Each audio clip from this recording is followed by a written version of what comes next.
Right, are we heard? I'm going to play the video again, guys. Shalom, everybody. Again, we had to restart because of a technical issue. Prophet Muhammad, he lost one of his testicles and it have a flat, so we have to blow some air on it. Let me know if you can hear. Join us in Discord and you will be called immediately. Do you hear the sound of the video?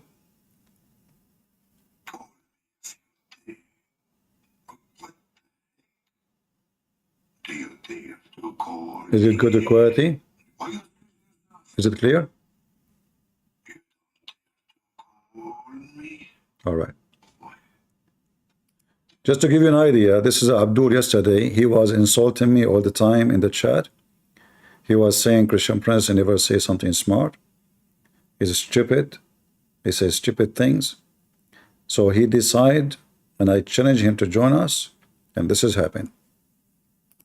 That's a lot of... It's time when you put your hand up. Go ahead. This is him. He put his hand up. Oh, can you hear me? I do hear you. Right. I was wondering if you could say anything like intelligible, anything that makes sense. He is asking, he wonder if I ever can say something makes sense. I mean, do you see the challenge? Let us see what will happen. Anything. I will say something intelligent. Guys, did he ask me to say something intelligent? The black dog is the devil. Do you agree with me? I think that's nonsense. No, like What? You say? What you say? What you say? What you say? What you say? You say this is nonsense. Shame on you. This is smart.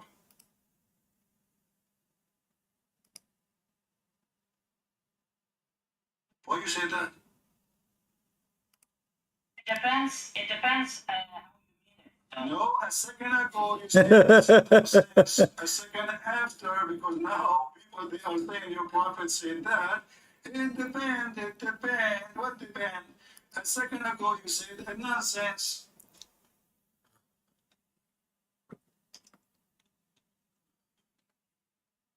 Don't die. Don't leave. This is what Muslims do. They stop moving their tail. Let's connect him. Let's connect him. So, if you're a prophet, say something smart. You say to me, this is nonsense.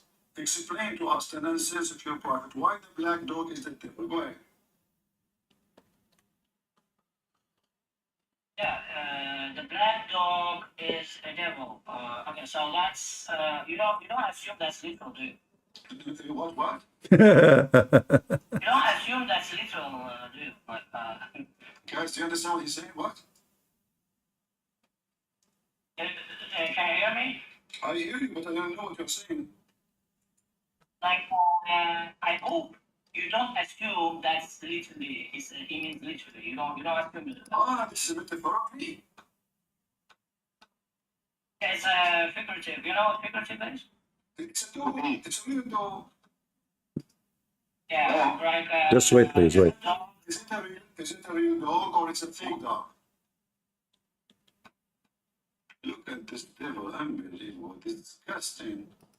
What figure of dog? You're a prophet saying this is the dog, here's the devil. Don't play games with me. So I can talk. Yeah, sure, you can talk. Go ahead. Okay, so I mean, listen, dog, the black dog, can be used by Satan. That is really can play tricks in your mind. The black dog used by Satan. Can you explain to us how the black dog is used by Satan? What's that? How black dog? Can you explain to us how the black dog is used by Satan? The Satan can influence the black dog. How? Okay, what Satan he said to the black dog? You say to me, I am not saying something. One thing is smart. So now you are the smart one who's saying smart things. So that Satan he said to the black dog, like, this is a dog in front of us. How? So what's it you will do to this puppy? Tell me. Are you serious? I'm serious. It's you who said to me. He is the one who said Satan he influenced the black dog. So, can humans control a dog and influence a dog? Yes, they can. You put him Okay, in so a come on, can you you do put one him plus in one? a leash. You teach him how to do poo-poo. You teach him how to hunt. You teach him how to hard. You teach him how to raise a sheep. Yes, he can. He can control it again. In the worst scenario, you can put him in a leash. So now, and why it's the black dog? What's wrong with the black dog? Is your prophet he hated black color? Is he saying that anyone is a black is the devil? Let me respond, okay? Let me respond. Can I respond? Go ahead, go ahead. Can I make So I'm gonna do it one more time. Can I make tea? I I will give you all the time to respond. I will make tea. Go ahead. Okay, so I'm just going to do it again, trying to simplify. You will do it again. A bit more. You will do it again. I said you came already from the bathroom. You call me. You said, please, don't do it again, please. We don't want to smell. Listen, you call me. You said, can you do something? You said, can you say something? I showed you. I told you the black dog is the devil. You said this is nonsense. Remember what you said?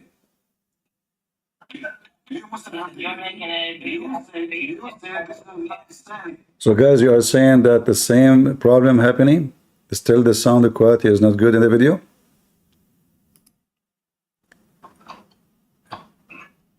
Is the video quality, the sound is bad? Still? Oh boy. I know what's happening. It's my lucky day. It's your lucky day? Who are you? No, I just said it's not your lucky day. Like, ideally, I would love everyone to have access to the sound on YouTube, but unfortunately, it's not the case. Are you a Muslim? Of course. You have a book of Jalal al-Suyuti? Not necessarily. I read about him just recently. No. So you have an icon. It says Jalaluddin al-Suyuti, but you just heard of him? No, yeah.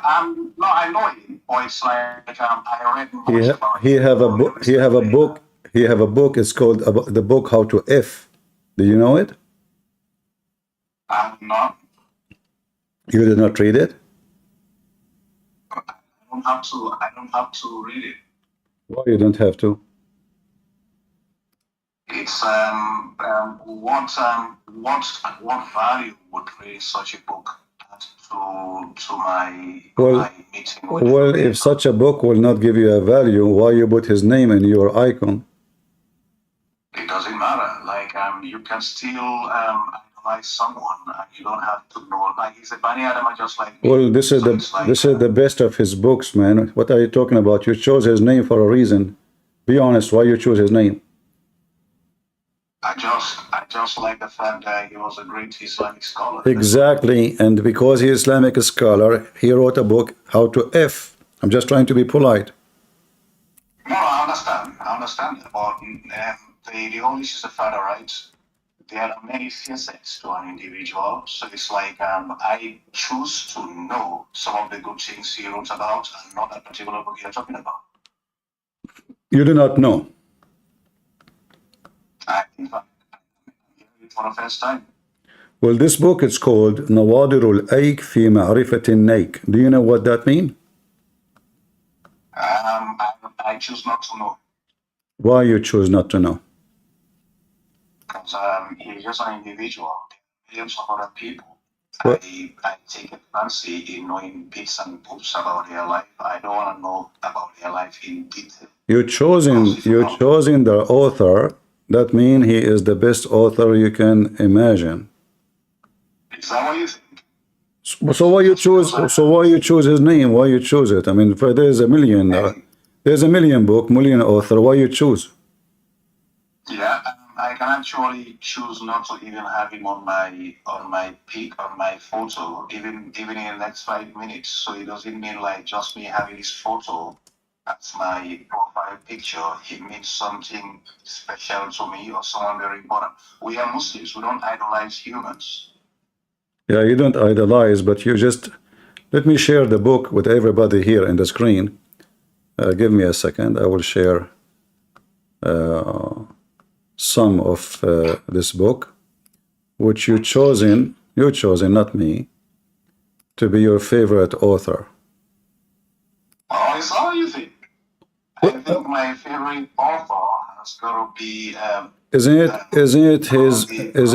it his name in your screen? You did not even put the name of your prophet there. You put. Why should I have the name of my prophet? Why you choosing this book? I didn't choose a book. I just got its pen and some kind of a symbol. That's all. What do you mean just simple? You don't know what the simple mean? It's just a symbol of an Islamic scholar, which I could even change in the next 10 minutes. Like, it might. Yeah, it might change. Okay. Let me put this in the screen a little bit so I can give you an idea who you chosen to be your guideline. This is. Muslims, he was a great scholar. Right, exactly. He's a great scholar, man. What are you talking about? For sure, he's a great scholar. Are you kidding me? This is the book. Let me put it for everybody in the screen so everybody will see what we are talking about. This is the book. I don't have it published. It is PDF. And if we read a little bit of it,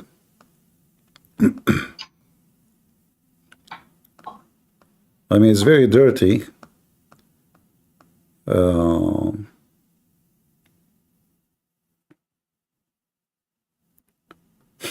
don't know what to read, really. All right, let us see.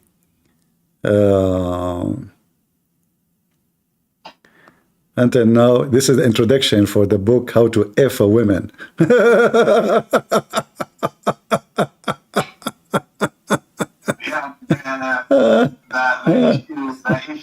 The whole issue, he's a human, just showing his human side. He is a human, really? Okay, he's a human. All right. He's your top scholar, man. I mean, you Muslims are pervert. This is a pervert book. This is a pervert. I'm just trying. I don't think. I'm sure. You know, what are you talking about? Look, all those books are written by him. All those books written by him. I mean, I am just reading the. Where is the book? I don't know. Where is the book? All right, I don't know. Like it's look like. Is that book his best work? Look.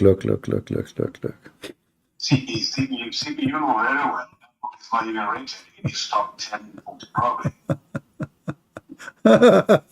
I better not to translate, not to say anything. This is very, very bad. Oh boy. Yeah. See, you know, Suyuti wrote lots of books. Yeah. And that book is not one of his top 10. It's not even in his top 10 books. You know it very well. Is it? This is top 10? You can specialize in a particular field and probably just out of He is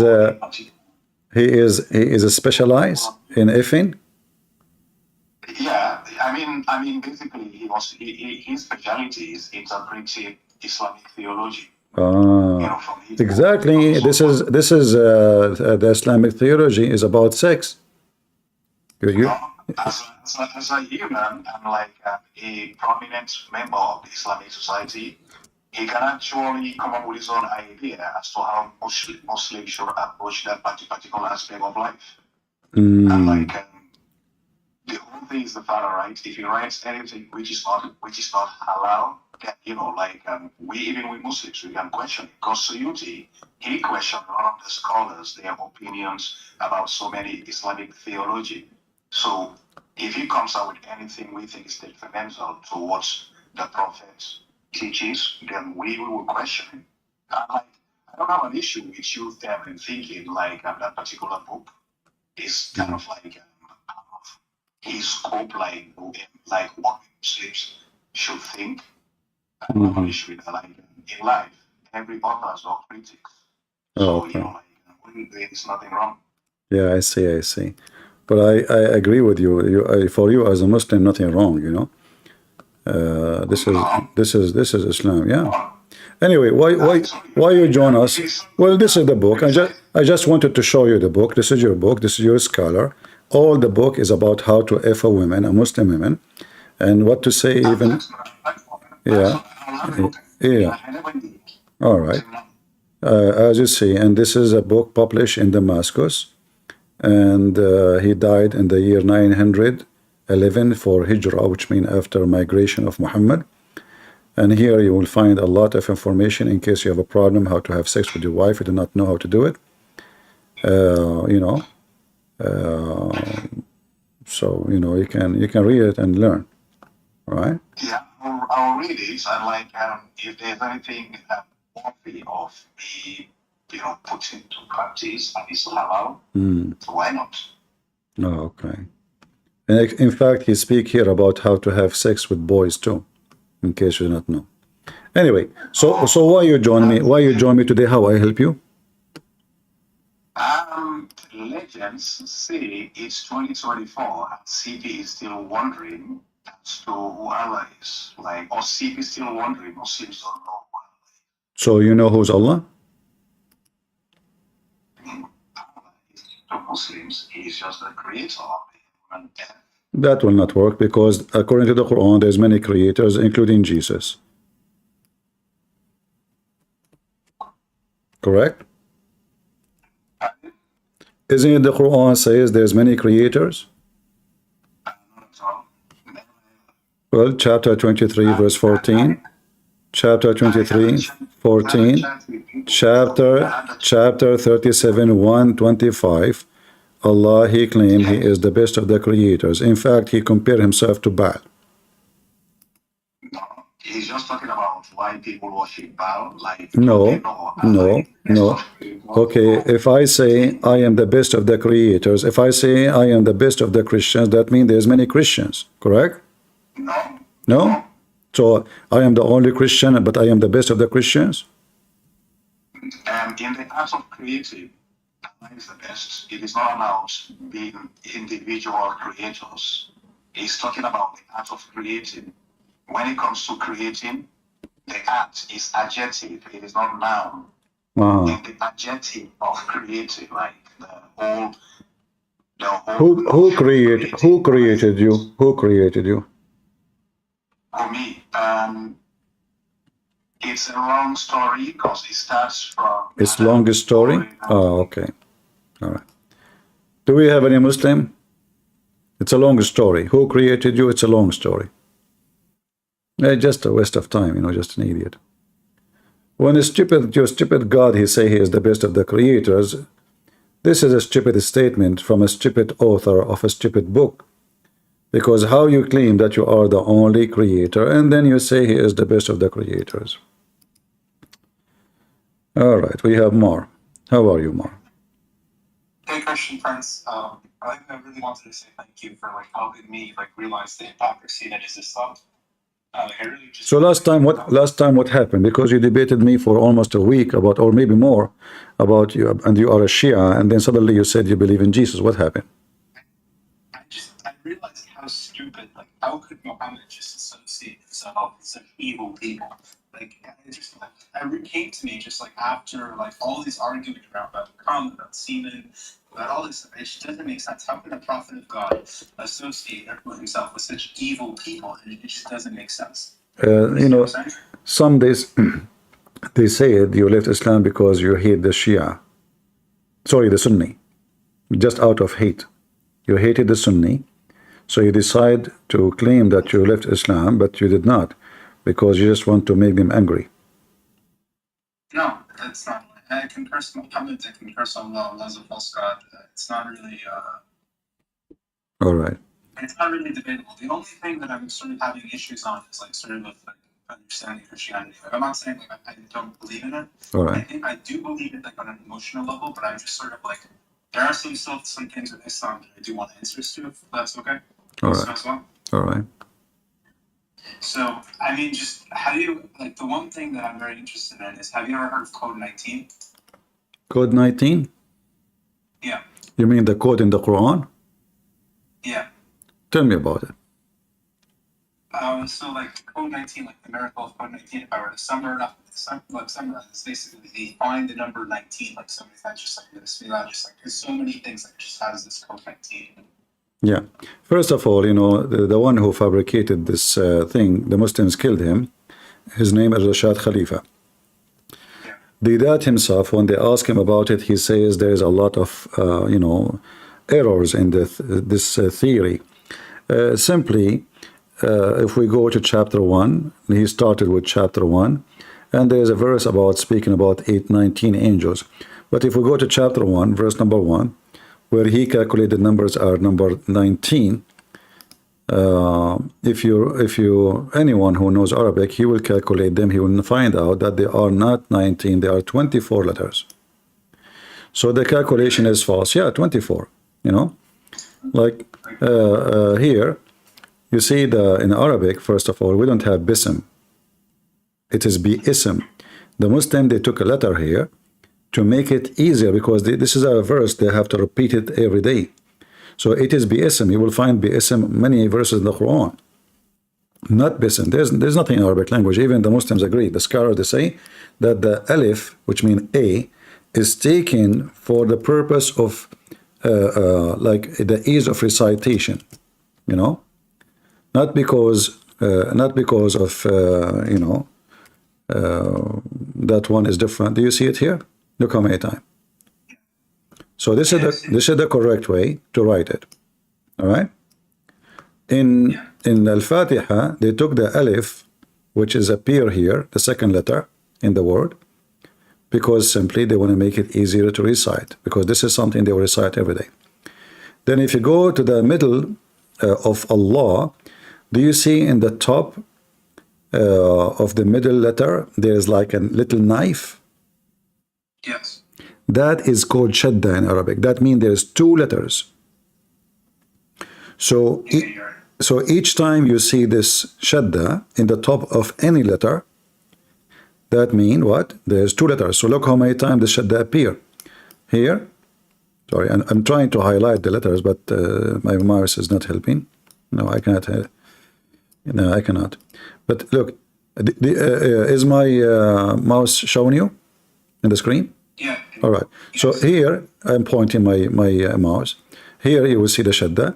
Then here you see the shadda again, and here you see the shadda again. Three shadda. That means what? Every letter become what? Twice. So the three letters become 6 letters. So one letter here is being taken off. The 19 became 20. One letter here is taken off, that became 21. One letter taken off, 22. One letter here in Ra taken off, 23. However, if you look at the word Rahman, do you see here something small like a dagger in the top of the letter, on the top of the word? Yeah. That is an alif. That is a letter. This is 24. Thank you. So all the thing is just a fiction. And then the Muslims, they claim that it's mentioned about 19, like there's a verse says, Tis'ata Ashar, which this is where he supposedly get his inspiration. So he made this theory based on it. Chapter 74, verse number 30. Over it, there are 19. This is not Muhammad saying that. This is supposedly the Jews. Muhammad, he confirmed what the Jews says. So the Jews ask Muhammad, how many over it, which mean in charge of hell? Muhammad, he searched, he found the Jews, they believe in that according to the Muslims. But me myself, I could not really find where it says such a thing. But the Muslims, in their interpretation, they say this was a response to the Jews to confirm that he have knowledge of their books, and this is why he said on it is number 19. Then the Muslim, they made a story about number 19. Yeah, that makes sense. Also, one more thing I wanted to ask you. So like it says in the Quran that there would be Just give me a second. Guys in YouTube, you are saying his voice is down? I can speak louder if that helps. No, it's not from your side because I hear you very well. But they are saying your voice is down, so I'm trying to find out why. His voice is not good? All right, let us see what's going on here. Why today we have everything is mixed up? I know so many. All right, let us see here. Volume. Okay. I know what. Maybe it's better now. No, this is not from your side. This is from here, from my software. It's my software for sure.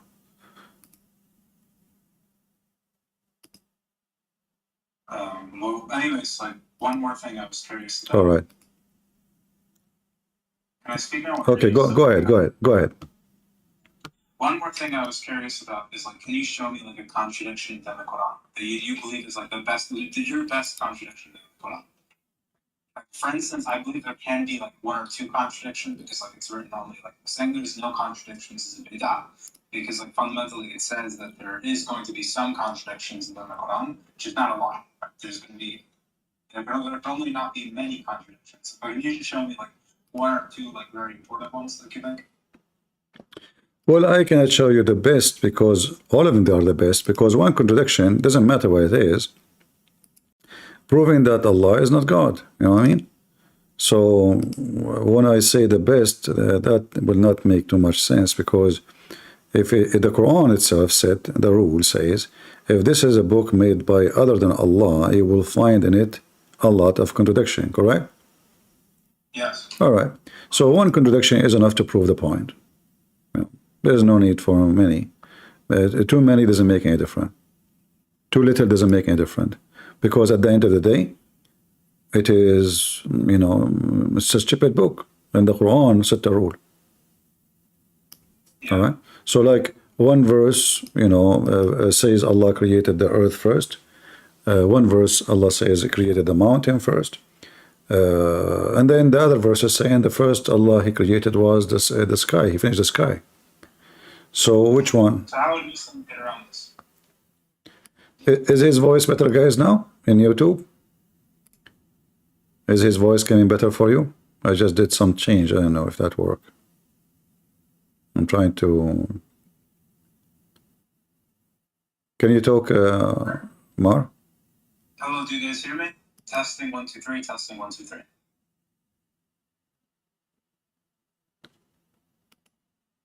Do you hear me? Still low? Yeah, I don't know what to do today.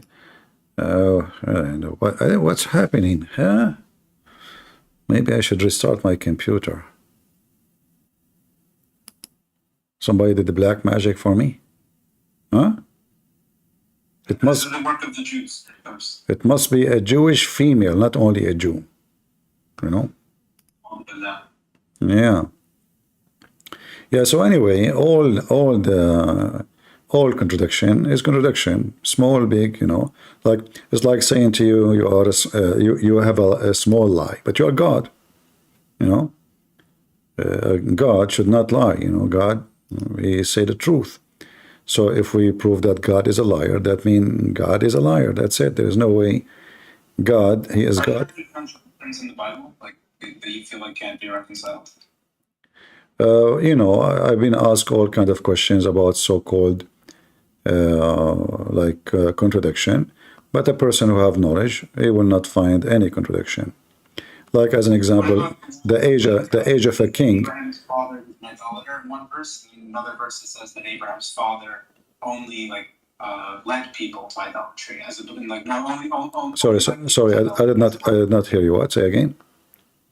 What about the verse? The one verse says that Abraham's father was an idolater, like he explicitly worshipped idols. And the other one says that I believe it's in the New Testament. It says that only Abraham's father was an idolater. No, only his father led people to idolatry as opposed to being an idolater himself. You see, like if you read my book, you will find one page giving more details, one page giving less details, because already I repeated the story. So the Bible does not need to repeat the same story twice. People, they knew. So this is not a contradiction. This is less details and more details. It doesn't oppose each other. All right. Makes sense. I guess so you can say it doesn't contradict each other. Or can you show me the contradiction within the Quran that you were mentioning earlier? Yeah, let me. I'm just trying to find out how to fix this audio. All right, that's me. Okay. You guys still hear me in Discord, or you lost my voice? I guess I lost my voice. Uh-oh. Right keyboard, no. I did something here. I lost my voice in Discord too. Am I heard now? Yeah, everyone hears it. I hear you. All right. Do they hear me? Well, I don't know what to do with this sound, guys, but we will continue for now. You know, I mean, everything is a contradiction. Like, as an example, the Khaliqeen. If Allah is the only creator, you cannot say Allah is the best of the creators. The story of Jesus. You say that like it's a difference in quality of creation. So like the way that I would have answered this before. No. If Jesus create life, this is not different, because a creator is a creator. The Quran says clearly that you should not worship anyone unless he at least can create a fly. All right? If he can create a fly, you worship him. This is the Quran, chapter 22, verse number 73.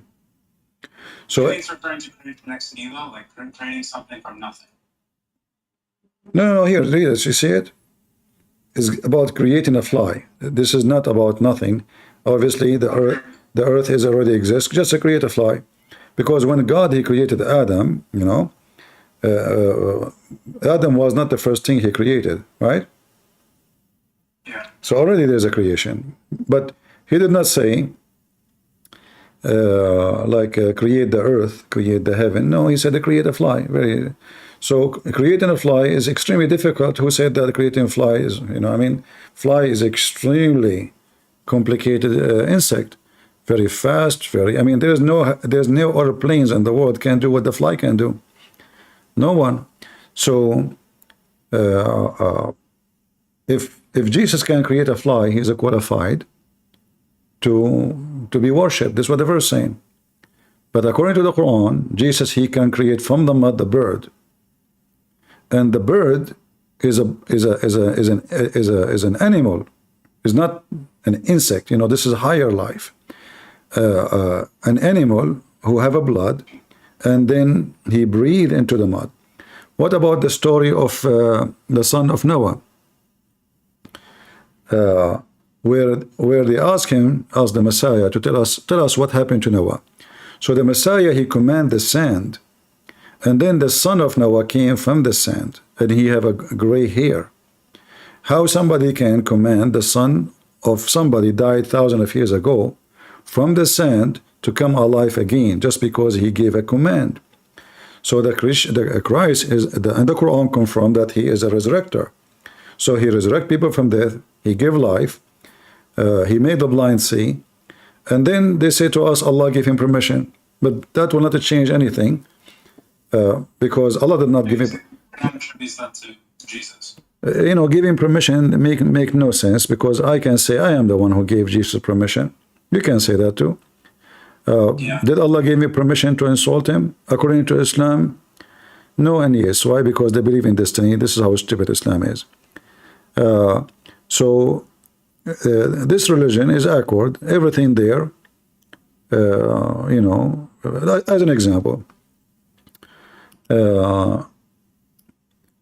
when they asked Muhammad,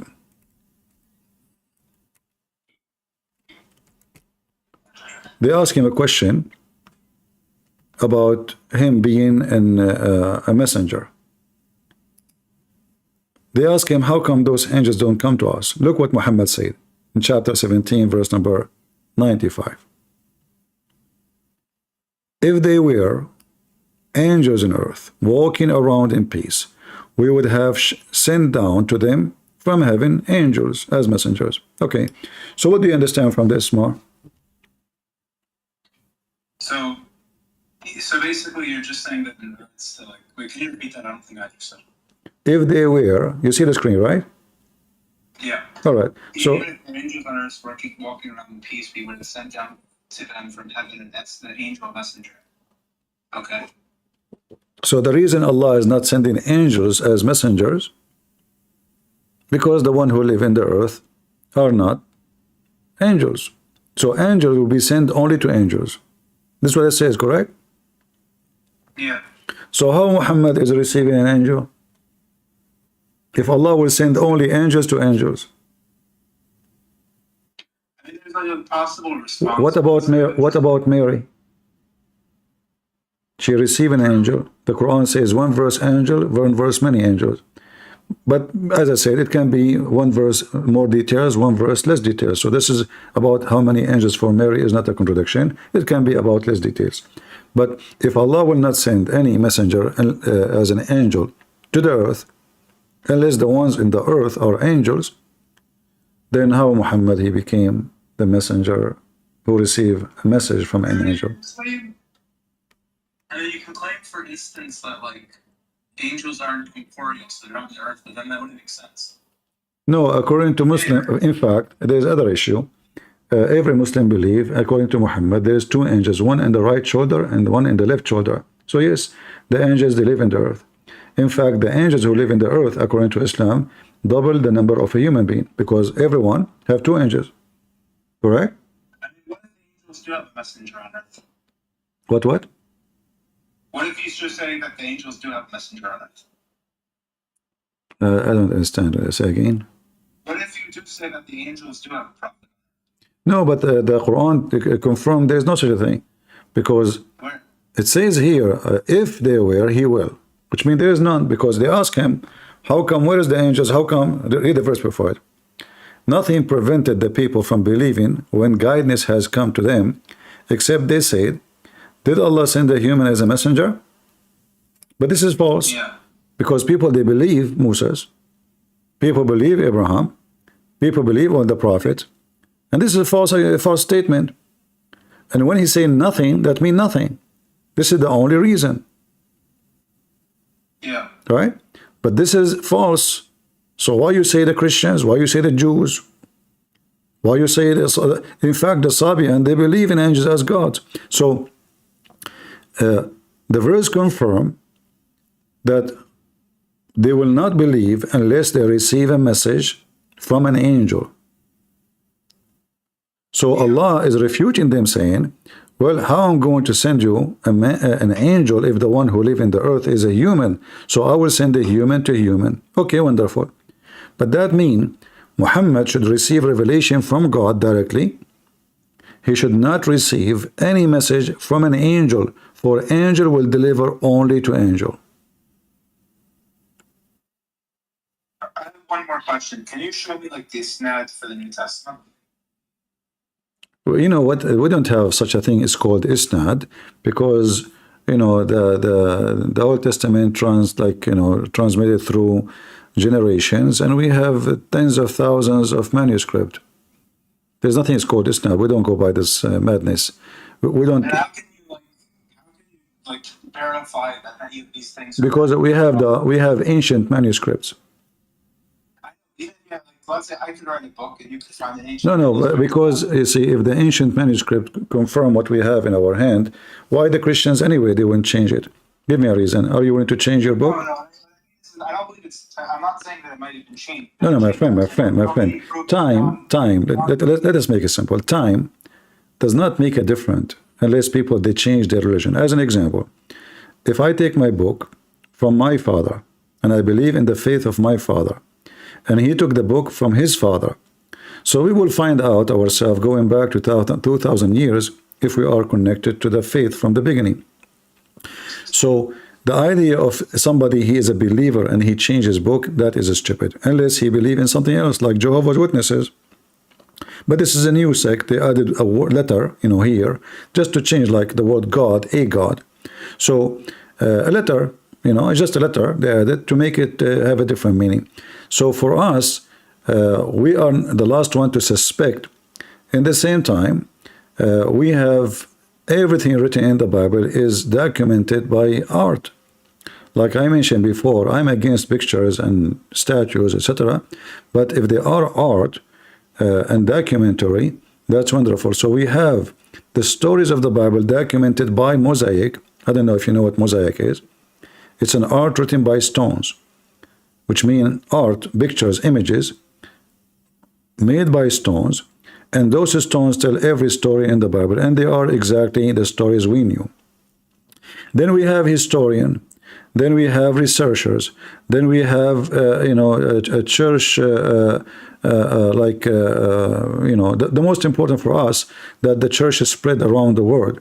And if something happened in one place, they are disconnected. Like, how the church in India, as an example, an Indian church, it's very ancient, to the point it is Syriac church. How those people, they are disconnected, they are in India. There's no WhatsApp, there's no internet. So if the book spread all over and the disciples went around the world and still all of them believe in the same thing, how do you explain that to me? Like, that's very interesting. But can you, let's say, prove from the Gospel of John that John wrote John? Like, where does it say in John, for instance, that John wrote John? You can read from the beginning, you will find out. It says, if you read from the beginning, you will find out. I even went on Google and tried to figure out where it says John wrote John. I couldn't find the verse like this. Can you show me? And it's like sometimes Jesus will speak to John in there, and then John won't even recognize that he's my friend. If you open every single gospel from those gospels, you will see it's speaking about the reason that the name is given to it, because it is the name of the writer. Some people will say to you, well, nobody can confirm because it's very ancient, it's like 2,000 years ago. But in the same time, anyone who do little search, he will find the answer. So if we go in the Bible, show me where. Yes. I'm just curious. Right. If you want to research, you can research it. No, just just to give you to show you on the screen. I see. So do you think the one who wrote the Bible is called John, but nobody knows who is John, and nobody can confirm? No idea who. Like, I'm just curious, like, how you could prove from the text of John that John even claims to be the author of John. Okay. Like, I've seen a lot of, Muslim, so I saw a lot of people arguing over when we say like you want to see John is saying John, you want like the word John by name? I don't right, like these are the words of John. You see, as an example, if you go to John 13, it says speaking about the disciple who is speaking of John. But then if you read more, you will find that this is John. So it doesn't have to say, oh, this book is written by John, but the one is talking is obviously John. So the book named by John, the book named by John, the John is the Greek writer. There's no other one, and all the Bible refer that the one who wrote it is John, but there's nowhere it says the name exactly. However, the reason there is no need to do so, for the one who wrote, he is known. He is not an ignorant. Everybody knows who is John. So the disciple around John, they will not ask John to write his name there. Says, well, why you don't write your name there so you tell people that you are the one who wrote? For this is not the book of John. This is the book of God. So John, he wrote it, but it's about Jesus, not about John. So when we go as an example, like when John, he is explaining about God, he's not talking about himself. He's talking about God. This is not a book. This is not a personal book. Why John he will write? Well, you know what? This is the author, because simply he is not the author. This book does not have an author. His name is John. The author of the book is God, because we believe that John is inspired, the same as the rest. But if we go as an example, like if you go to Roman, chapter 16, 22, it says that I am the one who wrote this letter.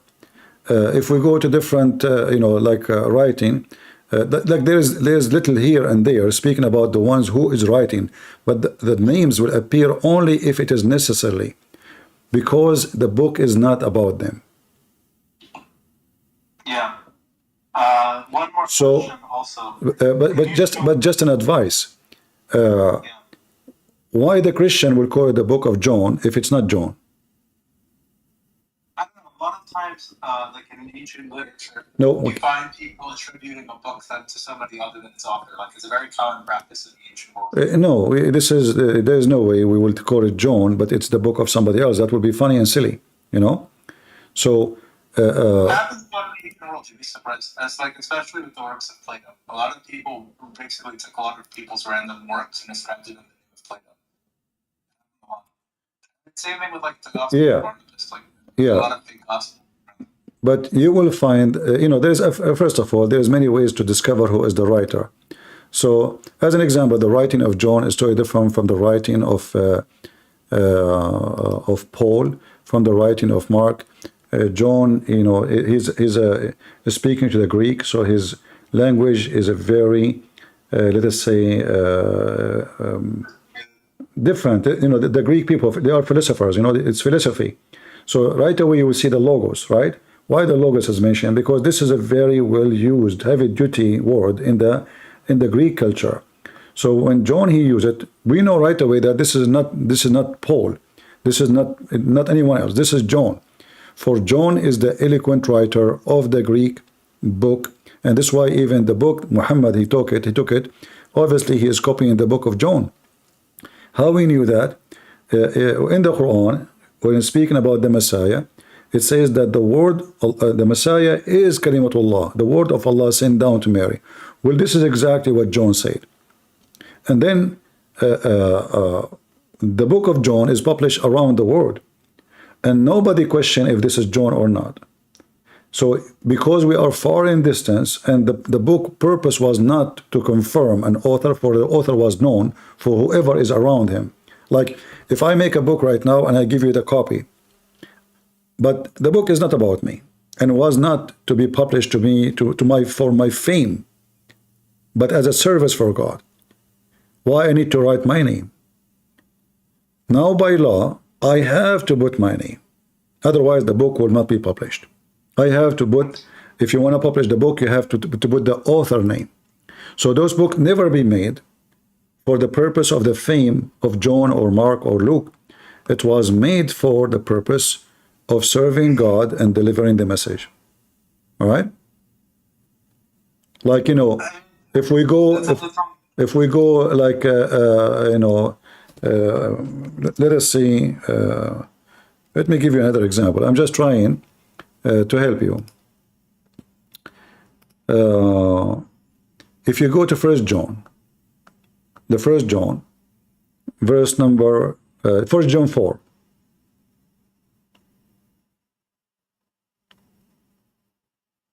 Yeah.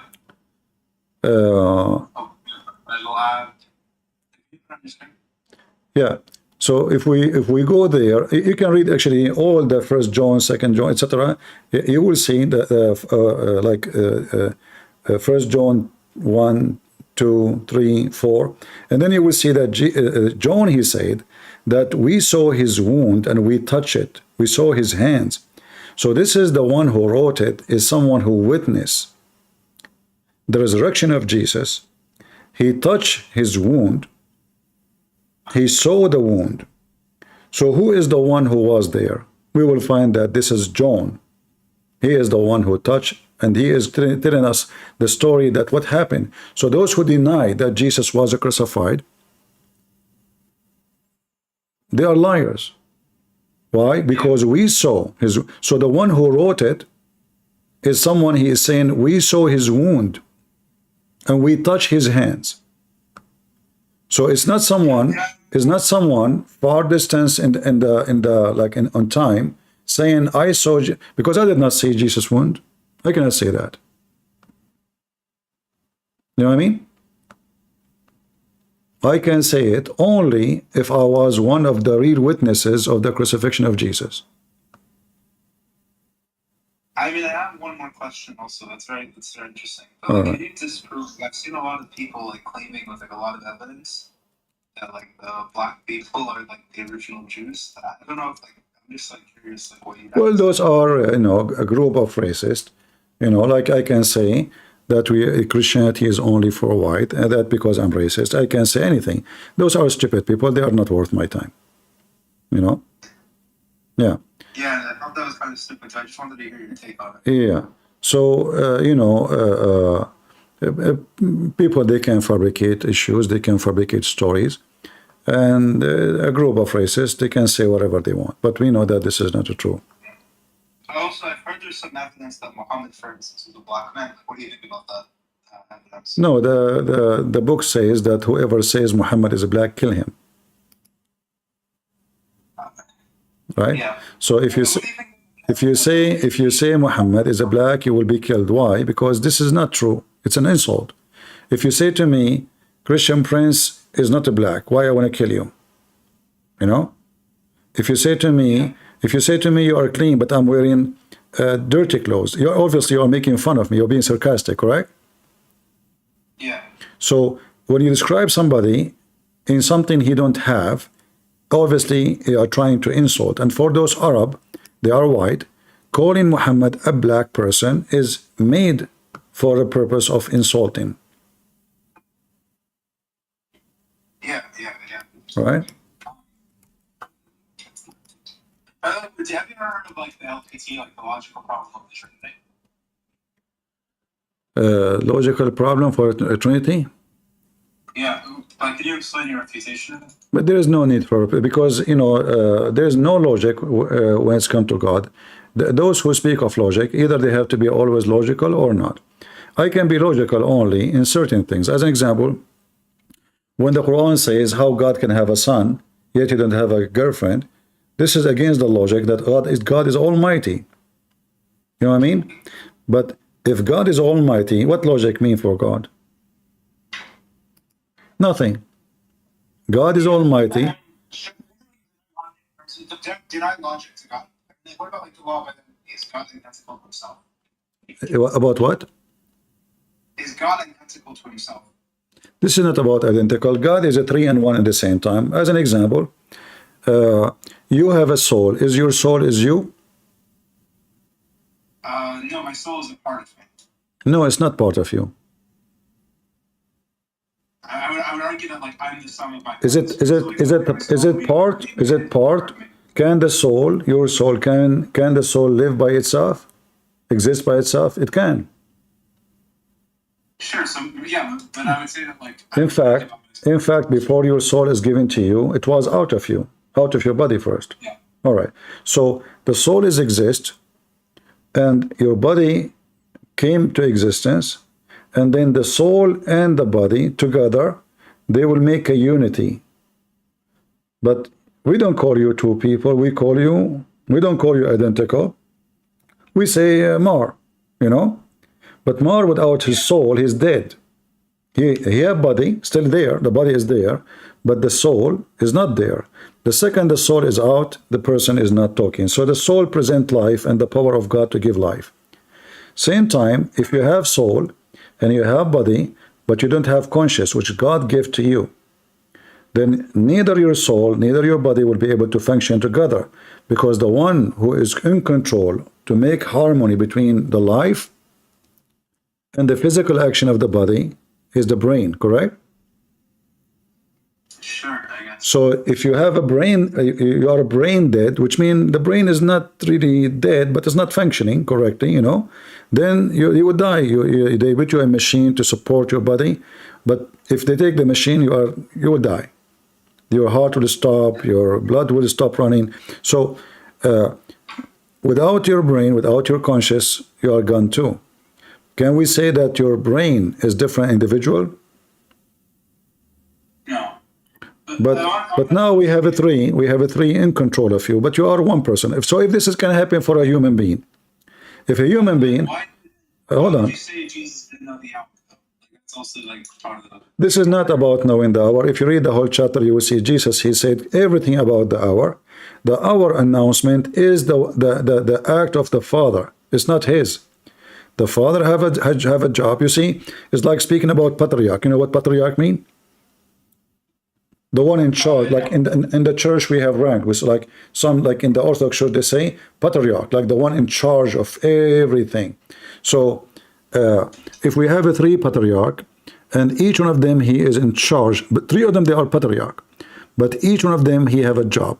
So one is controlling this territory, the other one controlling that territory, and this one controlling this territory. So the three, they are working, everyone have his job. So the Messiah been given the power over the flesh, and this is his job. This is why he came to this earth. He is the judge. He is the one who forgives sin. He is the one who sent people to hell or to heaven. He is the one who will resurrect people. He is the one will do everything in this earth. The day, the decision, hold on, the decision of the day, you know that the word Father is very, it's a lot of respect, correct? Yes. So when somebody wanna ask for the hand of a female in the Middle East, you don't go to the son of the father, you go to the father, correct? Yeah. Because the father is the one who is, let us say, the author. He is the Lord of the family.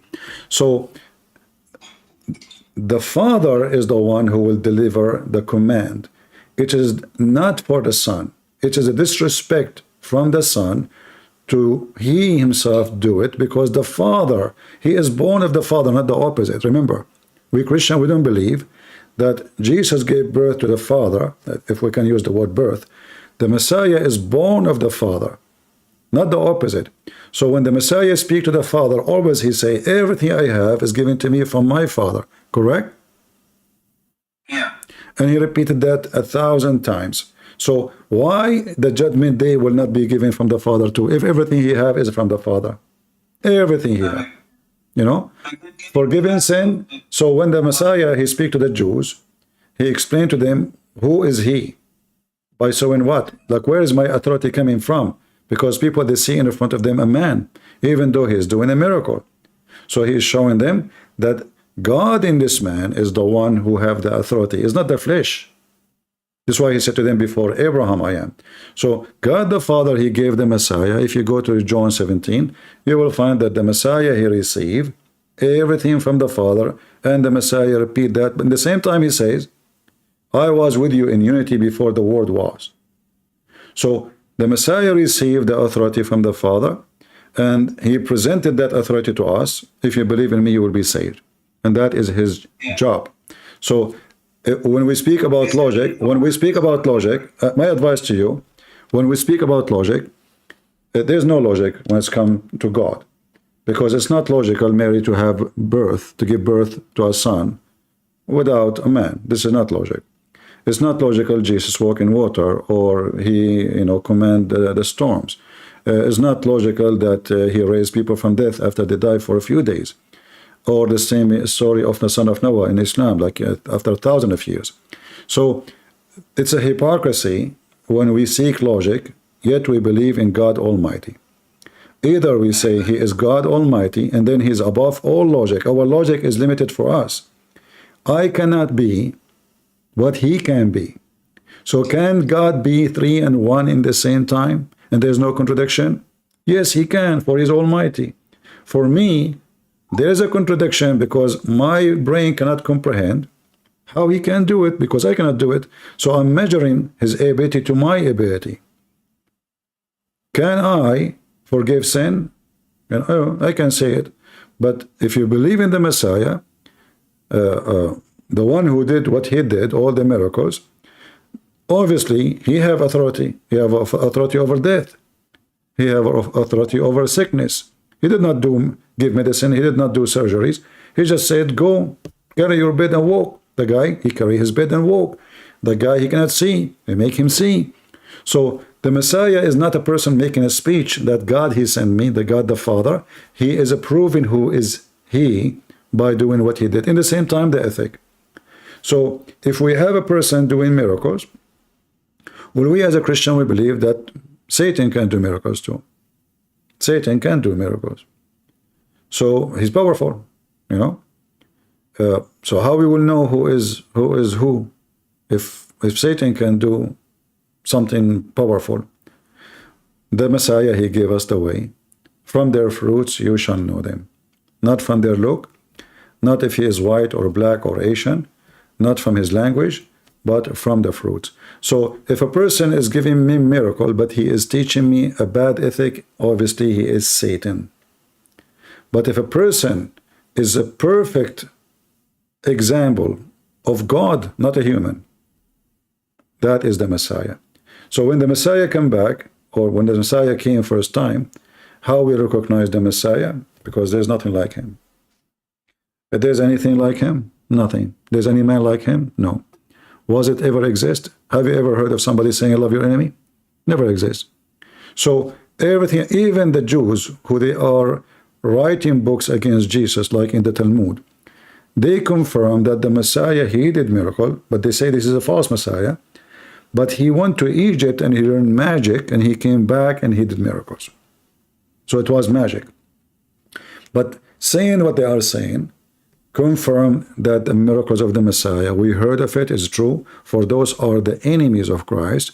They are writing, saying and confirming that he did miracles. All right?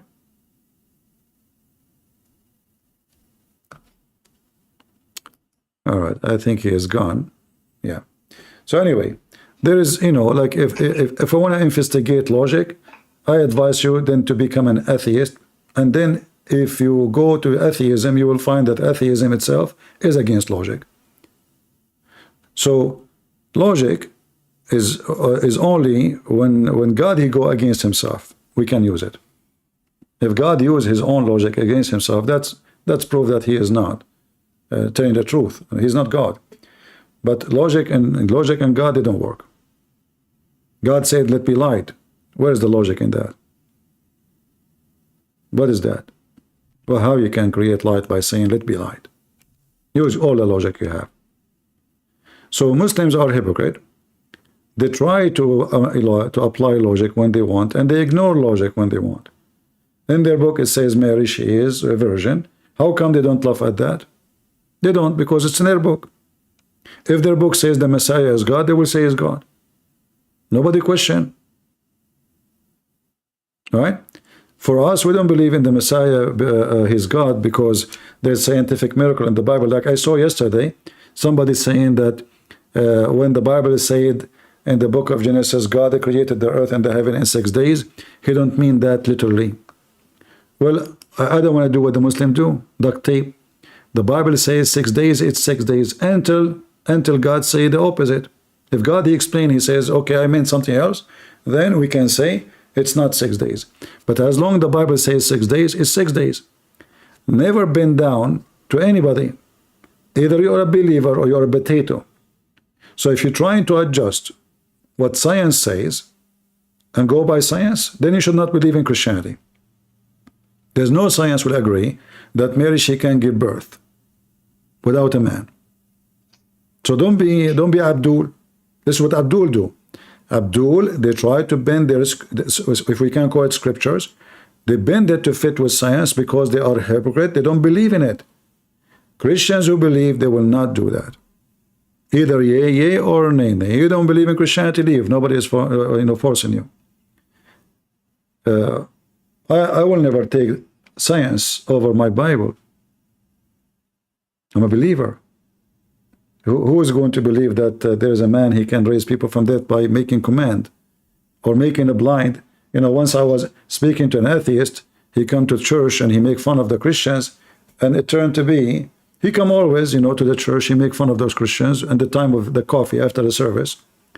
So he come, the priest, he said to me, can you come, I don't know how to answer this guy. So I came, I don't know what he do. I was waiting for him. They told me he is him, he's here.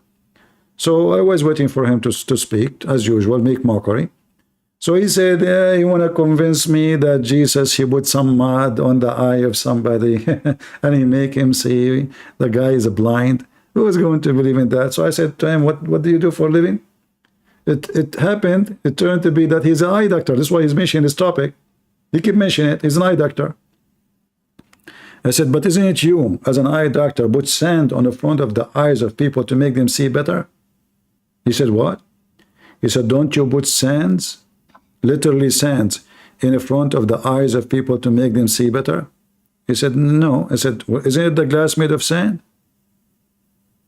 The glass is sand. We have a glasses. In fact, we are putting sands in the front of our eyes. So if I say to somebody, 1,000 years ago, I will put sand in the front of your eyes so you can see better, he will be laughing at me like you now because he's ignorant. Do you understand? He became like a cockroach. He didn't know what to say. He started saying, no, but this is different. I said, no, it's the same. If I say to somebody 1,000 years ago, I will put sand in the front of your eyes and you will see perfectly, he will think I'm crazy. They will take me to they will kick me out of town. Who in the world want to believe this? So if we cannot understand something happening today, we call it miracle. It's a miracle. If somebody made a glass of sand at that time, people will go crazy. If somebody see his picture in different country or speak to his relative in China, he will go crazy because they cannot comprehend how this is happening. But this is not a miracle of God. We are just understanding physics. So either we go by what we can't comprehend, or we understand that there's a lot of things we do not know. In fact, we know nothing. Until now, we are not even, I believe like all the earth, all of it is like a piece of dust flying in a space. We don't know how big it is. Have you ever go to the basement and see like a light coming from a small window and you see little dust are flying? This is how we are. How massive the basement, for sure it's a small compared to your body, but it's a massive for those dust. This is how we are. And then we think that we are the one who can know, we are the one who can discover, we are the one who can claim knowledge, when what we have about knowledge is nothing to compare to what knowledge is, and that is God. God is the only one who have knowledge. We are just learning about our environment, how we can use it, how we can get a benefit of it. Otherwise, we have, I believe, me, myself, all a human being, have zero knowledge. We did not even move 1 millimeter close to knowledge. We have Irish lady, Irish girl, go ahead. Hi, Sophie. Are you able to hear me? It's just, you're breaking up a lot. I don't know, is it just my end? Guys, you hear me in Discord? Am I heard in Discord? You hear me very well? Maybe if you leave Discord and come back, just the stage and come back, we'll do better. Okay, sure. I'll try that soon. Okay, thanks so much. All right. All right, put your hand up again and I will invite you.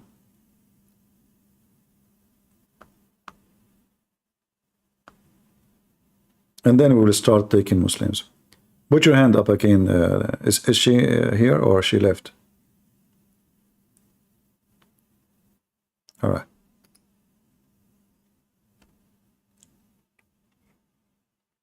All right, do you hear me now?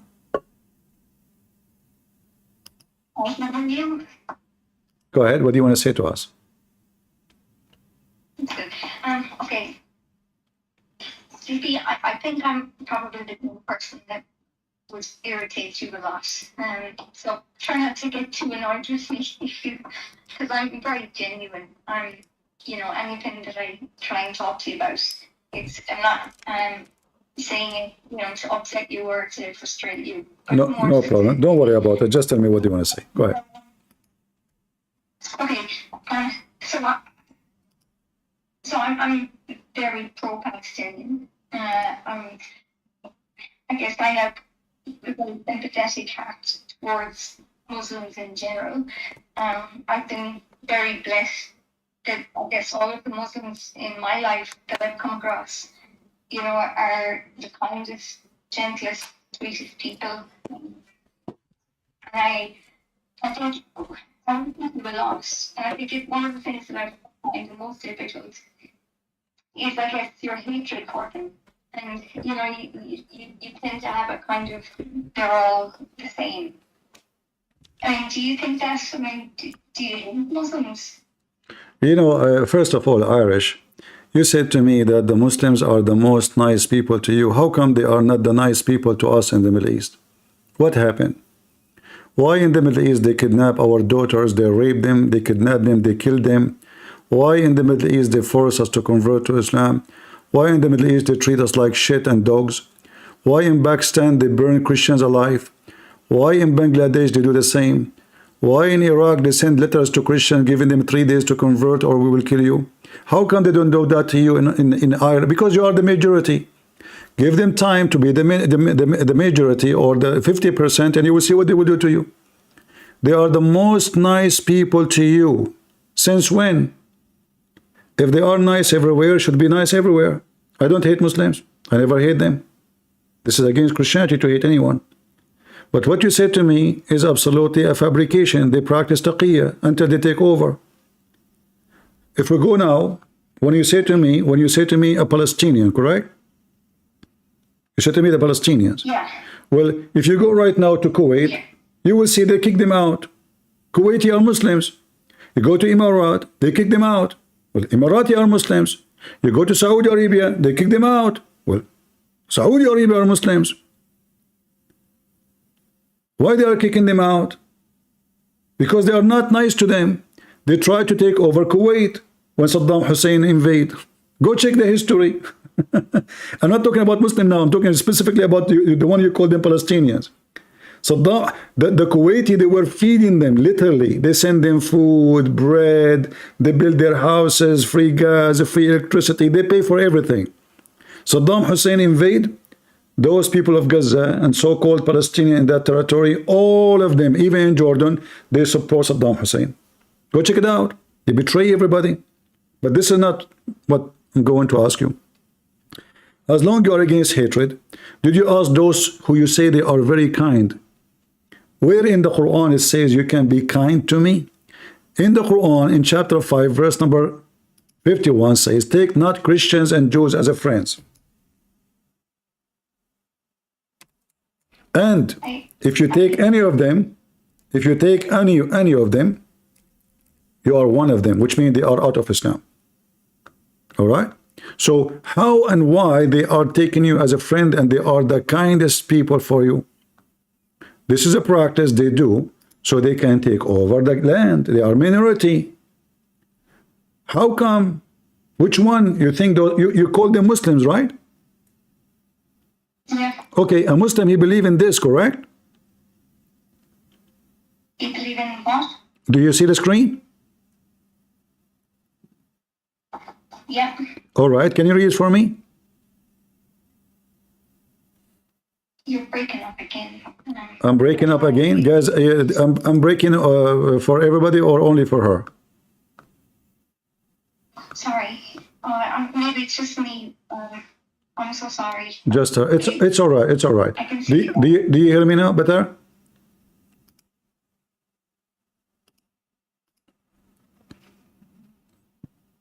Yes, I hear you. All right. So the verse in the front of us, this is what your friends believe in, correct? Okay. You said they are Muslims. So why they are your friends? How come they are your friends? If they call themselves Muslims, that means they cannot take you as a friend. They cannot. If they take you really as a friend, that means they are apostate and they must be killed according to Muhammad. So obviously, none of those friends is a friend. Do you want to call me in Skype? Because you keep losing? Irish. I download Skype. Do you have a Skype? Yeah, it's really. I'm so disappointed. Do you have a Skype? Can you hear me? Yeah. I don't.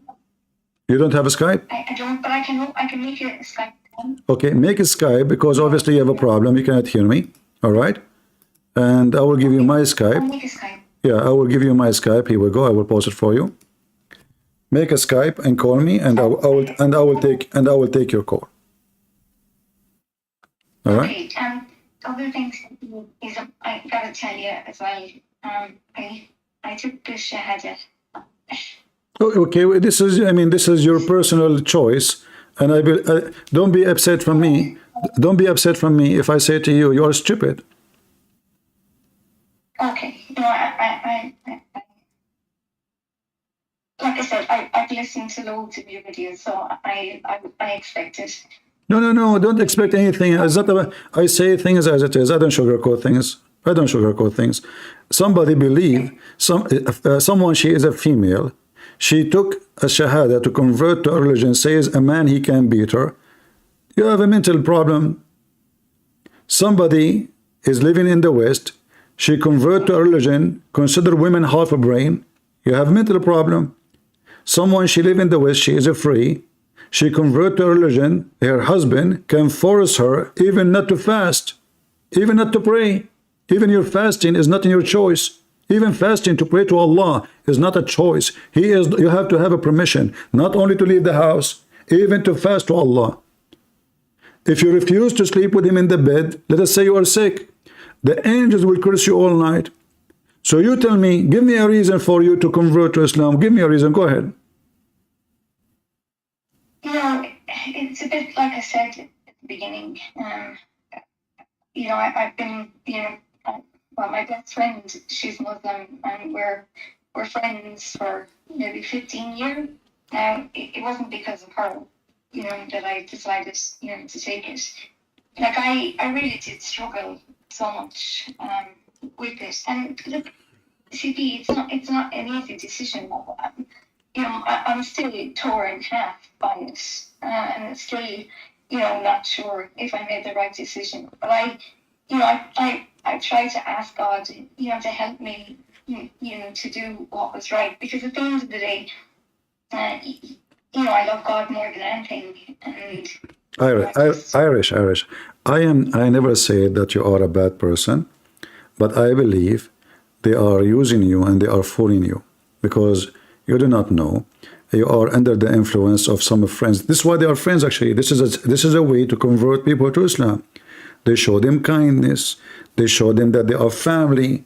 They show them that they are suddenly superstars. Like, if now I'm a Christian and I want to convert to Islam, in Saudi Arabia, they used to offer any Christian want to convert to Islam, especially if it's an Arab, between 500,000 riyal to 1,000,000 riyal just to say Shahada.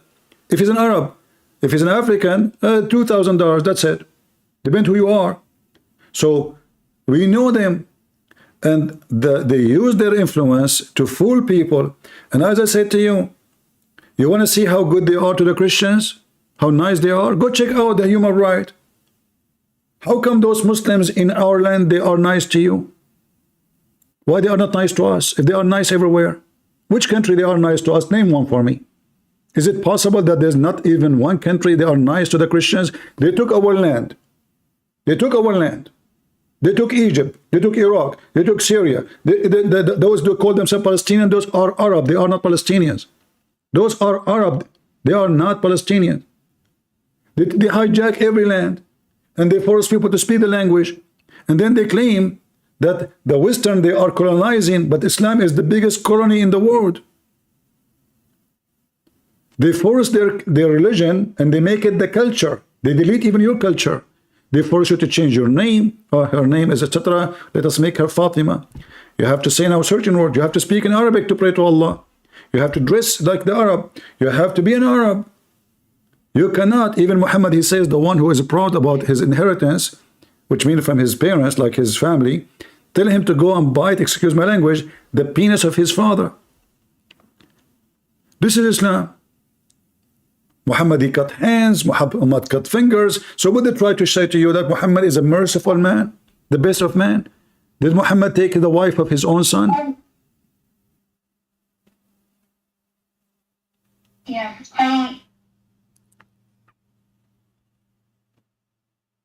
Go ahead. research, and Your voice is cutting again. Irish, go fix your download Skype. Download Skype. All right. Irish. I did not hear you. I want you to download Skype and call me back. I will not take anyone in the stage today. I'm going to talk to you Can you only. hear me? I will talk to you only, you know, just for you. What do you think? Do you hear me? Okay. Yeah, download Skype. Yes. Download Skype, and this is my Skype. The admin will share it with you in the chat. Download Skype and call me in Skype. Okay. And as soon you come in Skype, I will hang up on anyone I'm talking to. All right? I'm waiting for you in Skype.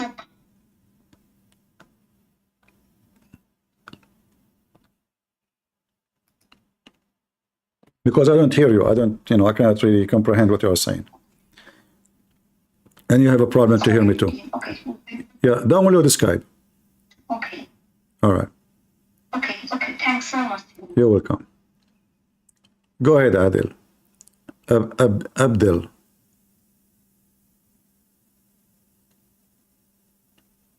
Go ahead. Are you there, Abdul?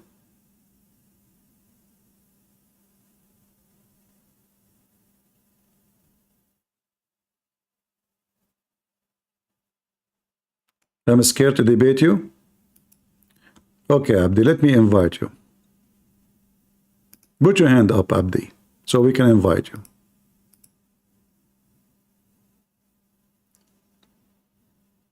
All right. Abdi,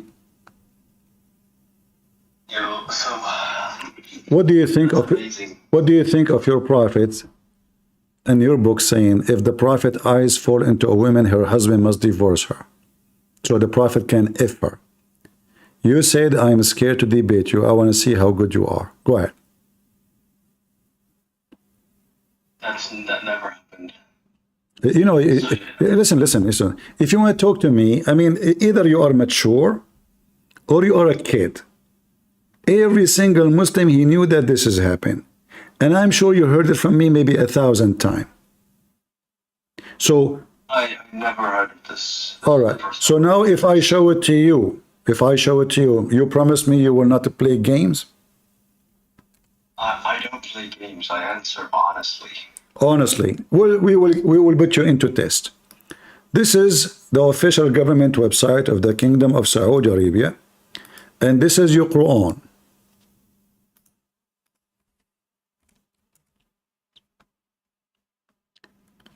Can you read for me what it says here?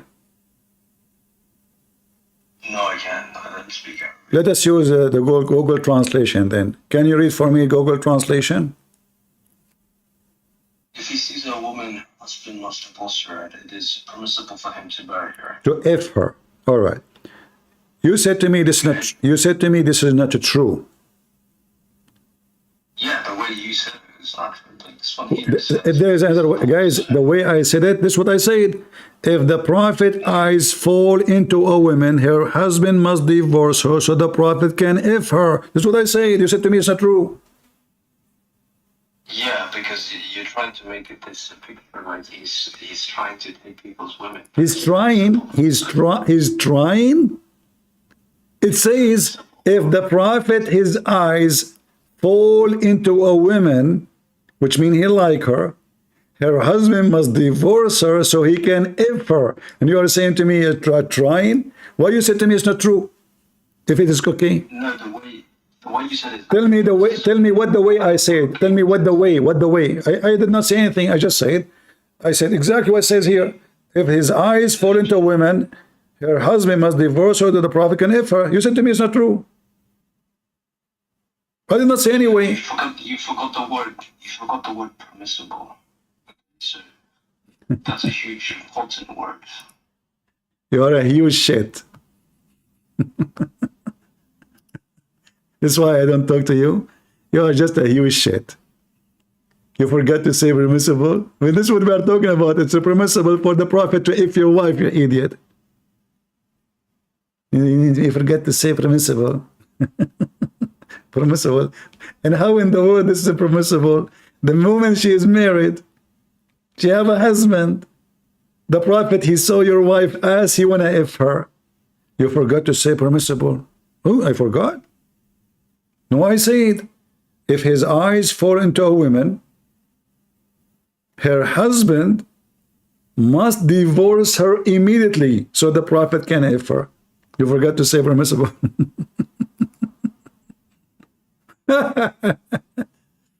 All right. Did this lady download just, I don't have time for kids. I don't talk to kids. Don't waste my time. But you agreed that your prophet, if his eyes fall into you Muslim men, you have no dignity. And they will say to you, I have the honor, I will have the honor of the prophet if his wife. Can you believe it? Pervert people. They have the honor that the prophet wanna if his wife. Pimps. And they claim to be conservative, They claim to be conservative. This is not what conservatives do. Yeah, I know about Tawriya. I know he is doing Tawriya, you think? Not Taqiyya? But both of you do Tawriya and Taqiyya. Give me a second, guys. I want to make boil water to make tea. Give me a second.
All right, sorry guys.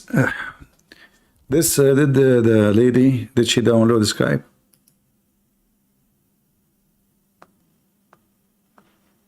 Not yet, no.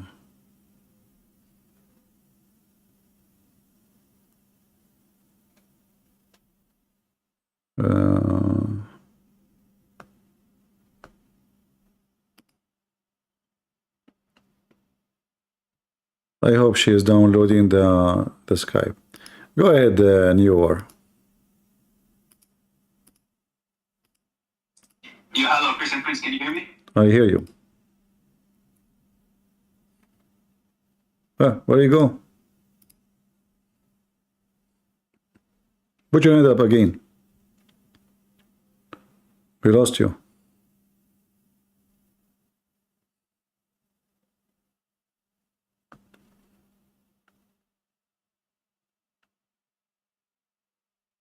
And Abdul?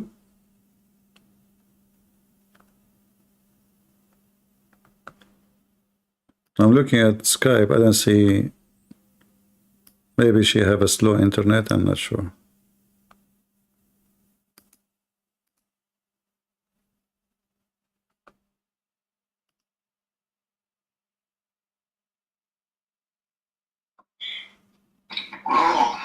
Hello, hello.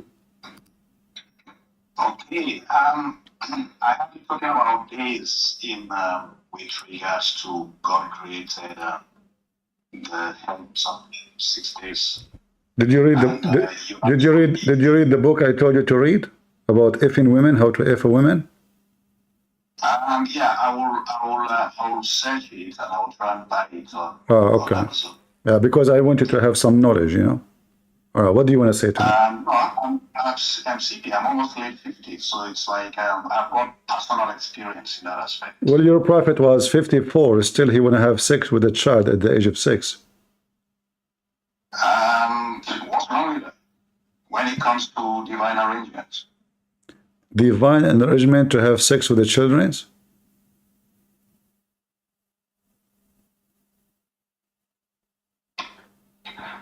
Huh? CP, I'm sure you've been talking a lot about logic. When it comes to divine arrangements, there's no logic in it. Yeah, but he's a man. Is he God? Is Muhammad a God? No, it's a divine arrangement. So All right, a child.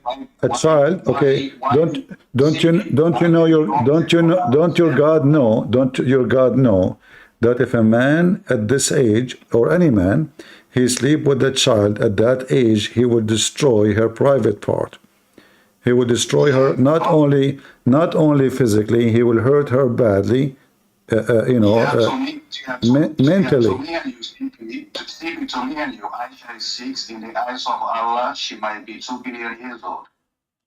That's what God knows. God knows.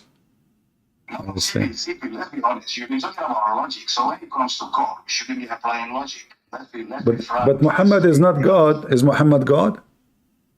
It is God who connected him with Aisha. All right. I want to go with you. I want you to give me the best argument about your God, and I will be patient with you. But don't give me something foolish. Don't tell me Allah, He knows. Give me something to prove what you say. Go ahead. Our God is just the creator and the sustainer of the universe.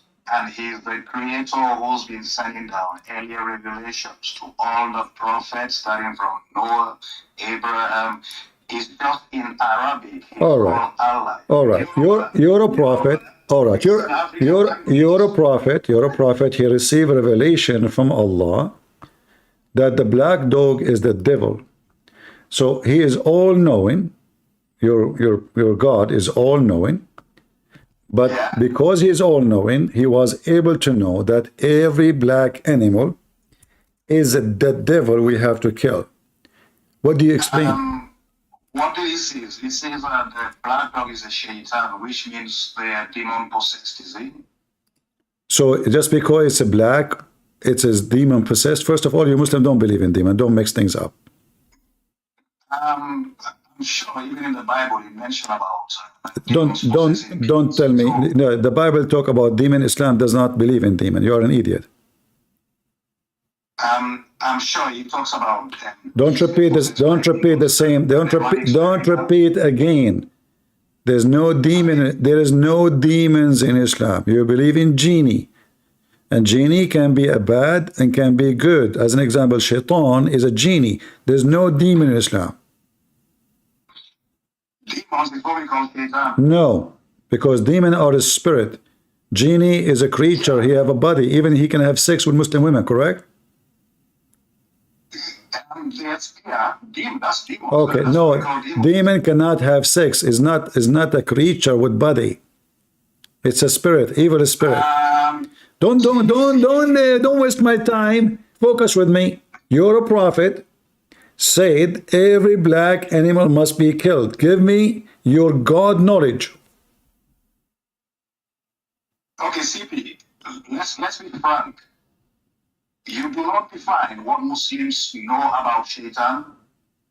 We Muslims, we know. So you accept our version of what we know about what is shaitan. Shaitan is a Muslim. What is shaitan? Shaitan is just an evil spirit or something demonic. You stupid idiot. Don't repeat. You don't believe in evil spirit. Where this guy is coming to me from? Get out of here. I keep saying to him, you don't believe in this. He keeps saying to me, evil spirit. Shaitan in Islam is not a spirit, potato. What's wrong with you? I'm talking about your religion. And what is it? And what is it? And what is it? He is a genie. Genie is not a spirit. Genie, he can have sex with Muslim women. If you go right now and search in the internet, having sex with jinn. Is it true that jinn do have sex with Muslim women? That's why most of Muslim women, they don't sleep with their husbands. Are you there?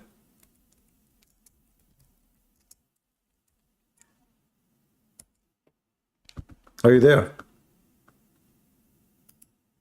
What happened to this guy? You are. Are you there? Go ahead, SYB.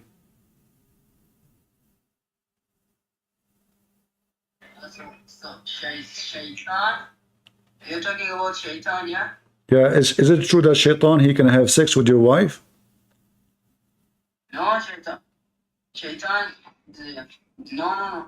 What? No. Each time you call me here, you say to me, no. Yeah, because you are asking a Very what? nonsense guy. Okay, guys, did he just say nonsense? He said nonsense. Nonsense. He said that. Well, your prophet says that. This is your he repeat the word demon again. You stupid Abdul, you don't believe in demons. Stop saying you use the word demon. What's wrong with this Abdul? I keep saying to them, you don't have demon. They say demon. Listen, this is your Muslim website, and this is the fatwa. Hold on, listen. This is the fatwa, and this is the reference, and in front of you. The truth, it is possible for a human being and jinn to have intercourse. And the Thalabi mentioned in his tafsir. That is the meaning. In Islam, jinns can possess humans. Did you know that? Hold on, jinn can possess the human. This is another stupid. Hold on. How you believe that jinn is a creature, yet he have a physical body, yet he go inside your body? Explain that to me. How you believe he have a penis, he can sleep with your mama, and then he can go inside your mama and possess your mama? Is he the same one who sleep with your mama? Either he is a spirit. They are confused. They don't know what they are talking about. Are you there, SYB? Read carefully. It is possible for a human being. I'm asking you, demons can possess a person. Abdul, you Muslim don't believe in demon. Okay, in front of everybody, can you show me the word demon in your religion? Abdul, Can you show me the word demon in your religion? If you can show me, you are right. Then go ahead. This the same thing, but the demon is not in our books. Yeah. Just give me an. Don't tell me. This your prophet said. Listen, when a man read this one for me. Read this one for me. When a man has intercourse with his wife, and he does not name Allah. Like you have your penis in your hand. Excuse me, guys. If you have the kids mute the speaker. You have your penis in your hand. Your wife, she's a goat. You are going to put it in. Then, if you don't say the name of Allah, the jinn will coils around your penis, condom, and then he will intercourse with you to your wife. And this is what is meant in the Quran. This is Quran. Chapter 55, verse number 56. Whom neither man, neither jinn have touched them. Why Allah he says that? Because in Islam, jinn, they can if Muslim women, and they do if them all the time. Verse 26. Chapter number 55, verse number 26. Not 26. I did say 26, 56. 55, 56. Guys, what happened to this Irish girl? Anybody can find me where is this Irish girl? Contact her, please. Let her text me. Main glands, maidens who no man or jinn has ever touched before. It only says this. Yeah, so explain to me why Allah saying to you, no man, no genie, if them, not touch them, if them. If genie will not if them anyway.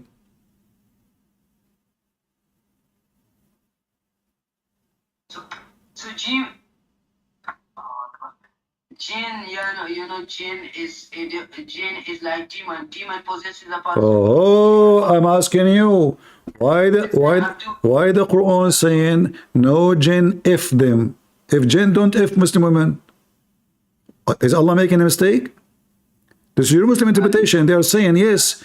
They are saying yes, a genie can have sex with Muslim women. This is the meaning in the saying of the Most High, which means supposedly Allah, whom neither a man or nor a jinn has if them. Chapter 55, 56. Do you see it? Yes, Abdul. So now answer me. Do genie have a do genie have a penis? Do genie have a penis, or he will borrow yours?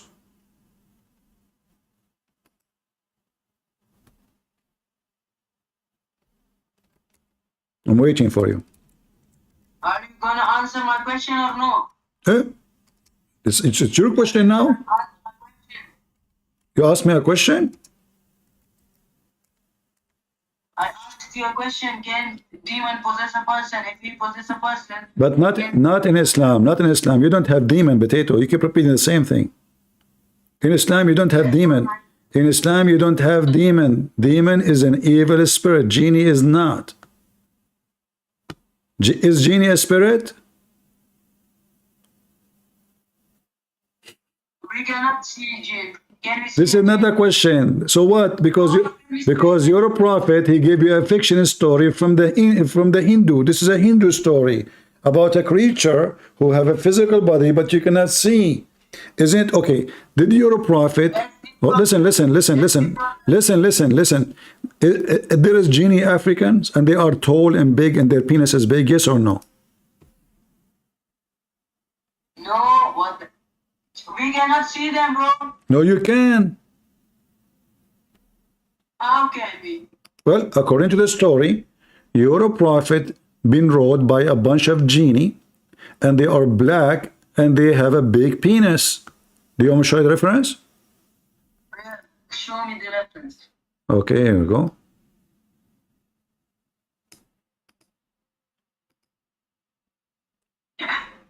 Read with me. Where is it? You're a prophet become a donkey for the genie. If they are a spirit, they do not need to ride him. They go inside him, but they were riding him. Read carefully with me. Where is the English? You speak in, I heard you saying Arabic words. Yeah, show me the English. You said you know Arabic. There's no English here. Do you want the English one? Yeah. Yeah. Okay. He want the English. Let us see.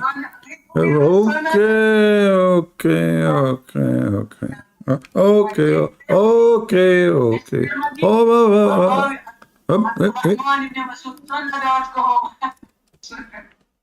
What?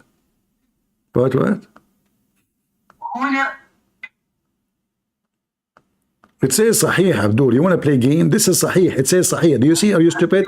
It says Hasanun. It says Hasanun Sahih. A bunch of a black genie.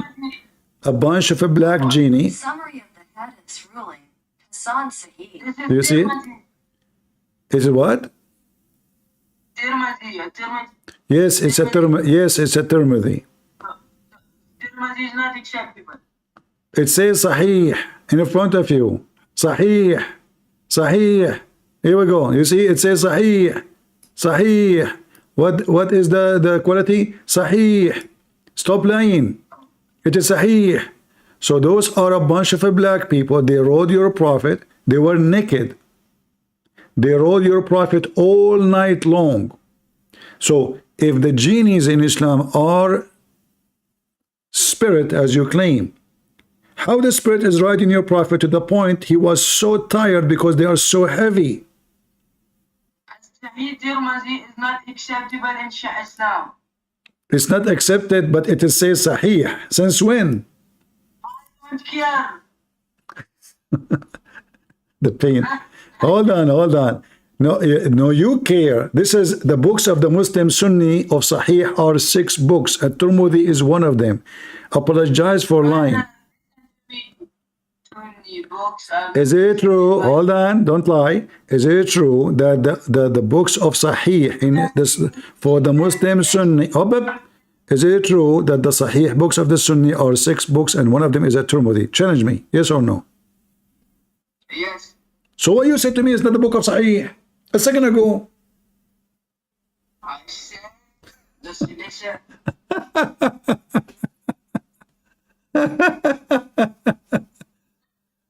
He said to me it's not Sahih. Anyway. Honestly. All right, Abdul want to join us. Let's see what Abdul want to say. Go ahead, Abdul. What do you say? Wa alaikum assalam. Yes.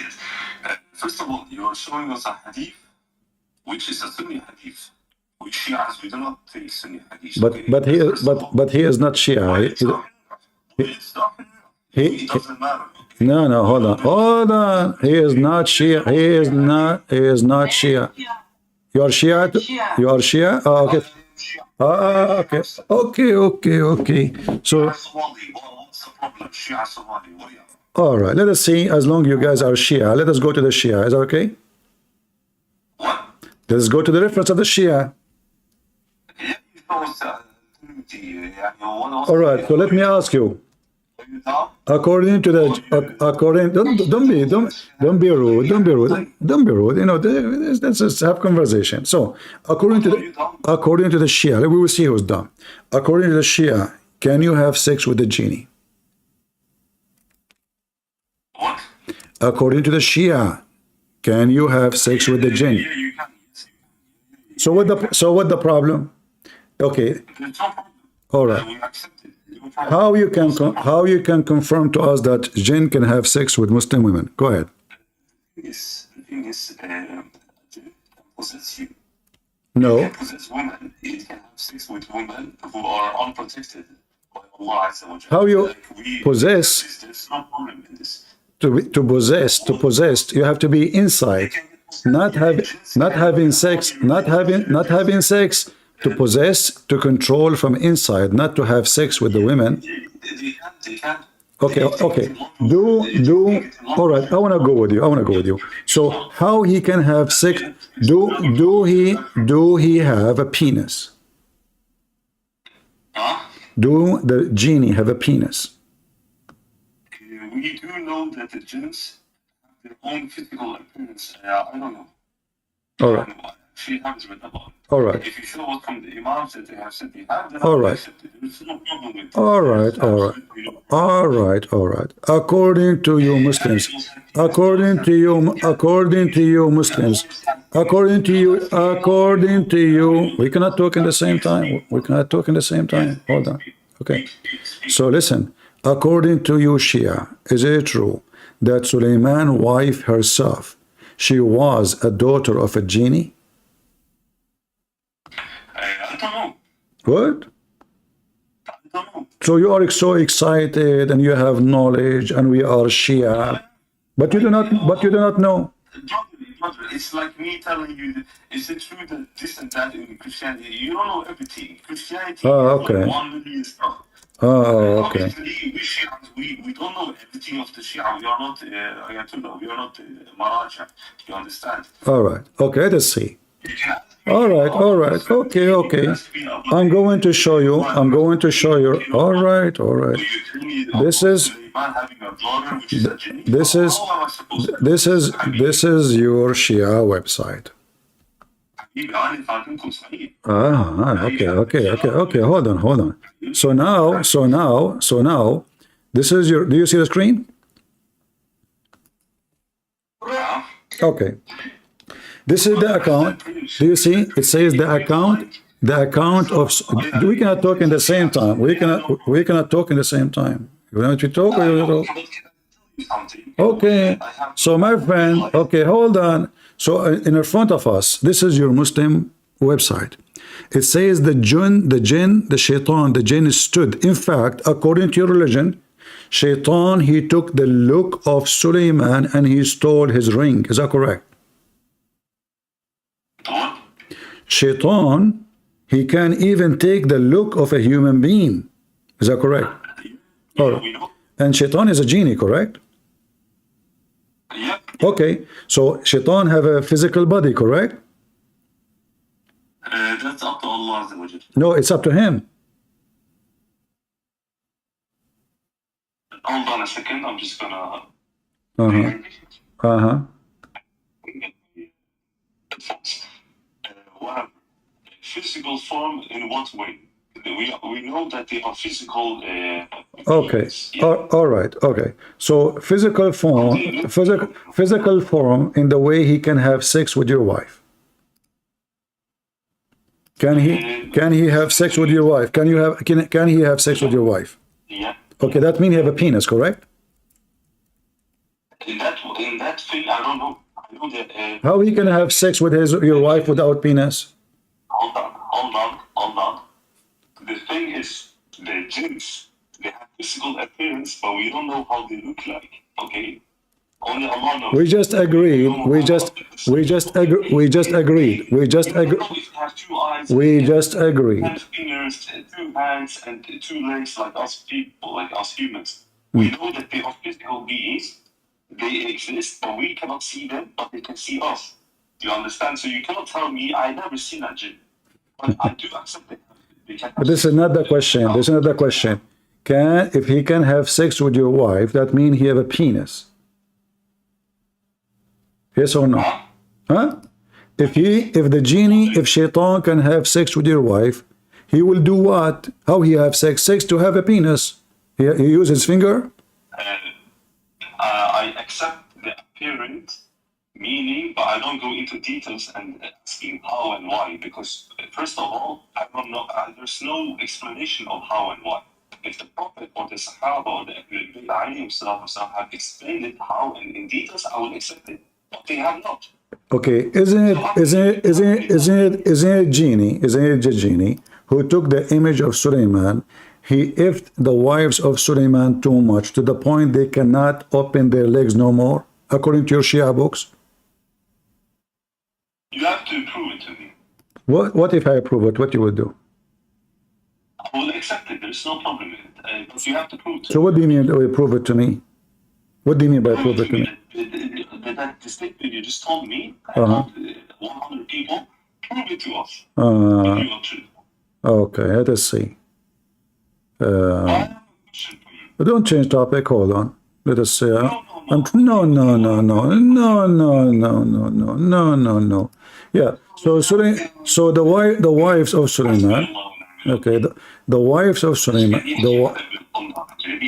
ابن القنضرة رسولك يا وسخ اطلع كلب واطي كلب نجس صعلوك قشمر. He's calling me names. You see the filthy cowards? They cannot- eventually came to agree that sexual relationships between demons and humans happen. And All right. So now, did Suleiman wives sleep with the genies? Yes or no? According to your Shia books. according to Christians, do they have a relationship? No, we don't. This is a Christian, bro. No. Where? Show me where it says we have sex with genie. We don't have genie anyway. We don't believe in genie. Abdul potato. So now, according, hold on, okay. According to your books, the Quran says so, the Hadith says so, the Shia book says so, and I can show tons of reference. Here, this website, the website I'm showing you, Shaitan, he took the ring of Solomon, and then after he did that, he took his, in fact, before he took the ring, he took the look of Solomon, which means he came to his wife. Suleiman, he went inside the bathroom to do shit. and he cannot take the ring of Allah according to the Shia with him. So he gave his ring to his wife. Her name is Al-Jarada. So the wife of Sulaiman, she was waiting for him outside. Shaitan, he come to her, and he in the look of Sulaiman. She don't know that this is not Sulaiman. So she gave him the ring. And then when he took the ring, he wore it, he became the king. Now he looked like Sulaiman, and he have the ring of Sulaiman. And now he went to the bedrooms, and he started effing the wives of Sulaiman. The wives of Sulaiman, they were happy in the beginning because he is so good.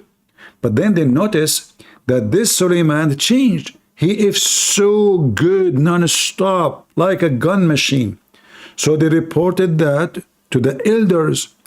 And then when they find out that this cannot be Sulaiman, because Sulaiman, his penis cannot do that work. All right?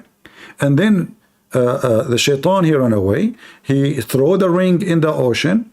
And then Sulaiman, he was helping somebody. He do a fishing, or he bought a fish. He told him, can I carry the fish with you? The guy, he said, okay, what do you want in return? He said, give me 2 fish. So he gave him 2 fish.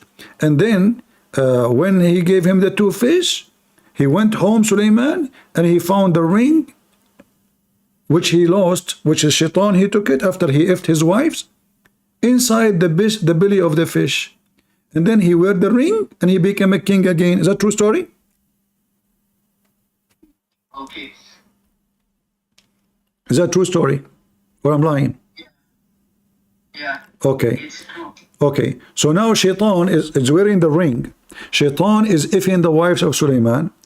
Shaitan is so good in effing. According to you, Shia, according to you, Shia, Shaitan if the wives of a prophets. Did Shaitan if the wife of did Shaitan if your prophet? Did Shaitan if the wife of Ali, Fatima?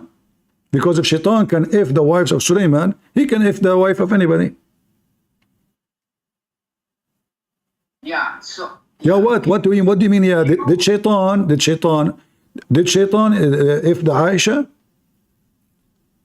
You just said yeah. This that you are making this point. This is disapproving your own religion. Really? Really? Okay, I will be back to you. I will be back to you because I have. Listen. I will be back to you. I'll just mute you because I have this lady. I promised her to talk to her. All right. I will be back to you after I finish with her. Let me call her in Skype. Don't go.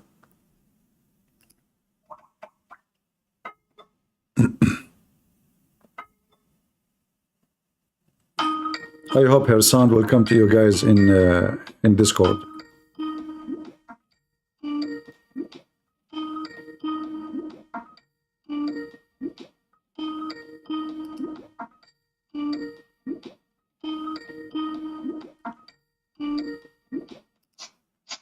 Hello? Hello? Hello, can you hear me? Yes, I hear you. Oh, good. All right. Let us continue our conversation. So tell me, I'm not going to ask you anything. I mean, I told you that the Muslims, they believe that they cannot take you as a friend. They cannot be friend to you. They cannot be... But why they are friend to you, then why you are special for them? What do you think? What is the reason? How come they don't do that? The Quran says it clearly, you cannot be a friend to them. So what do you think the reason is? See, he just give me, out of all the, I have to really bad feedback. You see, your voice is cutting off again. I think you have a bad internet. Are you using the internet of the neighbors? I'm just joking. I hope not, because I do that all the time. Hello, I'm an Arab, Yeah. Let me go to my neighbor and see if I can switch the internet, because I think my other neighbor, he have a better internet. I will ask him if he can give me the internet password, and I will tell him not for me. I do charity, for charity. Yeah. So what do you think? Why they are so nice to you when the Quran says you cannot even be nice to your parents. Do you know that? The Quran says you can't be nice to your parents. Are you, is your parents still not Muslim? Are they Muslims? Oh no. All right. This is the Quran. You see what the Muslim they will do? They will show you verses. It's called abrogated. They will not tell you it's abrogated. So according to the Quran, when Muhammad was weak, he was kind. You know, he don't really want to kill, etc. But this is when he was weak. Anybody can spank him. The second he have an army, he want to kill everybody. So if you go here, I don't know if you can still see my screen in Discord or in YouTube. No, I can't. Okay, I will give you this link. Here we go.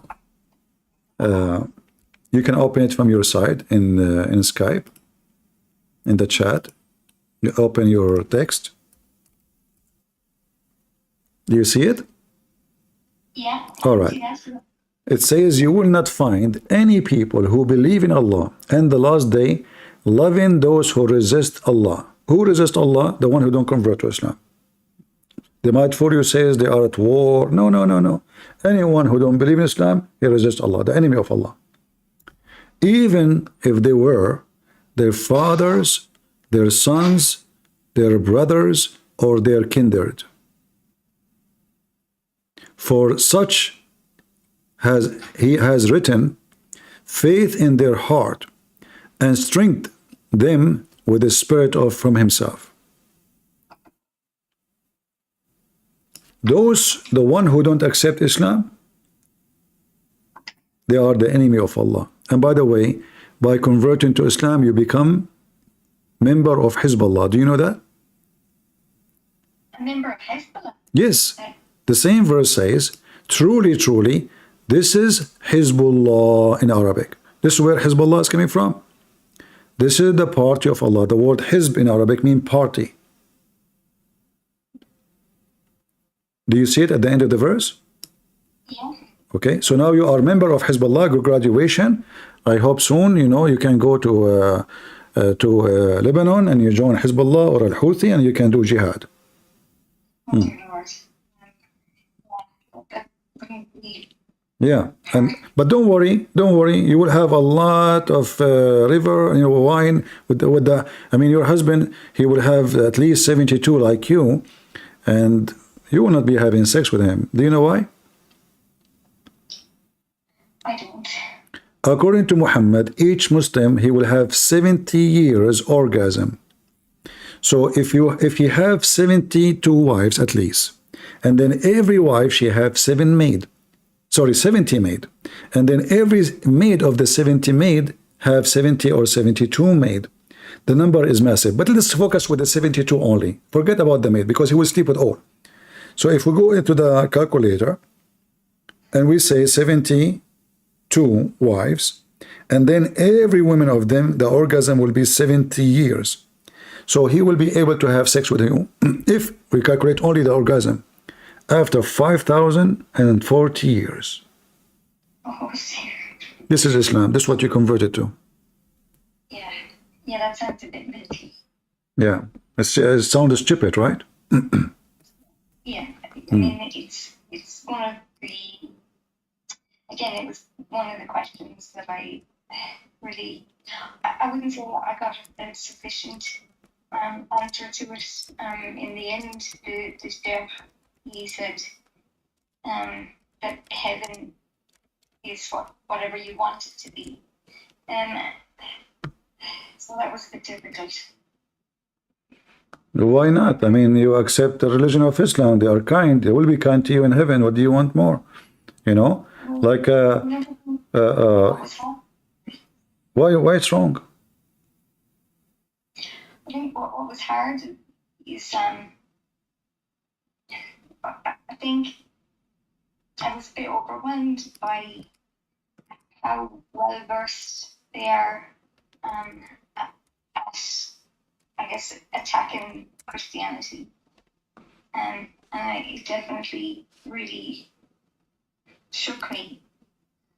And I think that was the beginning of kind of this road, you know, when a lot of the core aspects of Christianity, you know, and I'm just gonna just call them they, because there's a lot of brothers, you know, who kind of took a lot of time, and I mean a lot of time, to go through various aspects of Christianity. You know, normal ones always come down to the end of the day. It comes down to scripture. It comes down to the Bible. You know, and yeah, I that was kind of the tipping point for me. As such. So what do you think now? I mean, after I don't know for how long you converted to Islam, and look like now you find that they did lie to you. Is that what I understand? It's not. I mean, the thing is, like, I've even learned to read Arabic. I mean, and again, that's just another one of the examples of just the goodness, that I've experienced from people. Like, I can't deny it, just how good people have been and how earnest they are in helping me. I mean, just one example. Just to show you that you are wrong. Tell them you will leave Islam, and you will see how the beast inside them will come out. They are salesmen. They are sneaky. They are doing dawah. A Muslim, when he do that, he will receive reward in heaven. He's not doing it for you. He's not doing it for you. They are doing it for themselves. Because when somebody convert to Islam, they will receive a lot of sexual and money reward in heaven. So this is their target. The target is, who care about you? Nobody care. If you say now you will leave Islam, they will say you should be killed. But for sure, because you don't live in their land, they will not be able to do it. But if you live in an Islamic country, you know that the punishment for leaving Islam, you will be killed, right? I'm aware of that. Okay, is that because they are kind? Yeah. Yeah, because they are kind, they will kill you. No, I know what you mean. Yeah. So what about, like, did they tell you that the husband can beat you? I know about like those things, and obviously I've got all the kind of counter responses to that. What is it? Oh, give me the response they gave you. Give me the response. I guess I don't know the name of. I can't remember the name of what they're supposed to hit you. Supposedly it's more like a little matchstick rather than. Well, if I hit my wife with matchstick, she will die laughing at me. Are you serious? Is that how you punish somebody? Am I tickling my wife or I'm beating her? Huh? So, like I said, the responses that I got seemed reasonable. No, they are lying to you, because the miswak, the one they are talking about, is a very long root. It's a tree root. Let me send you the link so you can see what I'm talking about. It's a long root. It's a root of a tree. They beat the animal with it. It's not the small tiny thing. This is the commercial, because now all Muslims want to buy it, so they cut a piece and they give it to you. But do you really believe in this? The miswak, here we go, I give you the link. The miswak is a very long root, and they beat animal with it. And then to sell it for those fools who they supposedly are Muslims, because the Prophet used to do so, they cut it pieces to make more money, shorten it. This is not how it is. This is the miswak. Read with me. You see it? This is the miswak. This is the miswak. This is the This is after he cut it. The miswak. You see the roots in the tree? Do you see it? No, I can't see. Oh, okay. Sorry, I gave you a link. I give you a link. You can open it. I gave you a link. Let me send you an image. Or hold on. Yep, I got it. Yep, got it. All right. So this is not a little tiny thing they put it in their mouth. This is a long root. They cut it pieces to sell it, and they beat animal with it. They beat the camel with it. This is the miswak. You can translate. I can give you the video. Let me send you this image. I believe you. I don't. No, don't believe me. I don't care who believe or not. I don't lie. I say things and people are. It's recorded. It's in the internet. It's on YouTube. Everybody can go check it out. You know. Right. Yeah. I just give you the link, the image. I just copy the screen and send it to you. It's a long route, and it's very flexible. Very flexible.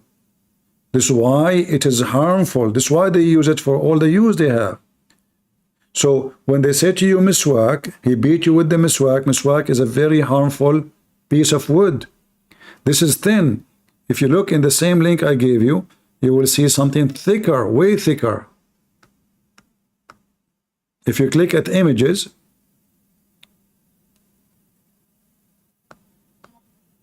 you will see how thick it can be. So they cut it pieces, you know. We are losing her connection. She have a bad internet.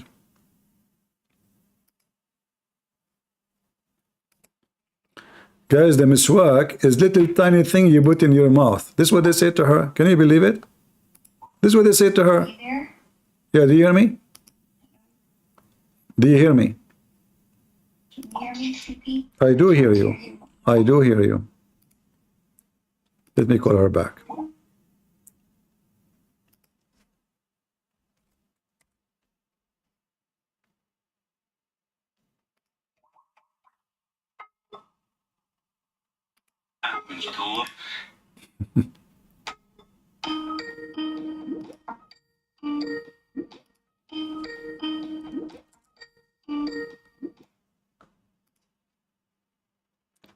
Did you see the miswak I sent you the image? Yes, I saw it. CP. Yes. This is what they beat their wife with it. This is miswak. You can translate the page in English to see that this is the word siwak. It's called siwak. All right? Yeah. Okay. So when they say to you little tiny thing, this is funny. The hadith says that when a woman, she came to Muhammad, her husband was beating her until her skin became greener than her clothing. Is that because I'm beating you with toothbrush? And this is the hadith. Let me give it to you in Skype.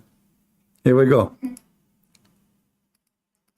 They lie. So you see, if those are friends, why they are lying to you?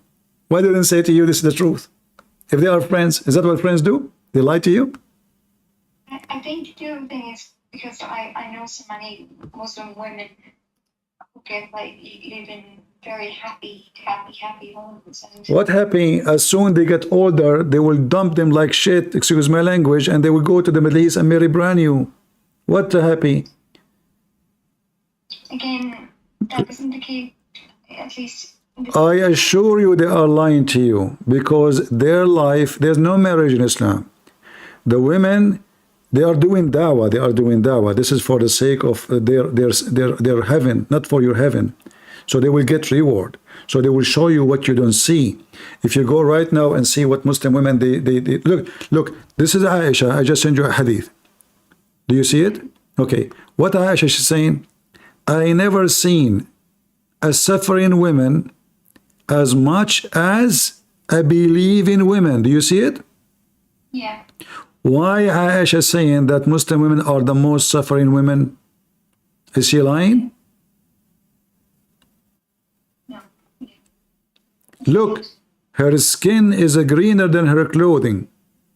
Did Muhammad took the side of the women? No. In fact, he gave him a verse, says, beat them. Not only he didn't ignore the beating, he did not even ask the guy.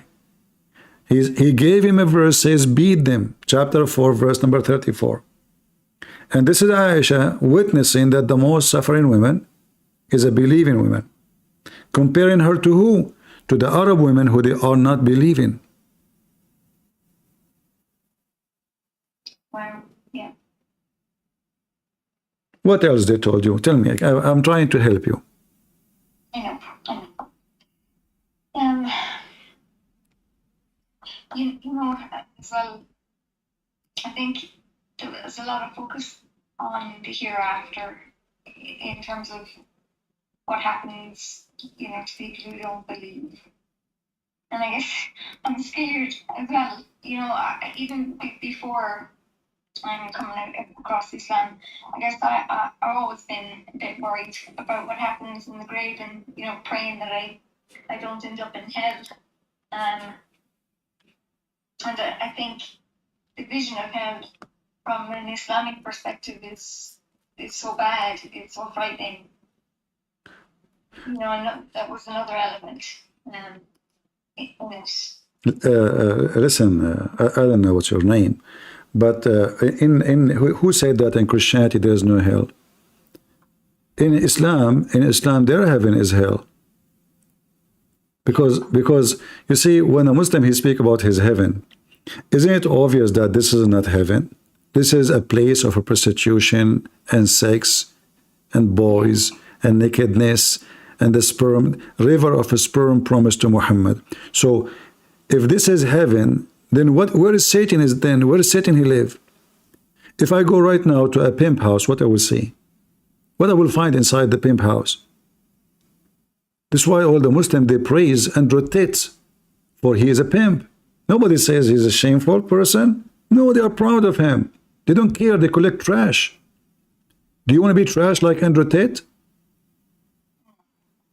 So when they say to you, okay, I'm afraid of hell. Okay, but we are going to hell by converting to Islam. Muhammad himself, he says, actually the Quran itself says, he who trusts Allah is a fool. Only foolish people, they trust Allah. Do you know that? I was listening to you the other day, pointing that out. Yeah, I didn't realize that until just listening to your show the other day. So do you like it, how the Shia and the Sunni, they are exposing each other? Yeah, it was definitely, in the end, it was almost funny, I have to say. Like, I think it's sad and funny. Particularly for someone like me, because you definitely feel a bit more lost than you did. You know, I think I already realized that I made the wrong decision, but I put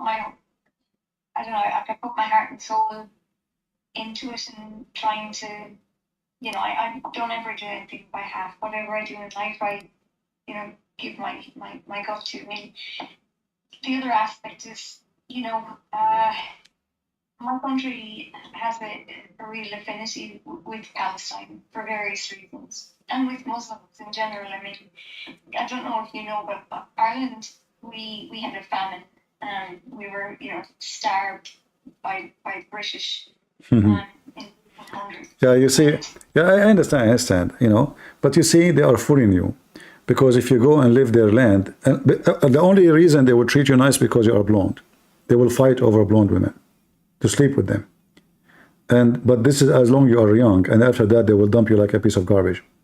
But you know, when you say we suffer from occupation, those Palestinians themselves, they are occupation. The true people who live in Gaza is the Christians. The Muslims, they invade that land. Even Muslims agree. After Muhammad, in the time of Umar al-Khattab, is the first time a person who speaks Arabic entered the land. Before that, nobody speak Arabic. This is non-Arabic land. So they lie and they claim that even the Quran say this is the land of the Jews, chapter 5, verse 21. Not only the Bible, even their book. Moses is coming back to take back the land, take back, which means it's land of the Jews before even Moses. So when the Quran in chapter 5, you see, the Quran never even mentioned the word holy when it's come to land, except Jerusalem. Only. Chapter 5, verse 21. What I found quite interesting is that the Christians in Palestine, I remember the parish priest. He is under their control. They will force him. They don't dare to say any. Do you think if I live in Gaza now, I will be able to say to you what I'm saying? Okay. because they are kind, you know, they are kind, very kind, you know. Do I dare even to preach the gospel in Gaza? They're kind, they're very kind. Can I go in the street and I have a gospel and read in the street? They're kind. Can a gay walk in Gaza? They're kind. Can those feminine who they are striking for Palestine, can they walk in the street? They're kind. They will kill them right away. They will rape them and kill them. So it's a madness what's happening in your country. They are stupid people. All Irish people are stupid, dummy. They are donkeys actually. They hate the Catholic. They consider the Catholic their enemy. So you join every Muslim. He dream about when they will conquer the Vatican. Go check their map. They want to kill every Spanish. Go check their history. They don't even call it Spain, Spain. They call it Andalusia because they want to take it back. But don't we also believe that, like, in their end times, you know, like their form of eschatology, that in the end, Christians and Muslims will unite to fight? That's false. That's false. There's no Christian in Islam. All Christians will be killed. That is false. According the Muslim don't believe the Christians will. Who said how that will happen? When? Listen, lady. Listen. Jesus for them is a Muslim. There's no Christianity.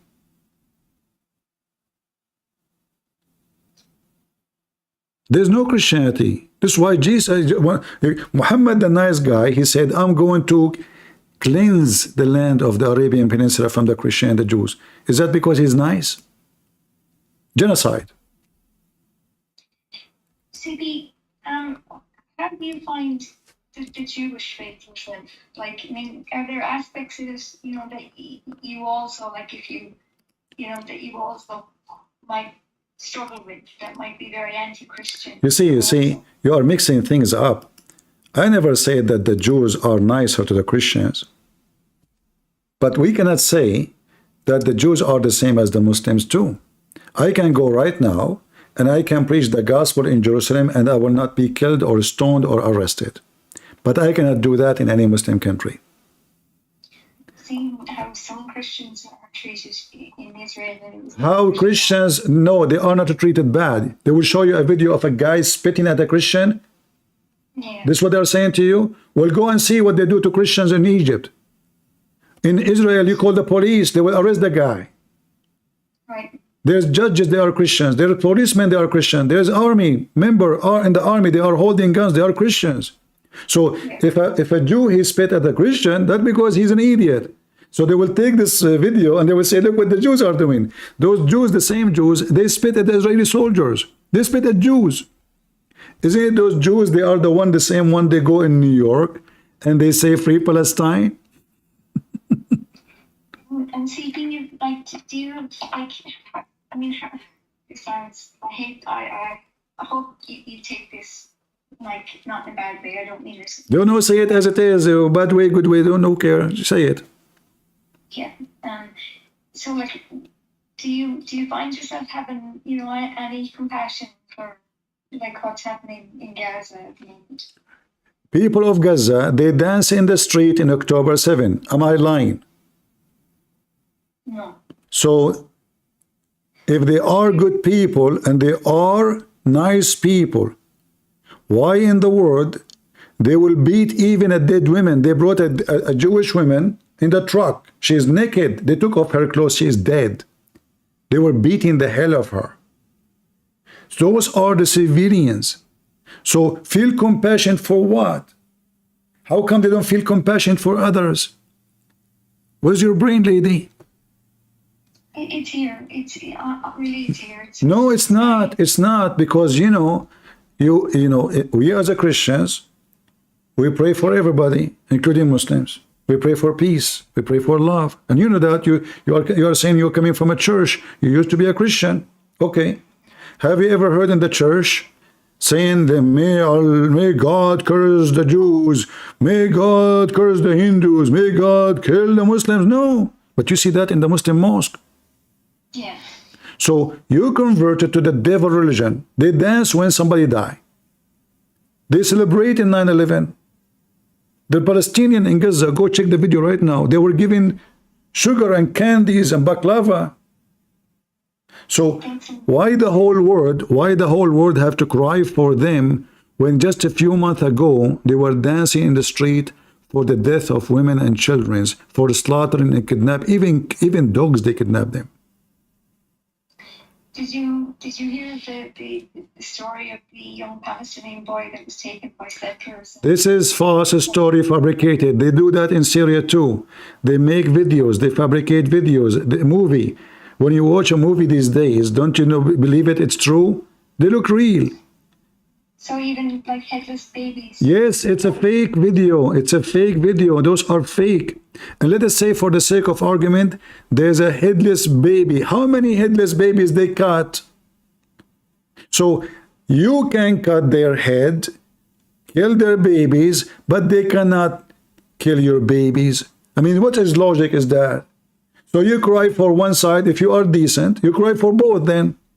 Any innocent baby, we cry for him. Okay, but they don't do that. Yeah. If they have decency, they should say we should not do that to them. The Jews, listen, the Jews, when they enter Beirut, a Muslim woman, she told me, the Israeli army, they enter into her apartment searching for a weapon. This is in Beirut. She told me her daughter, she's about maybe 13, 14 years old, teenage, but she have, you know, feature of a woman. So they enter the bedroom, the girl is sleeping and her body is exposed. She said, and she swear, she's a Muslim, she swear he turned his face, he grabbed the blanket and he covered her and he left the room. And she said, we were hiding weapon under our girl. In fact, it was a plan that the girl, she is showing her body, so he will not force her to move from the bed because they have weapon under the bed. She told me that. But the Jewish guy, he did not even look. Just because there's a girl, she is almost naked in the bed, he covered her with the blanket to his face and left the room. He did not even check the room. They are coming to check every room to see if there is weapon. They hide the weapon under the bed. They put the girl. They told her to act that she is sleeping. The guy, he get in, he covered her, he left the room. They go inside civilian building, inside a school, inside a children's school, and then they build a tunnel underneath of it, and then they throw a rocket, and then the Israeli shoot back. Oh, they killed the children. This is the whole point. To make Israel, actually the whole idea is we will make the whole world go with us against those Jews. And you stupid fool, European, a bunch of donkeys, you believe them. I think it's when even Jewish newspapers. I want to ask you why you don't cry for the women being raped in Pakistan. Why, they are not a human? What happened to your humanity? Why all European, they are going crazy for Palestinian in Gaza? What about you go right now and search Christian in Pakistan? Rape, torture, burning them alive. What about Indonesia? What about Nigeria? Huh? Why nobody talk? Because they are poor Christians. You European are racist. Those are white Muslims. How come the Muslims themselves, they don't care for the black Muslims dying in Africa? Nobody care for them. Those are the blonde Gaza people. Ismail Haniyeh is blonde. And that funny is, they say to you the white supremacist Jews are killing the black Palestinian. There's a black. So what happened? Where is the sense of humanity? When Boko Haram kidnapped hundreds of children, they are Christians, and rape them and force them to be their women and make babies for them. Where is the European in Ireland? Where is the Catholic in Ireland? I think, at least I'm fairly sure that there was a deep outrage, and you know there was a lot of financial support given to try to help. I think with finding those girls. You see, you are giving excuse. What financial? Why you don't go in the street like you go crazy for Palestine? Aren't they human? How come you go crazy in the street by tens of thousands, even in the stadium, everywhere? How come? Because they are black African Christians. Nobody cares for them. Let them die. But those white Arab, the whole world have to cry for them. I think when you see people like, I don't know. How come you don't see images about what the Muslims do in Nigeria or in Syria? You don't see the beheading? You don't see the raping? You don't see the slavery? How come the European people did not go in the street by millions? Who support the Christians in Syria? Any of you? Nobody. What about Iraq? Iraq became empty from Christians. Everybody run for his life. Nobody care. They use you. They fool you. You are just dumb. All of you European. All white European. You are dumb. You are stupid. Oh, even your priests are donkey. Even your church is run by donkeys. You support the criminals who would kill you. Do you think Nelson Mandela was a donkey? Nelson Mandela is a gang guy. Don't you know that he is a gang man? So what if he is fighting for freedom? Go and see how many millions he have. He's the same as Kamala Harris, the same as Obama. Just because he's a black, we have to stand with him fighting for freedom.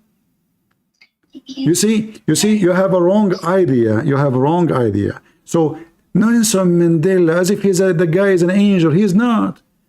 His wife, she's a gang leader. His wife, go check whatever, how many crimes she committed. The wife, the boy, the bodyguard. So we are against slavery. We support black people. But why we don't say things as it is? And what does this have to do with this? Nelson Mandela. South Africa, right now I can show you videos from the party which is ruling South Africa speaking about killing every single white person. Why nobody talk about it? Yeah, I saw it. Yeah. So how come South Africa, who want to kill every white, they are supporting Free Palestine, who they are white? You're right. Yeah. I mean, because, the world, seen as fairly level-headed, and he was utterly dedicated to the Palestinian cause. All what happened in South Africa, we got rid of racist white regime, white supremacist, and we got they have now a black racist regime. Nothing changed. It was racist white, now racist black, and they are the one who claim that they want to defend the right of a human being. Yet they want to kill every white. So don't be a fool.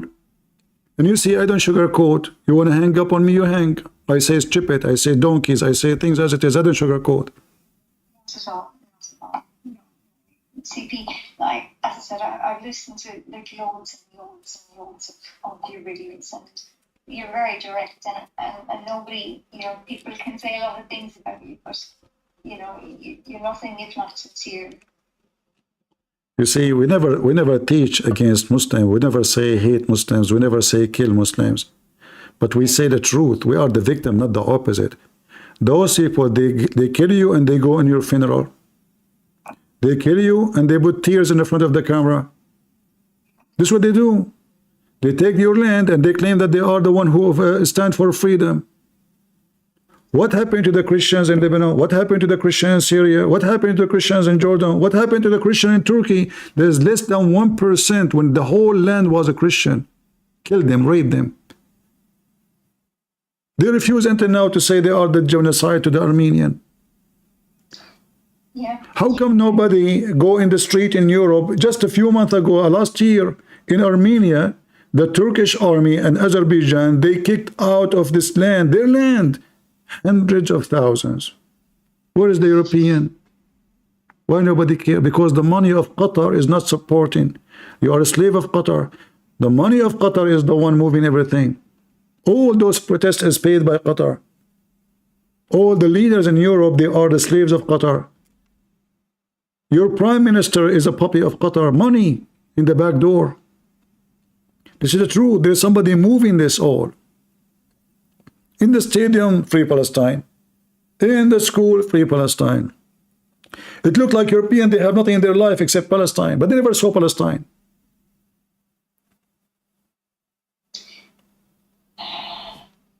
it's a tough one. I think at this point I'm almost numb to the images that continue to come out of there. And I mean, look, if you had a magic wand, CP. Lady. How, you see, again, you are being hypocrite. How come you did not cry for the Jews? The Jews did not attack Gaza for how long? After October 7. Took them long before the attack. We did not see European go in the street for the massacre happened to the Jews. Not a single European went in the street. How come? How come you go in the street only for the images of Palestinians, but you don't go for the images of the Jews? I think probably some of it has to do, I guess, with the fact that, Gaza, I guess, in particular, it does have like a blockade, and that kind Listen, of this is a lie. This is a big fat lie. If they are blockade, how they have all this weapon? If they are blockade, how they have all those high sky building? Where is the concrete coming from? The Israeli, they allow even Qatar, they deliver billions of dollars, and the Israeli themselves, they deliver the money to Gaza. 20 years. Their border is open with Egypt. What a blockade? The blockade happened after the war, after they attack. If I am the one who did that to my family, do you think I will allow them even to get anything? What if those Muslims are the one who are surrounding the Jews? Do you think even they will allow them to have water or even air? Imagine if those Muslims, they have the nukes of Israel. Do you know what they will do? They will nuke Israel right away. They will not wait a second. The Israelis are very kind people compared to those Arab, and I'm an Arab. Because the first thing they would do, they will nuke. They have a Kalashnikov and they want to kill everybody. So what if they have a nuke? What they will do? So you sided with the devil. You are under the influence of the devil, and you think you support the good cause. Yeah, I guess You see, I'm an Arab, and I say it 1,000 times. If the IDF allow me to go and fight, I will go and fight with them, because I know who is right and who's wrong. This is the land of the Jews. That's number one. Number two, if those Arab are the one, the Muslims, they are the one who have the power of Israel, you will see what they will do to the Jews. Do you know what Muhammad said? If you see a Christian or a Jew, I just gave you a link, by the way, about Muhammad kicking the Christian and the Jews from their land. If you see a Christian or a Jew in the street, you have to force him to walk inside the sewage. This is Muhammad. Do the Jewish force the Muslims to walk in the sewage? If you want to be fair, the Jews should treat them the same way Muhammad told them to be treated. Eye for an eye. If you force me to walk in the sewage, do I blame the Jew if he forced Muslim to walk on the sewage? How come you can do it to him, he cannot do it to you? So, when do you think enough would be enough, in terms of just bomb? Somewhat? When do you think enough is enough with respect to Israel bombing Gaza? Do you think they should just keep? I believe Israel is a country run by a bunch of idiots because they are being very nice. After all what those people did to them, they are being very nice. They are being stupid because it doesn't matter what they do. People still think the Israelis are committing crimes against humanity. So the Hamas, they go under the houses of civilians, and the Israelis send their army in the ground when they don't have to. They can just destroy the whole town in a second. But because they don't want to kill civilian, they send their army in the ground, risking their own kids again. But who appreciate that? Nobody. Nobody. So it doesn't matter what they will do. They will say they are criminals because simply there is somebody behind this movement. 64, 65 Muslim countries supporting the agenda, supporting the propaganda. They are controlling the internet, small tiny nation, 4 or 5 million Jews. They are trying to defend themselves, and they are the evil one. But there's 1 point something billion. Every one of them want to kill the Jews. They are the victims. We know who is the victim. The Jews are desperate to sign peace agreement with all of them. So what do you think, you know, if you had control over it, like, how would you... I better not to say, I better, because I'm an Arab, I have a mentality of an Arab. I will be way more aggressive. Those Israelis are dummies. They are being very nice. I told you, they are very nice, extremely nice. Right. So you would Listen, be like... the American, when 9/11 happened, what they did? They took all of Afghanistan, correct? Yeah. How come the American, they can take all of Afghanistan and nobody strike in the street for the same crime? And even with there's no rape, there's nothing. It's just the airplane hit the building, killed 3,000 people. How come? How come the American, they allow themselves and they dance in the street when they kill Osama bin Laden, while the Palestinians, they were dancing in the street for supporting Osama bin Laden? How come we can invade a nation? How we can invade a country? How come we can invade Iraq?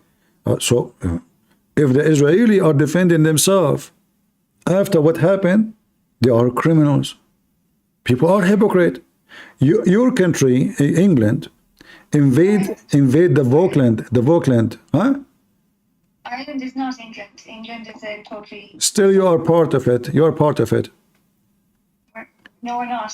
We're completely independent. This is false independence. You have a false independence. Ireland is actually, it's a neutral country, so it doesn't partake in... Is it part of the UK? We're absolutely free. We won our freedom. No. Are you part of the UK? No, No? absolutely not. I thought Ireland still is part of the UK. There's 6 counties out of 32 is still under British rule. So you are from the Republic of Ireland, right? Yeah, I am. Oh, okay. Anyway, it doesn't matter. You know, if those people of Gaza, they did the same to you, what you will do? Just ask yourself. 1,400 people slaughtered and kidnapped in one day, in few hours. What you will do? Yeah. Who is the one who attacked who? Who is the one? And this is their land. All the lies that the Jews are taking their land. You see, the Muslim, they took all of Iraq. Not some of Iraq. They did not leave like a centimeter for the Christians. But this is the land of the Assyrian and the Babylon people, the Assyrian and the Chaldean. The Chaldean and the Christian there, they live like not even a citizen, second, third citizen. They live like dogs. The same in Egypt. Go and see what they did in Egypt. The Israelis said to them, listen, we will give you a state, we will sign an agreement. No, they want to throw them in the ocean. They sign agreement only when they give up. Do you know that the Quran says, cry not for peace when you are the uppermost? Yeah. So when now, when the Muslims, they sign peace agreement, they are allowed only to do it with the enemy of Islam only if they are weak. So now Emirat, Bahrain, all those countries, they sign peace agreement with Israel because they cannot kill the Jews. But one day, if they have the power to kill the Jews, they will do what Mohammed did in chapter 9, verse number 1. Bara, he washed his hand from all the treaty. Chapter 47, verse number 35 says, be not weary and faint-hearted for crying for peace when you should be the uppermost. Do you know that? Is torture, disallowed, isn't it, in the Quran? Yes, cutting hands, cutting fingers, this is torture. This is not just a punishment. If I crucify somebody, is that a death penalty or torture? Torture. Well, this is the Quran. Muhammad even he put nails in the eyes of people. He put. It's one story also. It caused a lot of, but again, you know, those who I spoke to about it, you know, in the end, the response was, it was an eye for an eye. That they were. See the hypocrite Muslims. Let us say it's an eye for an eye. So can the Jew now rape their women? Yeah. Can the Jew kill their kids as long eye for an eye? Yeah. Can the Jews, kidnap tens of thousands, and rape them and kill them and put them under the ground? How come? So it's an eye for an eye when they want. But we can take your eye, but you cannot take our eye. The nation of hypocrite, the nation of the devil. Oh, it's tough going, I have to say. It's really hard. It's just my experience of them. No, I advise you to stay as a Muslim. You know, you will be happy with the devil. You have a tail, you will play with it. You can put it in your butt too, because you choose to be partner with the devil. Don't tell me it's hard. You've chosen to be there. You joined the devil. You're a partner with the devil. You're saying that you are against hatred, but the Quran in chapter 5 verse 14 says Allah will spread hatred and enmity between the Christians until the day of judgment. But listen carefully. Free Palestine. But you are against hatred, right? But you support the book and you converted to the book which says hate the Jews, hate the Christians. Allah himself, he will spread hatred. You're choosing that. Don't cry for me. Don't tell me you are a good person. You are not.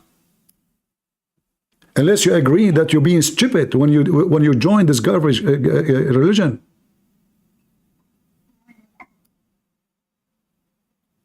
I say things as it is. I don't sugarcoat. And I believe that the only way to make people wake up is to say to them things as it is. This is chapter 5, verse number 14. This is chapter 5, verse number 64. Both of them saying what? Allah will spread hatred between the Christians in chapter 5:14. And Allah will spread hatred between the Jews, chapter 5:64. So when you join the devil religion, because how we know the devil teach hate. When you came here, he says, don't you have passionate for Muslims? I see that you hate Muslims. I never said I hate anybody, but I know that they hate me. I know how many of them they dream to kill me. I'm not a fool. Don't shower me with the word love. It doesn't change reality. So they want to kill every Jew. Even Muhammad, he says, time will come. Time will come. And the Muslims will fight the Jews. When the Jew hide behind a tree or a rock, the tree and the rock, they are Muslims. They will say, there is a Jew behind me, kill him. What if we switch it? What if now we heard the Jew saying, time will come and a Muslim hide behind a tree and a rock. The tree and the rock, they say, there is a Muslim behind me, kill him. The Muslim will go crazy. Allahu Akbar, teaching hate against, But this is their book. This is their religion. And what you do? You join the garbage of the devil. And you claim that you are a human who supports humanity, when in fact you are supporting the devil himself.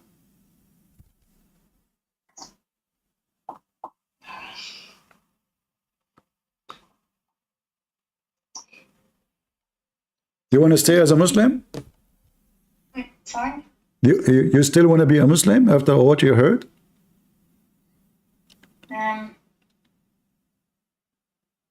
Did I lie to you? Yeah. Did I lie to you? No, you didn't. Okay, as long as you agree that I did not lie to you, do you still want to be a Muslim following the religion of the devil? I guess not really. So are you leaving Islam? Yeah.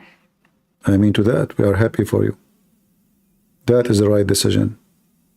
Now you are back to your mind, to your brain, to the gift of God. God gave you a gift, use it. Don't let them fool you. I have a brain. There's a lot of scam in this earth. How in the world I will leave the Messiah and all the wonderful teaching he have, and go after such a devilish religion. I cannot even call it religion. This is Satan himself. You know, that was, I guess, one of the things that I, you know, because it just took a long time for me to finally make a decision. Like I wouldn't say browbeaten, but you know, it was pretty heavy, you know, constantly. But you know, I always said that the most difficult, most painful part was changing my relationship with Jesus. You know, but you know, they always said to me, you know, that Muslims love Jesus even more. That you know, you just love Jesus in a new way. You know, it's not that you can't love him, but You know, for God, he loved the world. What he did? He sent his only begotten son to save you. Allah, he hated the world. So he sent Muhammad to F every woman. Just before you came, I don't know if you were listening, I told the guy, your prophet, it says in your book, if his eyes fall into a woman, her husband must divorce her so the prophet can F her. He said, what's the problem with that? So how in the world anyone want to follow such a scumbag? All satanic readers, they want two things: violence, money, sex. And this is what Islam provide and offer. yeah. I think the other thing that I just really struggled with is how they couldn't contemplate or imagine how Joseph could, you know, take Mary to Bethlehem without, you know, like raping her. You know, they at the very, one of the things that they, you know, in order to disprove that those things happened, you know, they said that, you know, there's no way that a man would have been alone with a woman and that they didn't have sex. You know, there's just no way. And I guess I always try to kind of come back with, well, look, you know, there are men and women who give up, like, who are celibate for God. So there just was no way they could comprehend how Joseph, you know, could have, you know, took care of Mary without having sex with her. You know, for us, the most important is Christ, and the rest is, let us say, characters in the stories to present to us what happened. So for us, when we look at Christ, we find God. Yeah. And people who they are chosen by God, they are chosen for a reason. So when Mary, she was chosen, she wasn't chosen out of nothing. She was chosen for a reason. She must be a wonderful woman. And the one who is her husband, he is chosen too, because God is chosen this family. So God, he do things the right way. However, the important for us is not to allow the devil to enter our house, to fool us.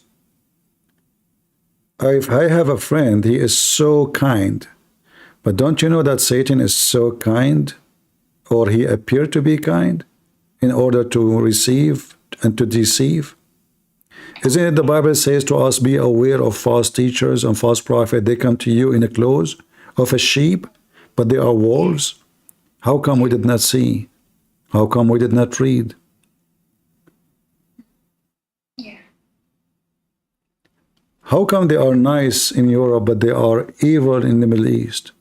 What happened? By changing the location, by flying a few hours, they are different people? There's an interesting story about Muslims and Ireland. I was telling you that we had a famine that killed 3 million of us, and this was in the 1800s.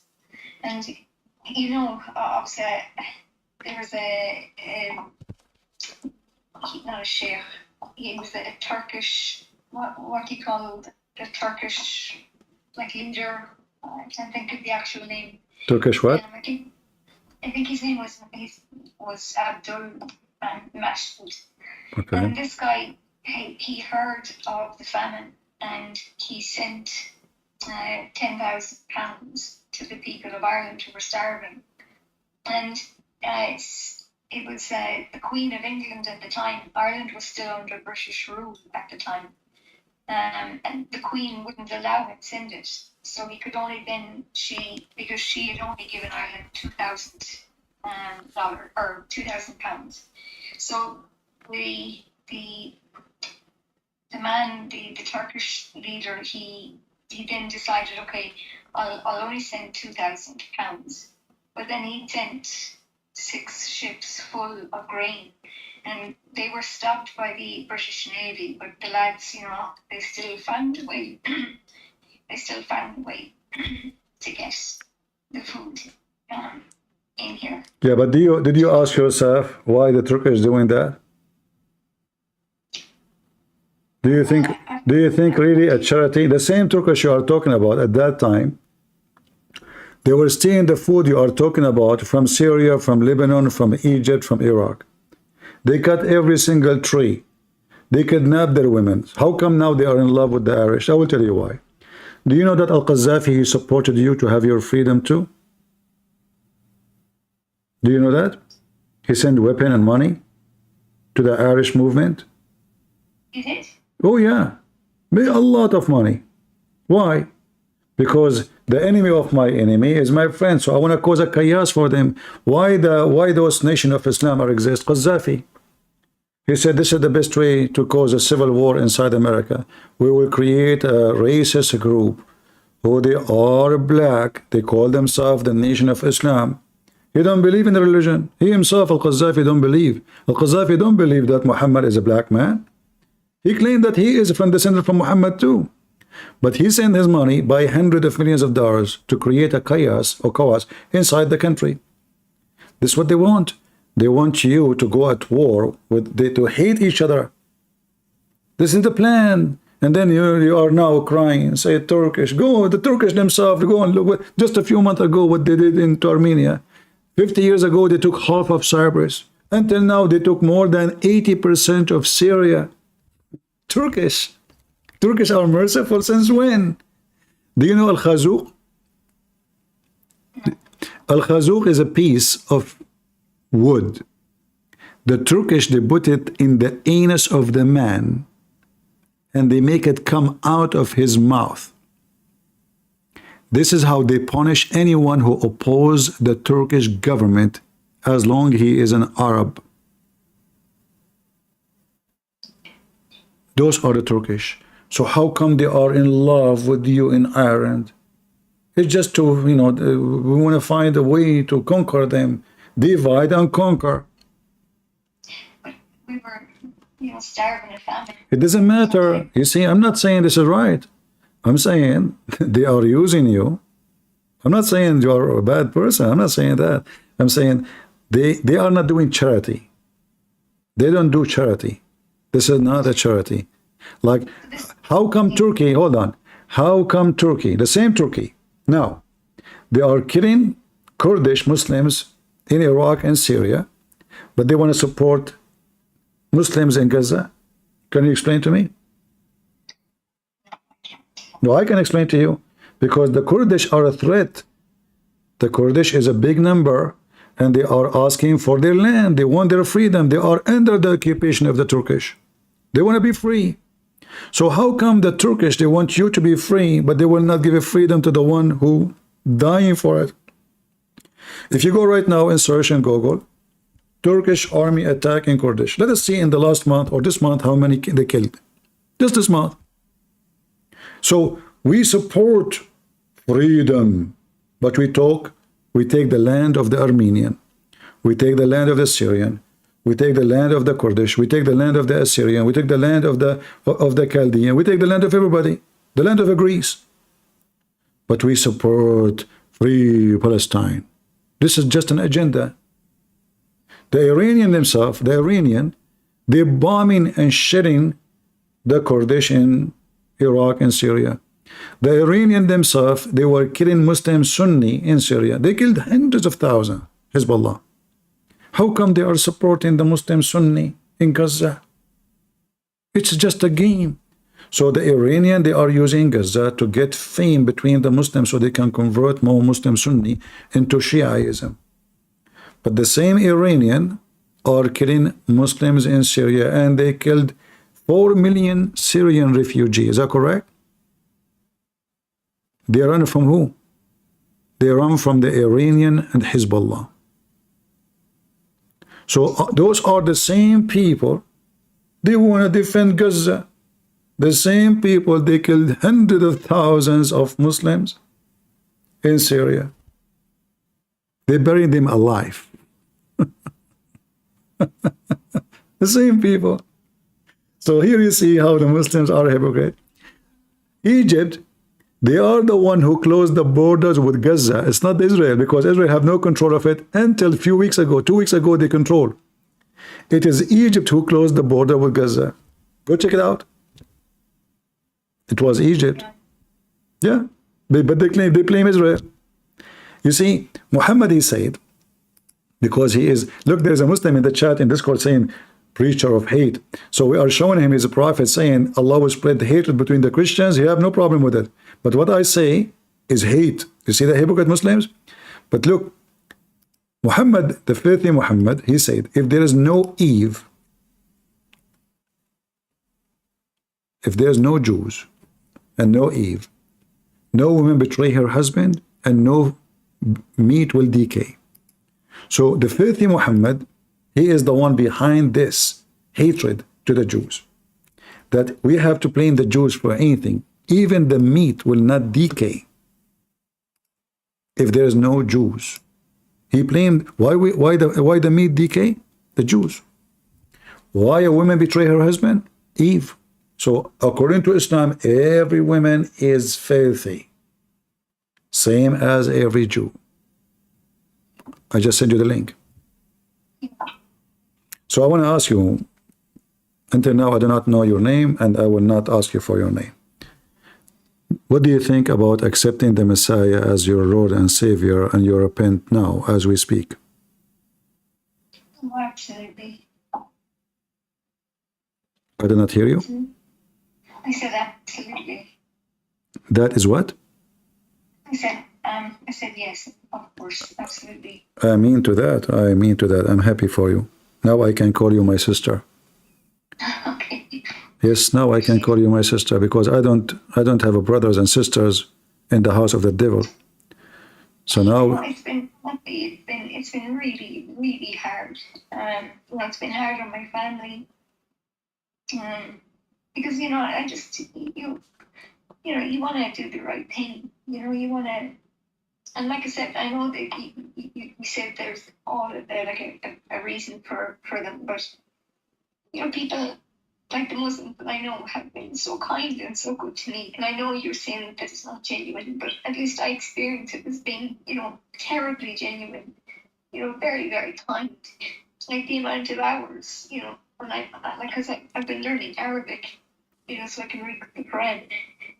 And, the amount of hours and hours and hours, that they've helped me. And this was after taking the Shahada. So, they could have just left me to, get on with it on my own. But they just, they're so given. So that's I'm sorry for getting a bit upset, but like at the heart, but I guess I didn't have peace all the time.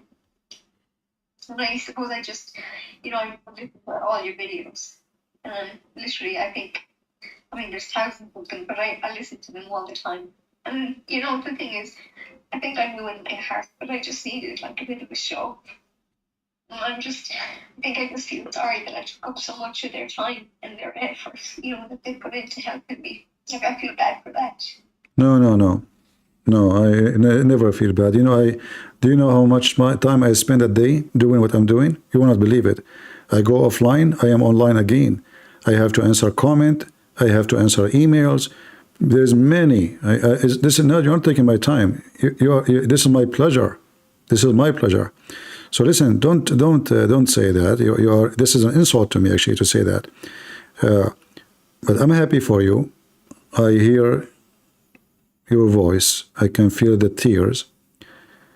But this is the tears which washing you from what you did. for what you did is horrible. Yeah. And we pray that the Lord today he receive you as a daughter of Christ and he forgive your sin. We pray to him. And I'm sure he witnessed your tears. Yeah, please, yes, please say a prayer for me, because, yeah. No, we will pray for you for sure. You can type your name for me in the chat if you want to. I see a name there, but I'm not going to say it in public. But for sure, I will pray for you. And I ask all the Christians here to pray for her. She is coming back to the Lord of love, the Lord of mercy, the Lord who, he said, and he made the women are equal to the church. He said the man, he gave himself to his wife, the same as a Christ gave himself to the church. This is who you are in Christianity. In Islam, you are a sex toy. God himself, he chosen to come through a woman in Christianity. There is higher honor than this. Not through a man, but through a woman. Her name is Mary.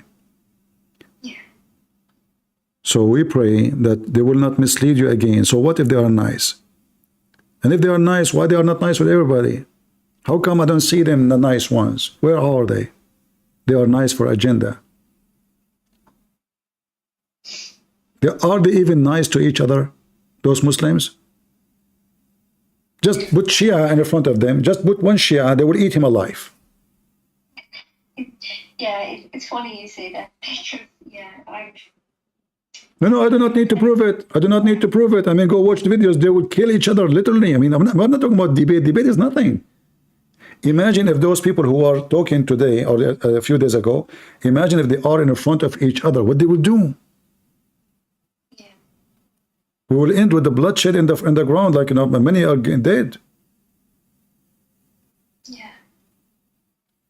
So we are happy for you. Thanks very much, Christian friends. Thanks for taking so much time. I really, really appreciate it. And yeah, if you could, yes, maybe just keep me in your prayers. Okay. We will. But I want you to promise me not to let those evil people who they are kind. You see, they are kind. Satan is very kind in order to deceive. They have their way. They come to you in the clothes of a sheep and they fool you. You don't know what kind is when it's come to live in the Middle East, and you will know what kind is. Just go live in there and you will see what I'm talking about. Very kind. Extremely kind. The kind will kill you for any reason. The kind, if you say a word they don't agree with it, you will disappear, you and your family. They're very kind. Super kind. This is why, how many atheists there is in Iran? Zero. Zero atheists. What are you talking about? How many atheists there is in Egypt? Zero. There's zero atheists. A country of 100 million, there's zero atheists because they are very kind. The second you say you're an atheist, shish kebab. You see how kind they are? They're kind, very kind. Okay, how many atheists there is in Iraq? Zero. How many gays? Zero. They are very kind. Because they are kind, they come on, they support freedom of speech, freedom of religion, freedom of belief, anything. They are kind, very kind. They are kind only in your neighborhood. Just go. What if a Muslim woman, she marry a Christian man? Those women you are talking about them, they are kind. What if one of them, she marry a Christian man and she became a Christian? What they would do to her? Yeah. Very kind. All right, what I can say. Well, I hope you will help your friends if there is any they were able to convert to Islam to save them, bring them back to the Lord, and you can even invite those Muslims who they are very kind to debate me, and you watch the debate. Yeah, I'd love that. Yeah, let us see what will happen. Very kind. And then suddenly they will see that they are defending the pervert Mohammed, defending the killing, defending the rape, defending everything, but they are very kind, very kind. Yeah.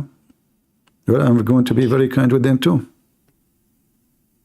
Thanks so much. Christian friends. You're welcome. I'm happy to talk to you. Actually, we completed almost 1 hour talking to you. It was an hour of a blessing to me, a blessing to you.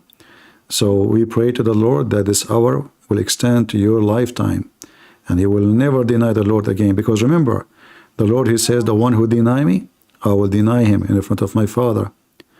And if you fear hell, you don't want to go to hell, well, don't repeat the same mistake again. Don't ever. Yes, sister. Thank you. Be strong. I advise you to start reading the Bible every day. And with Christ, there is no hell. No hell.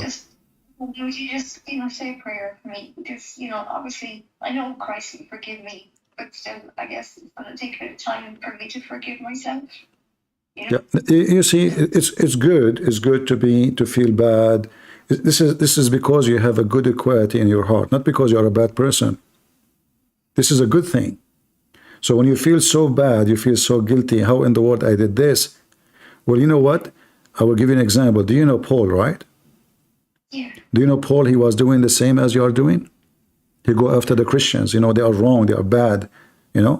Paul himself become Paul, the one we know. So you can be the female version of Paul, going between the Christians and those who they are trying to convert to Islam, so you can save them. Now you have experience. Now you became one of them for some time. Now you learned a lot of stories. Now you can teach Christian girls so they cannot be fooled by the devil Muhammad. All right? Okay. Thank you so much. God bless you. Continue 20 seconds more and we will finish 1 hour.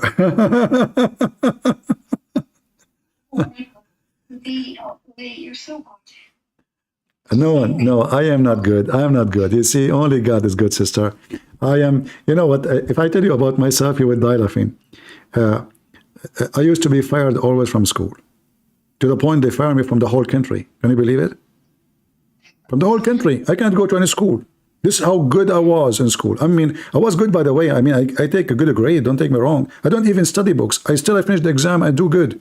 But I was so good in school to the point they fired me from every single school in the country. I mean, they bring the paper from the Minister of Education, says, this guy cannot be in any school anymore. That's it, Yet I finished my high school. I finished my university. I finished my degrees because simply I was angry from everything around me. I was living in the land of the devil. I saw how unjust. So I was revolting against everything. I stood against evil since I was a kid. I paid a high price. My parents themselves don't understand why this guy is doing this. I mean, he go in a fight, it's not his fight. What's wrong with him? So you can, and you have a better opportunity than me.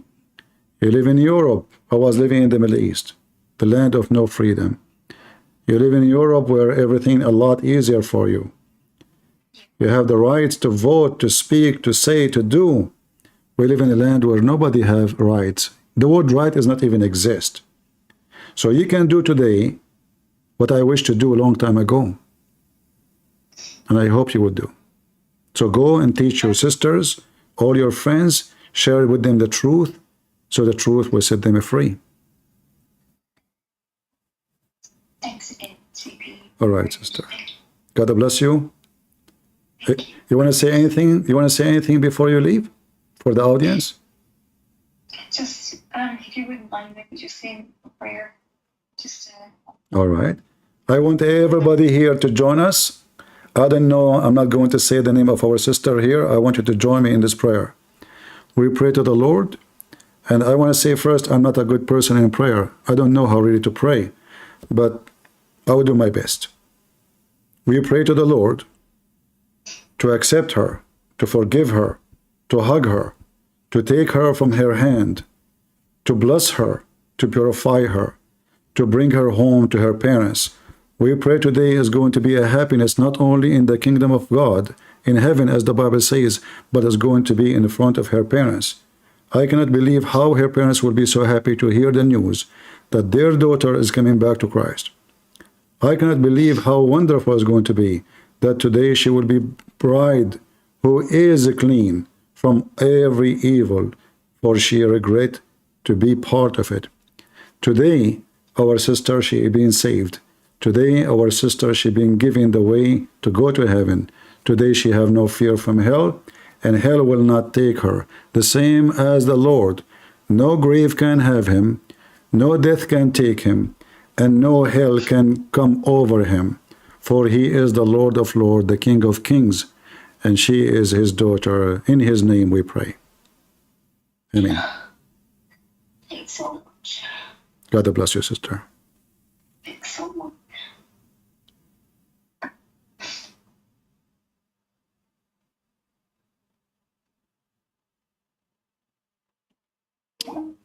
All right. Well, I'm happy for her.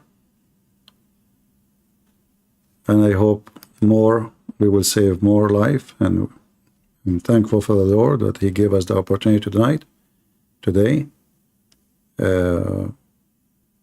to reach out to this lady.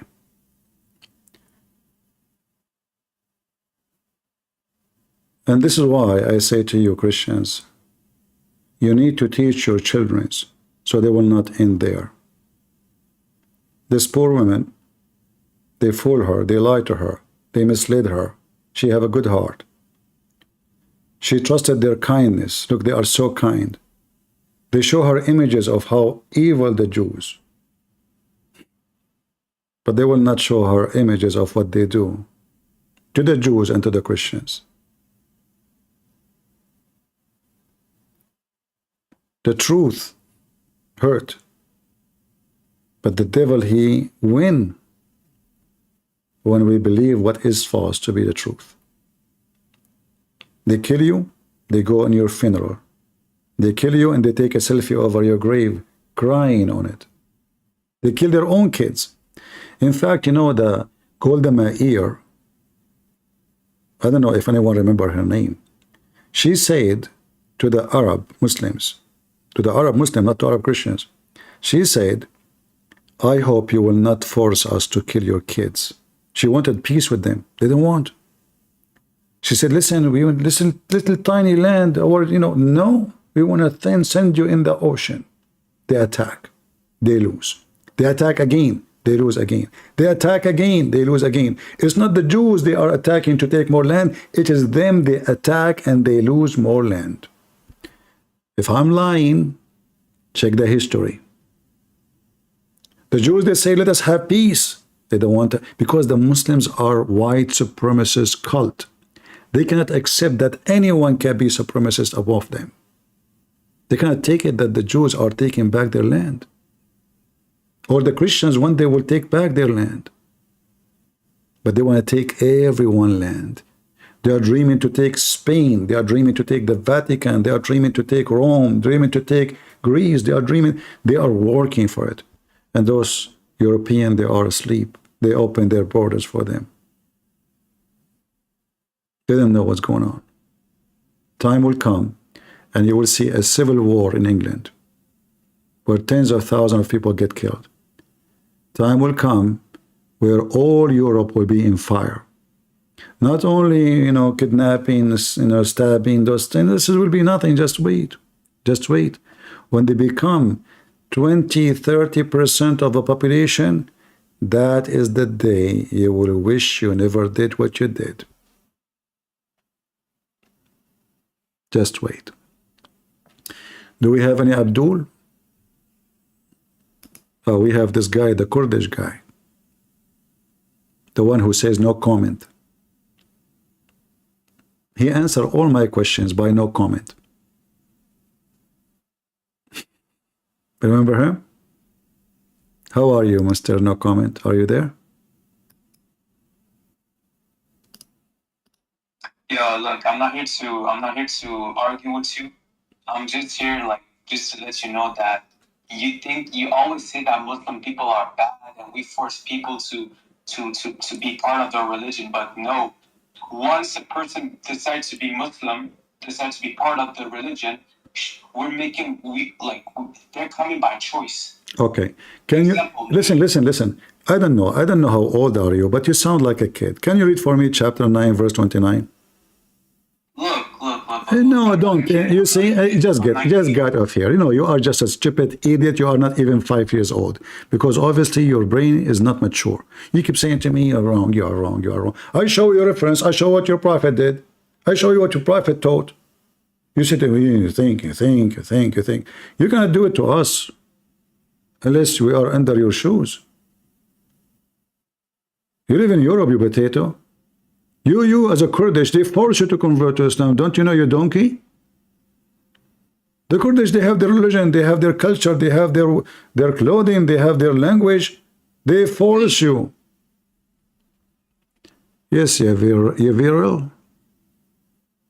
Yes, my name is Elsie, actually. So. All right. How I can help you?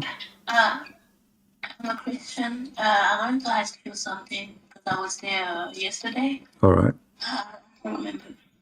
And this guy that came,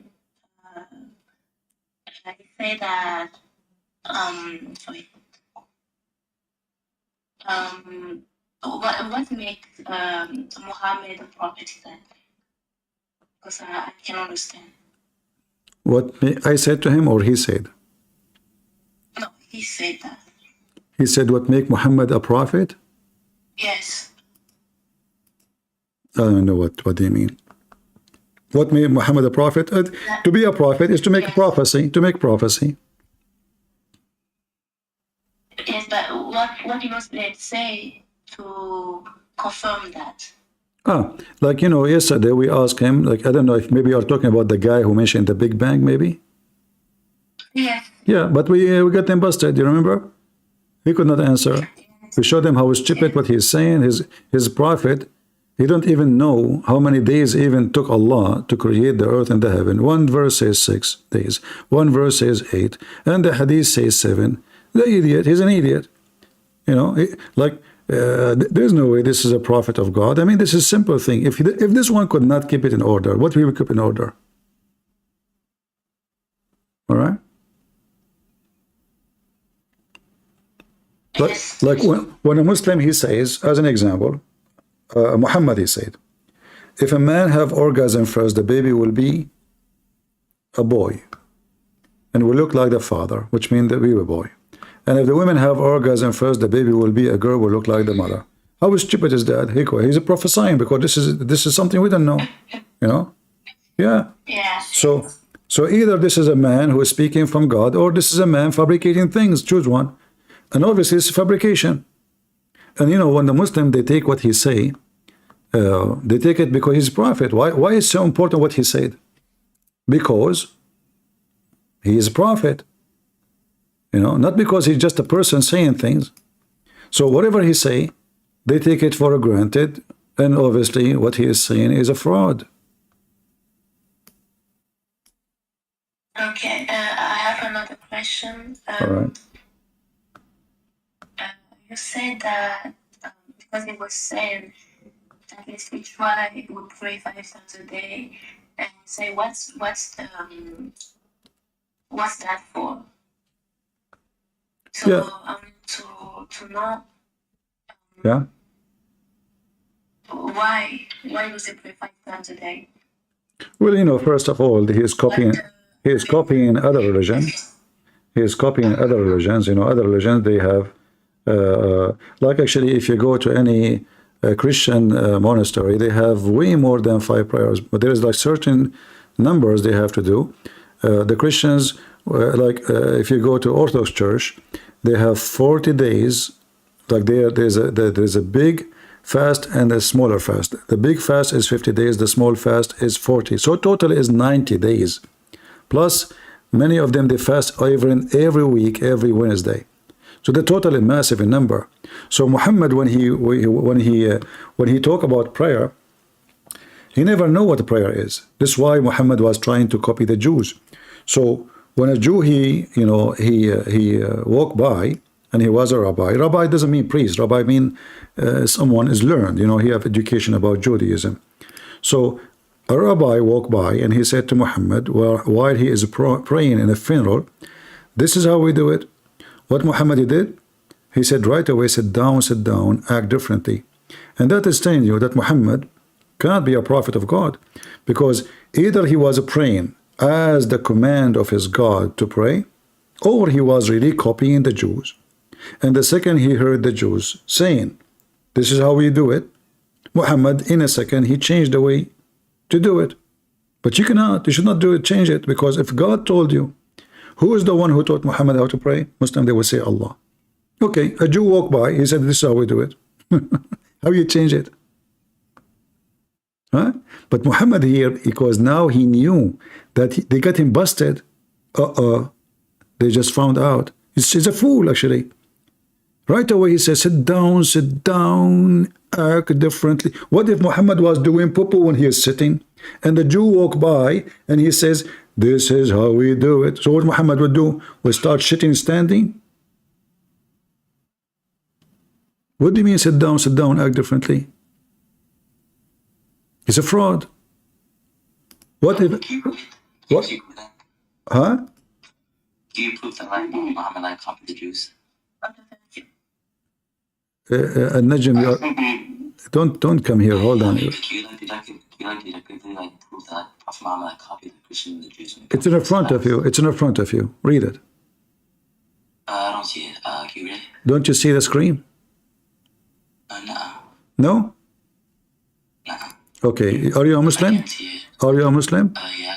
All right. Yeah. Open the link. Are you from Indonesia? I don't know why it's like relevant, but like no. Yeah, you sound like Indonesian for me. Orang. Go ahead. Hey, that's kind of racist, but like. All right.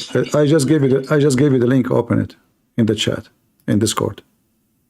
Yeah, the Messenger of Allah used to stand up for the funeral until the corpse was placed into the grave.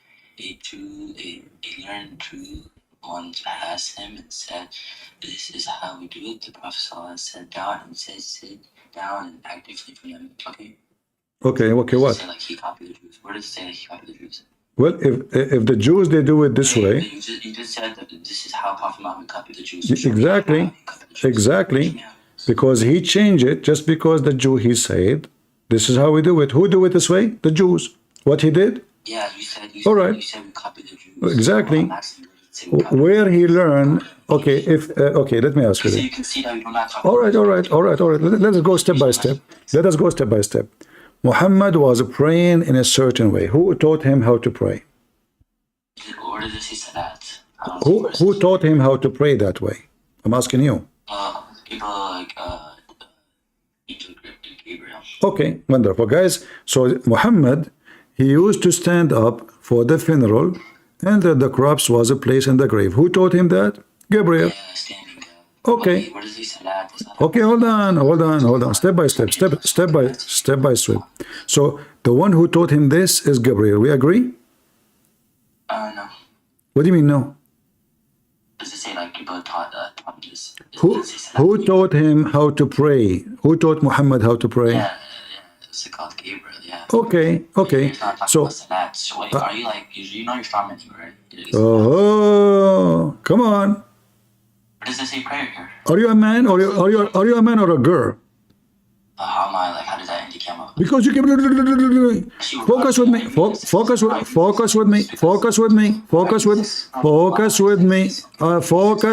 Yes, I'm being sexist now. You like it, don't get lost.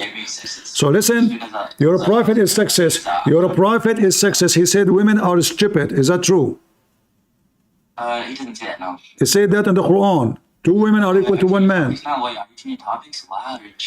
A second ago you said sexist. Isn't it your prophet? He says most of women, they will go to hell. Isn't it your prophet? He said most of women, they will go to hell. Okay, boo-boo. Okay, listen. So now, who taught Muhammad? Listen. Who taught Muhammad? Shut up. Who taught Muhammad? If you don't want to let me talk, I will just throw you in the garbage. You want to debate me? Debate me. Go ahead. I dare you. Throw me up. I dare you. Run away. I do not need to throw you in the garbage. You're already in the garbage. You're a Muslim.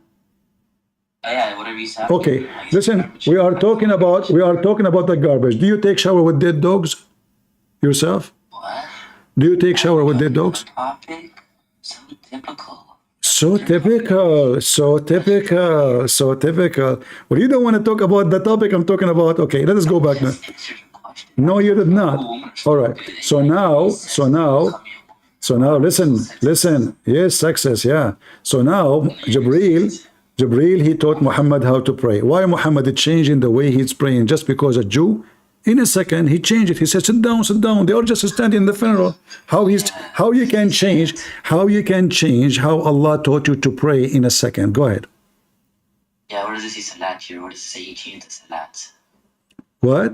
Yeah, where does it say he changed the salat? Because, It's a funeral salat, you idiot. okay, yeah, show me where. It's talking about one that What they are doing. I don't see where it says. Kitabul Janaza, the book of funeral. Yeah, I don't see where it says. What Muslims, what it says in the front of you, read the page. Yeah, it says when the body is being lowered. So when the Prophet, he stand in the during the funeral, he's doing what? No, not bid'ah, bro. You keep making bid'ah, but I don't see where it says janazah, bro. He is praying in the janaza because that's what they Show do. me where it says janazah. Give me dalil. It says in the front of you, you are a donkey. It says janaza. Here we go, janaza. Yeah, show me where it says it changed the janazah. Show me. Get out of here. Scumbag. Just a kid. It's in the front of you, you donkey. Everybody can see it. Everybody can see it. You want to change topic? You even talk like a hoo-hoo. Are you a man?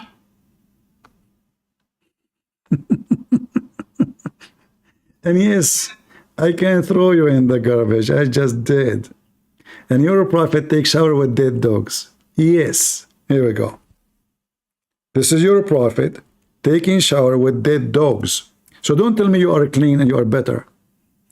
For sure here he's not copying the Jews because the Jews are so clean. Very. Muhammad, he takes shower with dead dogs. And even the Arab, they were wondering how in hell this guy is doing so.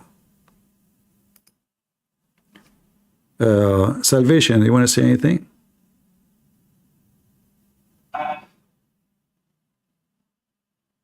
Are you there, Salvation?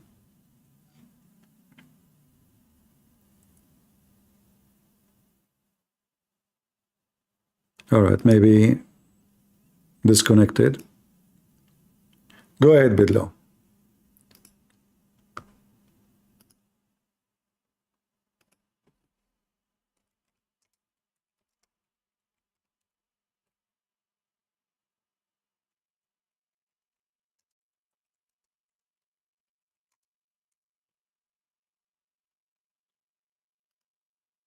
Can you hear me? I do, go ahead.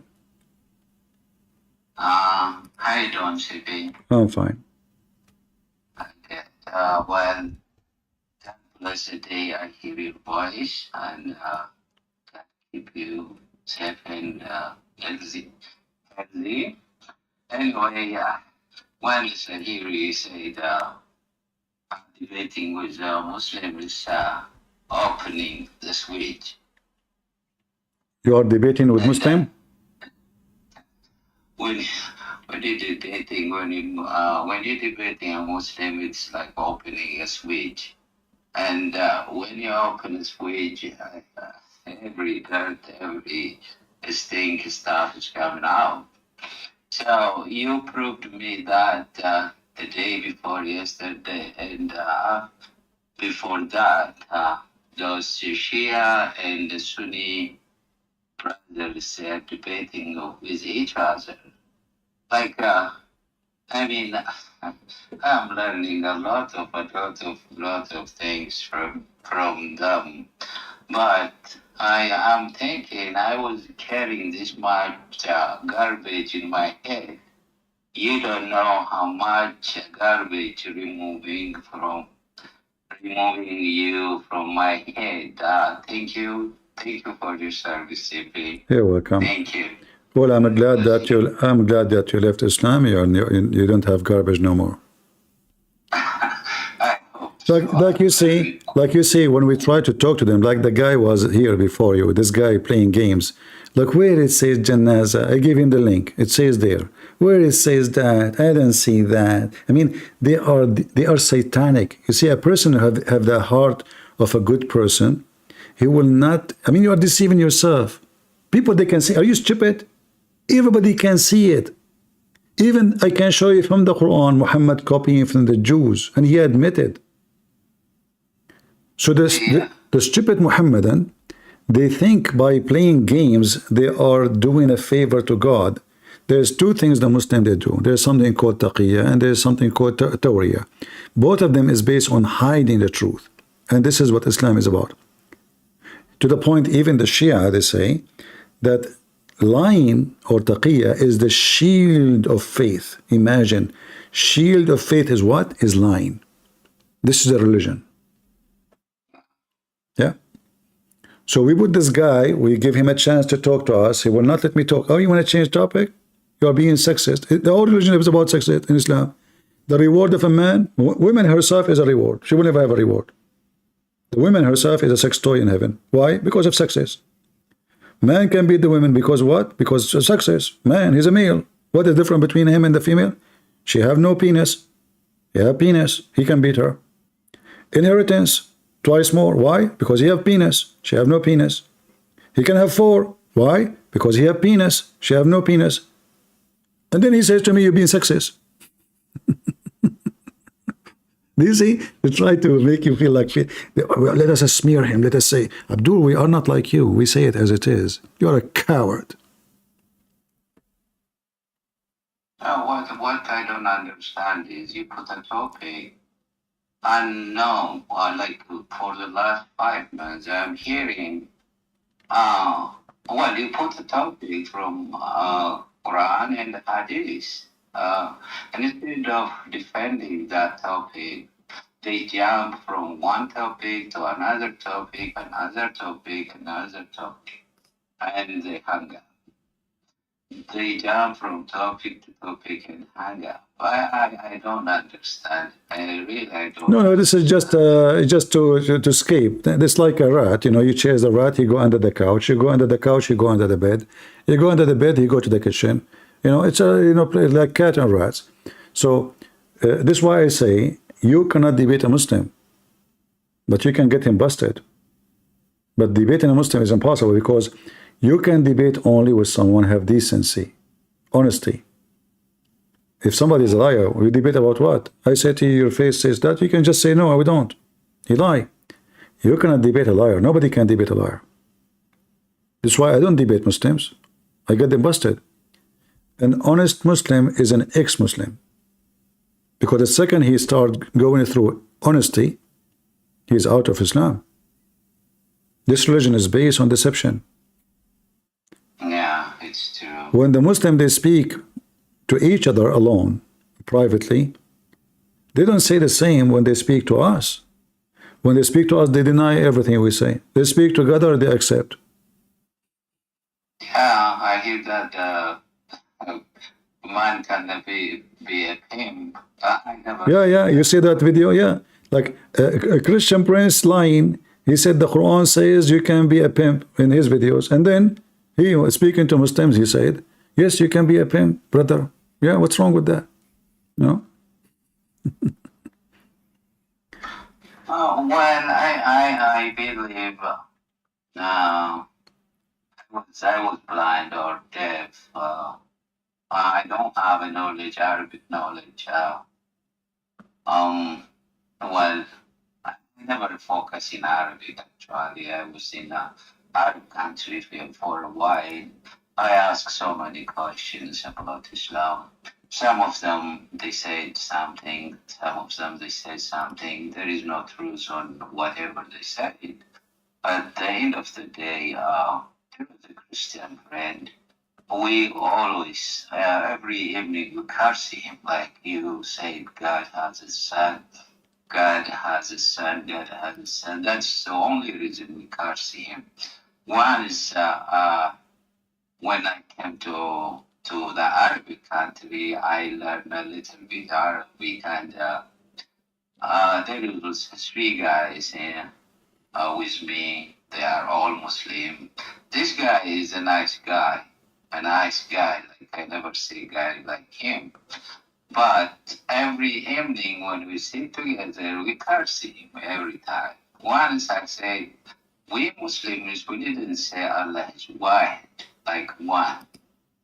They say, no, Allah is one. No, Allah is not one because in Quran he said, inna, which is we. That means there's something we don't know, so don't say that. They bring me 2 scholars learning in a university to tell me Allah is one. I get a verse, it says, inna nahnu,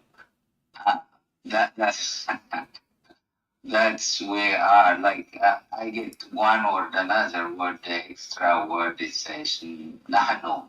So this is the word it says. If he said inna one doesn't has to say nahnu, so God means not one, it's 2. So they scared me, I never talk about Islam after that until I came out from that Arab country. Right now, was most of the time Christians, they don't debate with Muslims. They only know about the Bible. They don't know about Islam or Hadith. So every time they debate, because they don't have any knowledge of Islam, they don't have an answer. That's why when I came to you, when I hear your voice, this is my place to be. So I start balancing what's wrong, what's right. Your voice is so good. God bless you, CB. Thank you, brother. I think I have another person to talk to you too. All right. Thank you, brother. God bless you. And we are happy for you that you left Islam. Ocean, go ahead. Hi, TP. So, quick question. So, how did Mohammed initially even manage to build a following? If he didn't do any miracles or any prophecies, how did he manage to convince people and start some sort of army? First, he did not convince any. This is not about convincing. The Arab, they own slaves. And the beginning, all of it, like Muhammad, he have 70, the one who migrated with him, they are 70 total. This is the Muslim number, but I always suspect the number, suspicion, because the number 70 is always appear everywhere. But anyway, this is what they say. However, Muhammad, he have, in order to convince a group of people to join him, he married their daughters, like Abu Bakr and Umar. And those are the main columns of Islam, especially Umar. So Muhammad, he is a very evil man. He knew what he's doing. First step, he married a very rich woman. Her name is Khadija. He was working for her. He's a poor man. He married her, he buried her, he took her money. Now he's rich. Now he is a master in Quraysh. Yesterday he was nobody. Now he's a master. He have money. He have people working for him. He took all the wealth. And now because he have wealth, he was able to marry from those who they are considered let us say, effective in the community. Because now he can ask for the hand of their daughters. He got the money, which is very important for the Arab. And then after that, he tried to convince in the beginning in a peaceful way that he is a prophet of God. However, I believe there is somebody behind this movement. His name is Waraq ibn Nawfal, and I believe he is the true father of Muhammad. That's why he is the one who married him to Khadija. And he is the first one who told him, the one you saw is an angel. And he is the one who was writing the Quran. As the hadith says, he was translating from the Bible to Arabic what Allah allowed him to do. So this is what the Quran. When Waraqah he died, Muhammad, he tried even to commit suicide because this is his father, real father, not the one the Muslim they claim, and now because he is not receiving Quran no more. However, to make it simple, Muhammad was successful with the first attack to take money.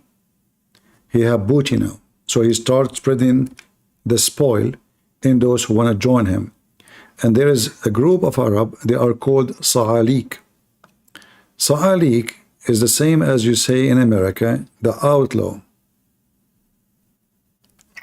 All right? This is what Sa'alik is. Sa'alik are people who they are outlaw, and all their tribes, they wash their hands from them. If you look at the screen with me here, you will see the word Sa'alik.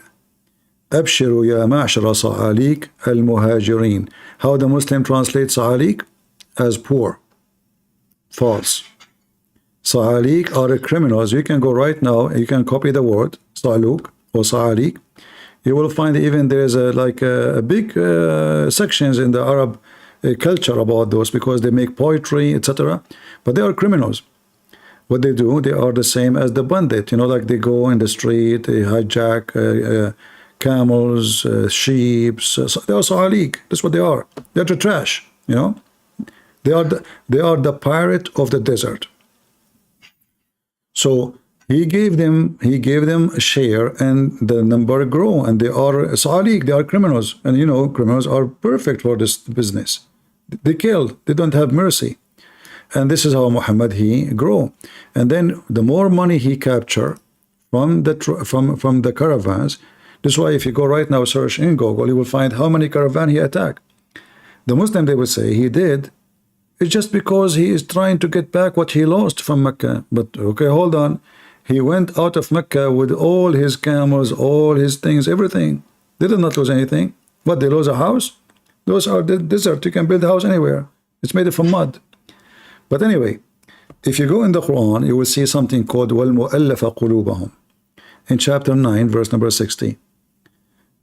The money of the spoil will be divided for, according to the verse in front of us here, to the poor, the needy. Who is the poor? Who is the needy? And who is getting the spoil? So the poor is the average Muslim, but he will get little. The needy is the same. But those who they are employed, now Muhammad, he have people, they are working for him full time. You see it? And then for those who their heart is not reconciled to the truth, which means they don't want to convert, but if we give them money, they will convert. If you go and read the interpretation of this, you will see the Muslims agree that Muhammad, he paid the family of Abu Sufyan, which is a very powerful criminal fighters families, who later they became the caliphate and they killed his family. He paid them gold and silver to convert to Islam. And this is how Muhammad get stronger. Those they join.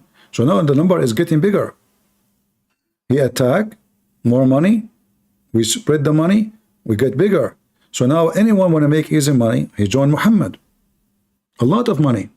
Because we do not need to work. Which one is easier, to attack Bill Gates and get his money, or to try to make money like Bill Gates one day? You know what I mean? Yeah. So this is how Islam grows. Yeah, so it's, and then like his teachings are already like, are they kind of, they don't clash with what the morals of the criminals, like he's promising them. Exactly. Like now, as an example, now you will find the big people who convert to Islam, they are converting in jail. Why? Because Islam perfectly match with their crimes. They will not be condemned, especially if they are killing non-Muslims. You know, Hitler, he was he liked Islam. He you know, Islam is not, Christianity isn't fit for him. That's why he never spoke against Islam. He praised Islam in his book. And then, you know, like you will find, as an example, in chapter 9, verse number 28, when Muhammad, he conquered now Mecca. And Muslim, because they don't do work. You see, there is a hadith, it says that the one who have the tools of agriculture, Allah will bring humility and shame to this house. Yeah. Let me see if I can find the hadith. So if the Muslims cannot, you know, have a tool to do farming, what they do for a living then? What they would do? Why Muhammad don't want them to have a tool of farming, like a digging tool or anything? Muhammad, he make it clear that if you have any tool for farming in your house, Allah will bring shame to you. Why he's saying that? Because he wants people to do jihad. In fact, here it says, this is a tradition, says agriculture is less noble than occupation than jihad. Do you see it? Wow. Yeah. Wow. So what the job of the Muslims? Thieves. Jihad is to bring money and spoil. So, because if everybody do farming, that means they will live in peace. They will not go to war. He don't want that. So he scared them even to live in peace. All right?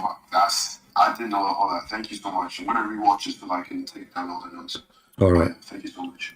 Thank you. God bless. You're welcome. Kashiro? Kenshiro. Shalom. Shalom. I have this, I'm a Christian, but I have this question regarding this Quranic miracle. Okay. I saw this on Reddit, so I have no idea if this is true or not. All right. But in chapter 49, the word serious appears, right? The serious star. Chapter Rabu Shara, okay. Yeah, the star series, and I found out, like, I read it there. It said, no, actually, hold on. You are talking about chapter 53, 49, or something else? No, let me check. I think it's 49. No, you are talking about something else. You are talking about Tariq.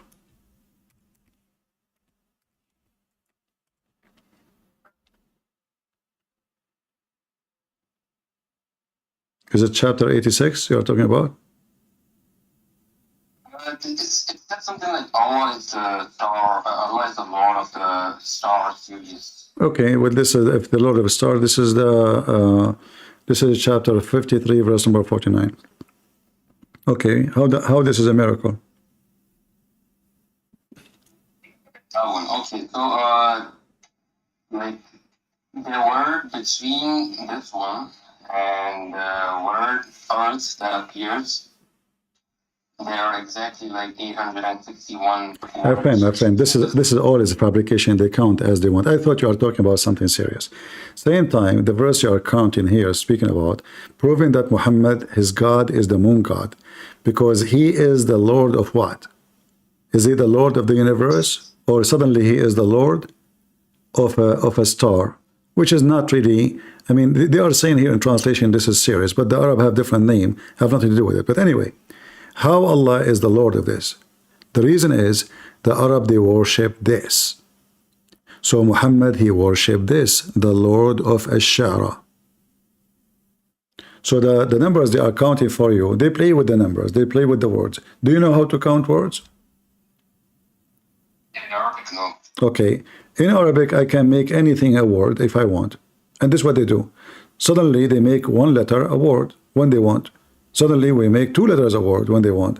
It's just to make it fit with their games. But just to make it simple for you, the Quran itself says that there's 0 miracles in Islam. So how the Quran is a book of miracle and the Quran says there's no miracle? Isn't this the Quran? Chapter 17, verse number 59. We refrain from sending signs and miracles. Signs mean miracles. So did Allah refrain or he made miracles?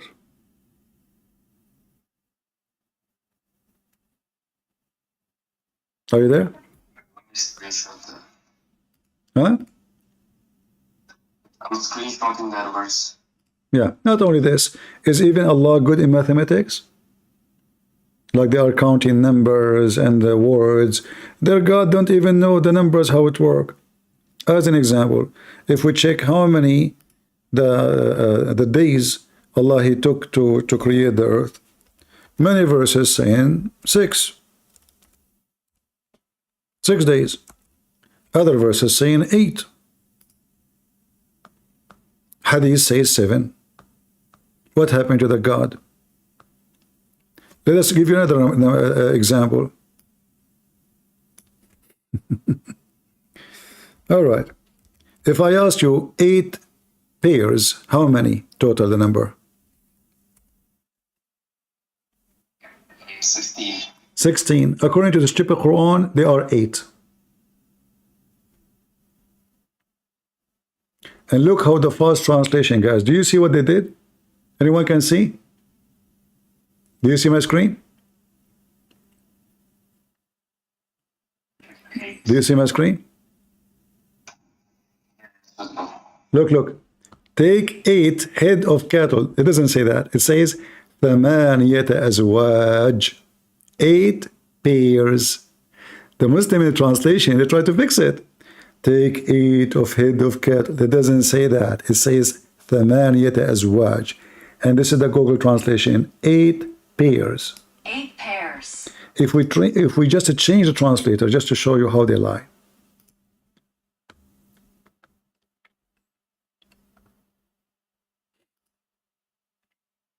Allah is very good in mathematics. 8 couples. Do you see it? 8 couples? Yes, the Quran I have right now in my hand, it says 4 pairs. See? They lie. So it 8 pairs, and then we count them. 2 sheep, 2 goat. What the total now? 2 sheep, 2 goat is 4. 4. All right. And then he continued here saying 2 camel and 2 oxen. What the total now? 4. 4 plus 4 is 8. But here it says, this is even their own translation says 8 couples. But in correct way to say it is 8 pairs. So the stupid author of the Quran is an idiot. His Arabic is broken. He's from Somalia maybe. And he is saying all the garbage. God knows what it is. Anything else?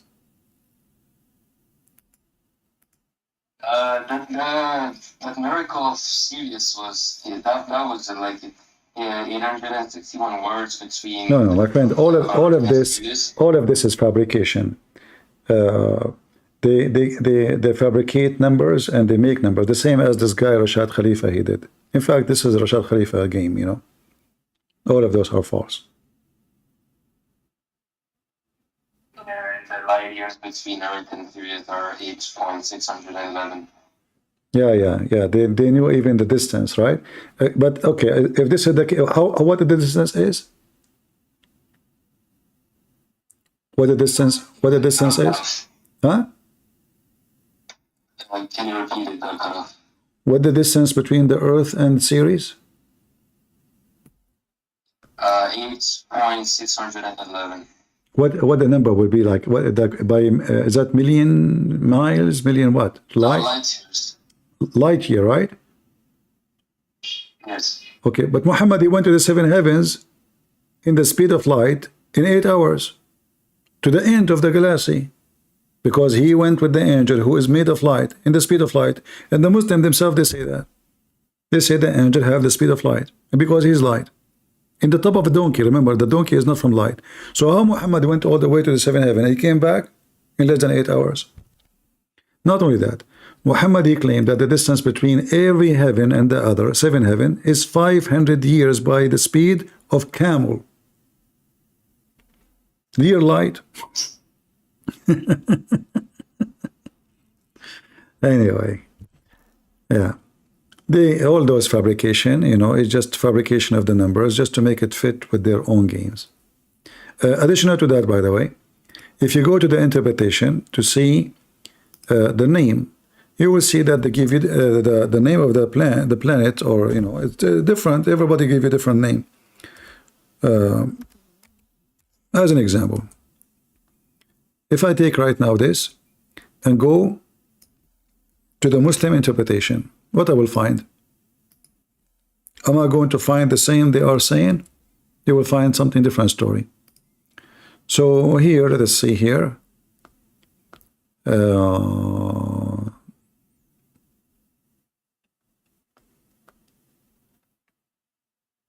According to, here we go, this is the interpretation here. Ashara or Ashara, which is they call it series, is the zodiac, which is what they call it, guys. I told you before. Let me put the screen so I can share.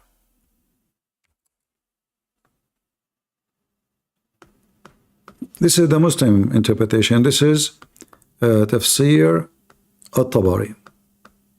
All right. So here it says, this is a star the Arab used to worship, and he is part of Al-Jawza. What is Jawza? Gimni. Do you see the name? Yeah. So is Sirius is part of the Gimni?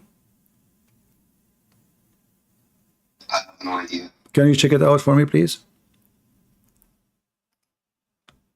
Can you search Prophet Google? Give me the answer.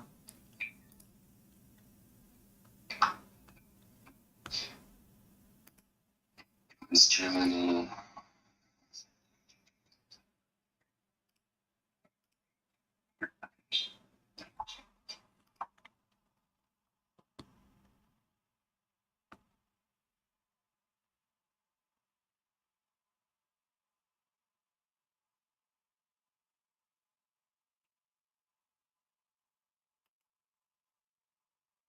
No answer yet? No, it's not. It's not. It's not? Oh, Sorry? it's not the part of the Gemini constellation. So see, they are lying. So how they knew even that this is series? How they come with series? Where is series from? All their interpretation saying something different. In the translation, they say series. This is their translation. Right? Let us go and see Ibn Kathir. Hold on. Let us love together. Muslim, never take what Muslim they say to you for granted. They lie. They love to lie. They lie about the numbers. They lie about everything. So, chapter of An-Najm, verse number 49. All right.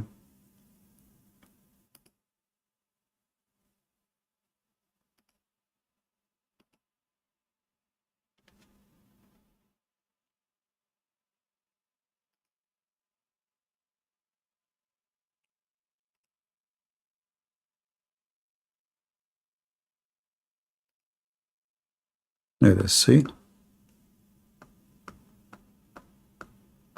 And then you will see that they lie even in the translation.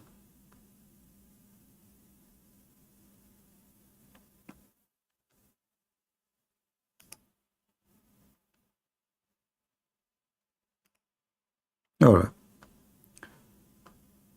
Let us see. The easiest way to find out here, I'm going to copy the word serious and search it in that page for fast finding. Let us see if they have it there. You see here, look how they lie. Do you see here it says Mirzam al-Jawza, which is the Gimni, and then they put series between two brackets, which means it's not in the tafsir. Do you see how they lie? Which means in the Arabic Ibn Kathir there is no series. It is Al-Jawza, which what I just showed you. I just showed you that this is what it says. If we go back, you know, I just showed you that this is which page? Hold on. If we go here, where were you? Okay, give me a second. I will put it back. So that's like an interpretation of an interpretation. No, they are adding things that's not in the interpretation. This is not the interpretation. The English one, this is Ibn Kathir, but they are adding words is not there, you know. It's not there. I will show you Ibn Kathir in Arabic, and you can use Google translation and you will see.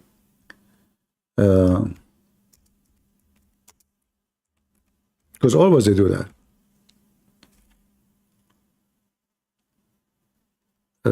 Let's see. This is Ibn Kathir. Here we go.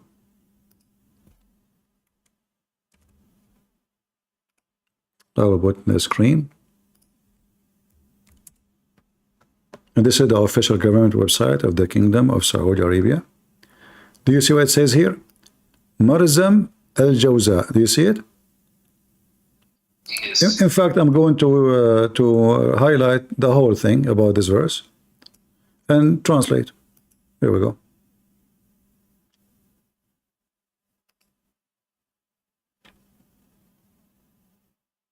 It is saying, and that he is the Lord of Sirius ibn Abbas, Majid, Katana, ibn Zayd, and others said, he is this burning star who is called Merzan al-Jawza.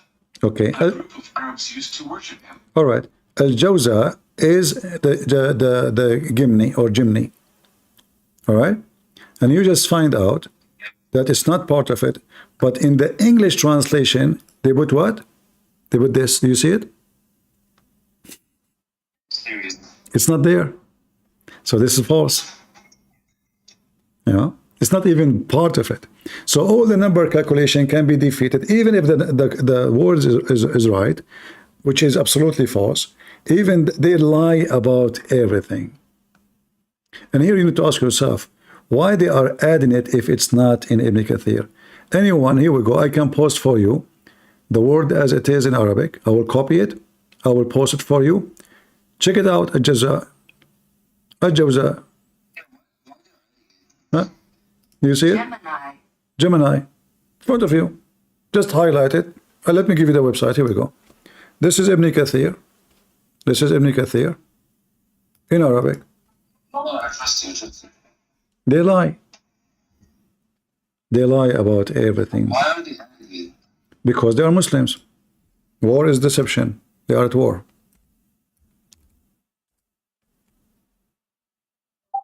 All right. Let us see another person. Thank you very much for joining us. Dumatron. Go ahead. Yeah, God bless you. God bless you. I have a question, brother. All right. I don't know if there is any more information about the scribe. If there is any interesting hadiths about, I cannot pronounce the name, it's so long. Could you look at the chat? The guy that said that he could write whatever he wanted in the Quran. Abdullah ibn Sarah. Yeah. Yeah, what about him? Do you have any more information about him? Like, I think it's super interesting that he, he said that he could write. Yeah, he discovered that Muhammad is a fraud because when he was writing for him the Quran, Muhammad was quoting chapter 23 about how Allah created the child, from like the embryo. So Muhammad, he stopped in a part, and then Abdullah ibn Sarah, he said, praise be to Allah, the best of the creators. Muhammad, he said to him, put it there. He said, put what, Prophet? He said, what you just said. He said, but this is what I said. Muhammad, he said to him, it came to me the same as it came to you. Yeah. That's what's so funny with it, man. Yeah. Like, and then later on, he started to, like, he probably put some of his own things in. Yeah, and the funny is, I mean, the Muslims always, they duct tape all the garbage of Muhammad, but still we can find it in their books. So here we can find, like, maybe you can find I think this website have an English version of the story. Let us see. Yeah, actually, this website have. You need to find the English one part of it. I'm not sure how you can find it. Maybe see if we can click at English. Let me see. Because that will make it easier for us. Let us see if we can find the same article in English. No, you have to search for it. Yeah. But anyway, here the question is, there's a verse in the Quran that says, وَمَنْ قَالَ سَأُنْزِلُ مِثْلَ مَا أَنزَلَ اللَّهِ. Somebody said, I will send down the same as Allah sent down. Who is this person who said that? That is Abdullah ibn Sarh. Yeah. And then you read the interpretation. You will find the story. You know. Yeah. So Anziru. Let me go to the story here. To translate for you. Was the Almighty saying, which means Allah, and whoever says I will send down the like of what Allah sent down, which means Quran, revealed in the matter of Abdullah ibn Sarh. You see it? Is it clear? Yeah. All right. Is this in the Quran? No, this is a Muslim website answering about it. All right. And yeah, but this is in the Quran. This part here is in the Quran, the verse, you know. Oh, the verse. Also, they're actually what's called in English. They accept it. Yeah, because simply, no. You see, the funny is that Muhammad is trying to refute the guy who he said, I'm going to send down the same as Allah sent down, or make, you know. So the funny is that Allah is copying the guy, which supposedly nobody can make Quran. So he copied him again. So first time he copied him, you know, when he made praise to be to the best of the creators, and then he copied him again now, because this is what he said, you know.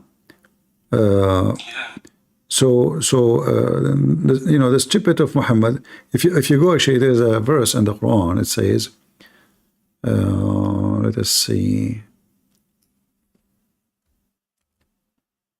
the same verse actually, but this website is horrible to search.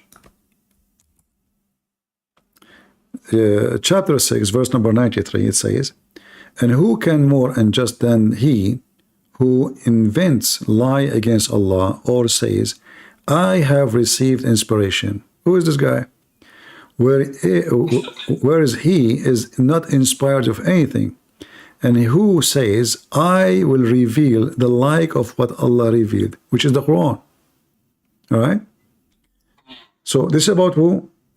This page answer. So this is Muhammad trying to refute exactly, trying to refute the guy who said what he said. And here in the answer here, it says clearly that Abdullah ibn Sarh, he left Islam after what happened. What happened? You know, and the Prophet, he wanted to kill him. But then he went to Uthman and he asked for refuge when Muhammad became victorious. And then he repent, you know, because he will be killed. So this is the story here, you know, and this is the translation. He apostate, he became an apostate because he slandered the Prophet. But what happened? The story is here. It says, actually he became a Christian. According to here, the story. Yeah, he became a Christian. And then it says one day he was writing for the Prophet the chapter of Al-Mu'minun, which is chapter 23. And we created the human being from mud. And then to the end, until he arrived where it says, ثُمَّ أَنْشَأْنَاهُ خَلْقًا آخَرَ, which means we create him another creation. It says here, عَجَبَ Abdullah, which means he was wondering, he liked it. في تفصيل خلق الإنسان, he said, wow, this is good. So he said, تبارك الله أحسن الخالقين. Who said that? Abdullah ibn Sarh. He said, blessed be Allah, the best of the creators. Muhammad, he heard what he said. فقال رسول الله صلى الله عليه وسلم هكذا أنزلت عليه. So he told him, write it down. This is how it came to me too. You see it? But it's interesting that they choose to keep this instead of trying to, you know, like. Oh, yeah, because you know, when those books are written, the Muslims are who dare to question Muhammad anyway, you know. They are not trying to bury it, but today they try to bury it. But at that time, they are the caliphate, who they are, you know. So, and then it says here, so this person, Abdullah, he suspect that Muhammad is a liar. He said, well, you know what? If he is a prophet, look, let's translate here. Abdullah become doubtful. Then Abdullah became doubtful and said, if Muhammad is truthful, then it has been revealed to me as it was revealed to him. And if he is a liar, then I have said as he said. See? And he left Islam. Because the guy, he just said the verse. You know? How you say to me, put it there? Who is the prophet? Allah revealed it to Abdullah before Muhammad. Muhammad is trying to make a rap song. The guy, he said that sentence, he told him, put it there. By the way, CP, thank you so much for answering, but I think you have a Muslim inside here also if you want to take him. Yeah, no, I don't want to talk him. This guy is an idiot. The other guy is an idiot too. But anyway. Okay. Both are okay. Yeah, both are. Any other scribes? Is there any other like interesting? There is tons of stories, you know, like the name of Abdul al-Rahman, Muhammad, he took it from the story of Rahman al-Yamama. There's tons of stories, you know. Yeah. One by one. Crazy. Well, thank you so much, CP. It was interesting. You're welcome. Take care. God bless you. And you are back? Why you are back? You want to tell me again you are that the widow Muslim don't force people to convert to Islam? The same thing you will repeat again? Or you are going to you will read for me what I give you, that Muslim, they have to force people to convert to Islam. Go ahead. You are. Go ahead. You don't want to talk. Okay, take a hike. Kids, you know, they can say whatever they want. It's very obvious that Muhammad is a fraud. And this is their books.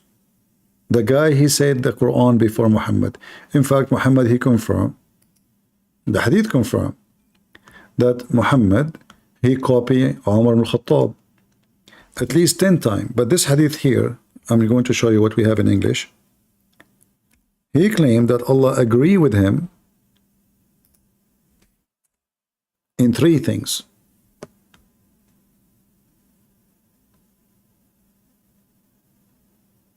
My Lord agreed with me in 3 things. What are they? Islam, all of it. The Kaaba, praying to the Kaaba. The Hijab, which is a major thing in Islam. Who is the one who created the Hijab? Command? Umar. Do you see it? Who is the one who ordered the women of Muhammad to cover themselves? Umar. And then you will see that Umar is saying clearly that the verses came down the same as I had said. The same what? The same as I had said. Word by word. Well, why Allah is taking what Umar said word by word?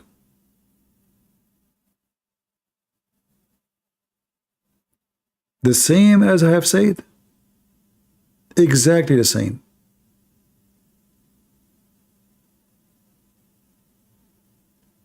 Is Umar a prophet of Allah? Did he receive revelation from Allah? How nobody can make Quran? How come Muhammad is not the one who received it first? As I have said. Read this one. This is Al-Bukhari. Does it say, so this verse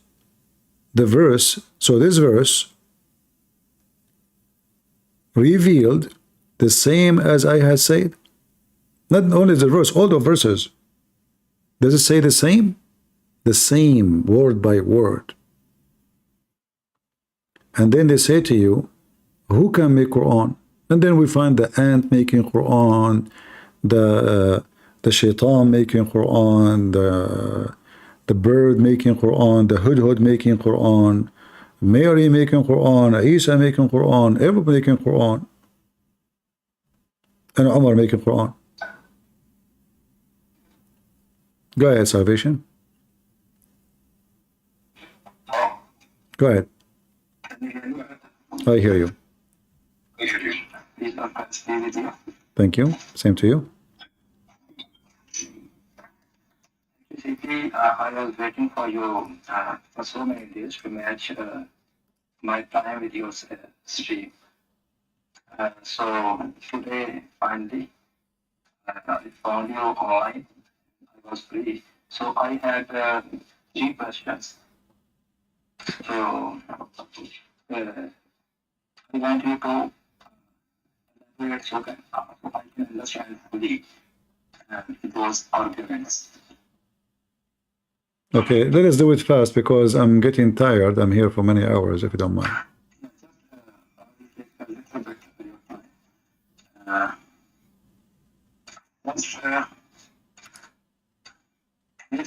I can see it. I'm going to share your link to chat. No, give me the argument. I don't open links. I don't open links. Give me the argument. You can share that so that you can just copy that and paste it. My friend, just give me, just compose the text. What is the text?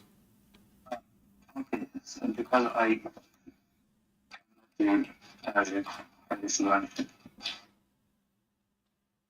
Okay, here is I'm posting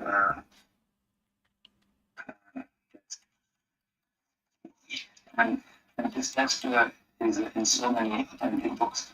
And I want to know in these both verses, 62 and Dawah 63, what is mistake actually in the Arabic grammar?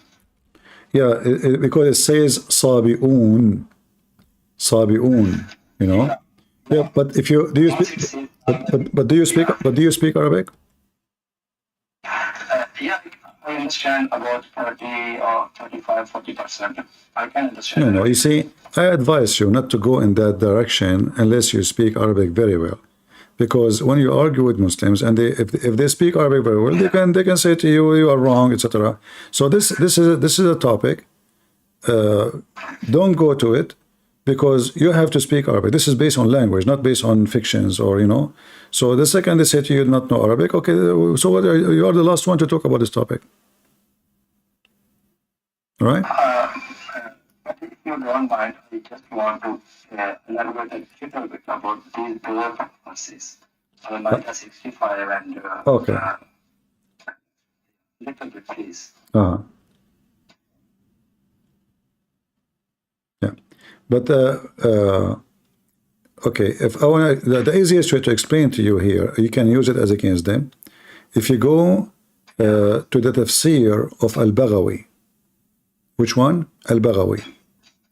You will see there it says that this is a mistake in the book. So they agree that there is a mistake there in the Sabi'un and Sahiran. So let me see if I can find the tafsir. Give me a second. All right.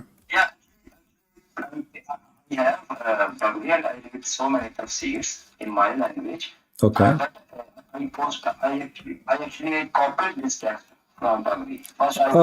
Send you link. Okay. So here it says it clearly from reported from Aisha, and here they are talking about the grammar. Actually, all of this is about the grammar. You know, that it's about how like the pronunciation, how the tashkil intisabahu. So here it says فحكي عن عائشة رضي الله عنها وأبانا بن عثمان. So mention from Aisha, Allah bless her, and from Uthman, that this is a mistake in the Quran, that it should be written والمقيمون الصلاة وكذلك قوله في سورة المائدة إن الذين آمنوا والذين هادوا والصابئون وإن هذا لساحران. So here they admit with their own that this is an error and this is a mistake. And this is the translation from Google. But anyway, now I know what you are talking about. I thought in the beginning you want to argue with them about the grammar, but now you have an evidence. You do not need to argue because simply you can show them the interpretation. All right. Anything else?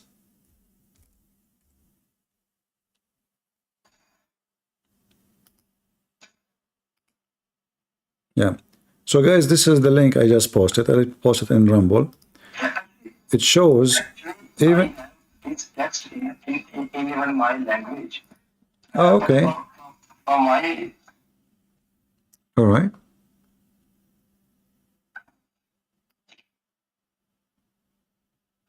Go ahead. In fact, if you read here, I don't know, your voice is down. You see here it says, وقال عثمان إن في المصحف لحنا ستقيمه العرب بألسنتها. لحنا mean it's a crocked, not good. So he said, Uthman, he said, there is errors in the Quran, but no problem. The Arab, they will fix it in their tongues. They said to him, shouldn't you change it? Shouldn't you change it? He said, let it. It is not lawful from what is forbidden. I mean, the answer is stupid.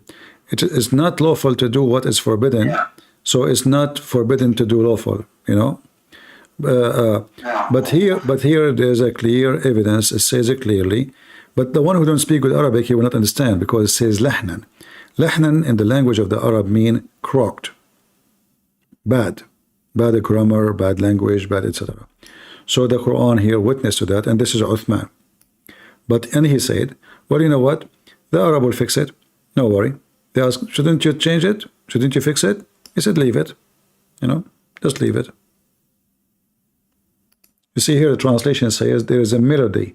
This is not the correct translation. Said there is a melody in the Quran that the Arabs will recite with their tongues. So he was told, don't you change it.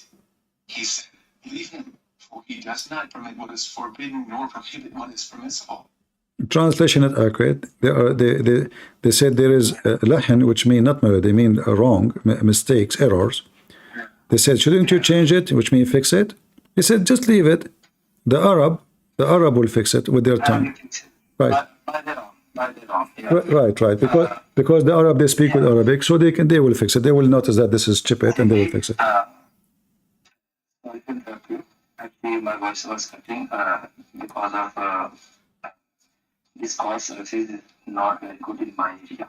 Okay. And what I have been telling you that all these books are available in my language, translated in my language. All right, go ahead and post the link you have. You know, because if I don't know the person, I don't allow them to post links. Go ahead, post the link.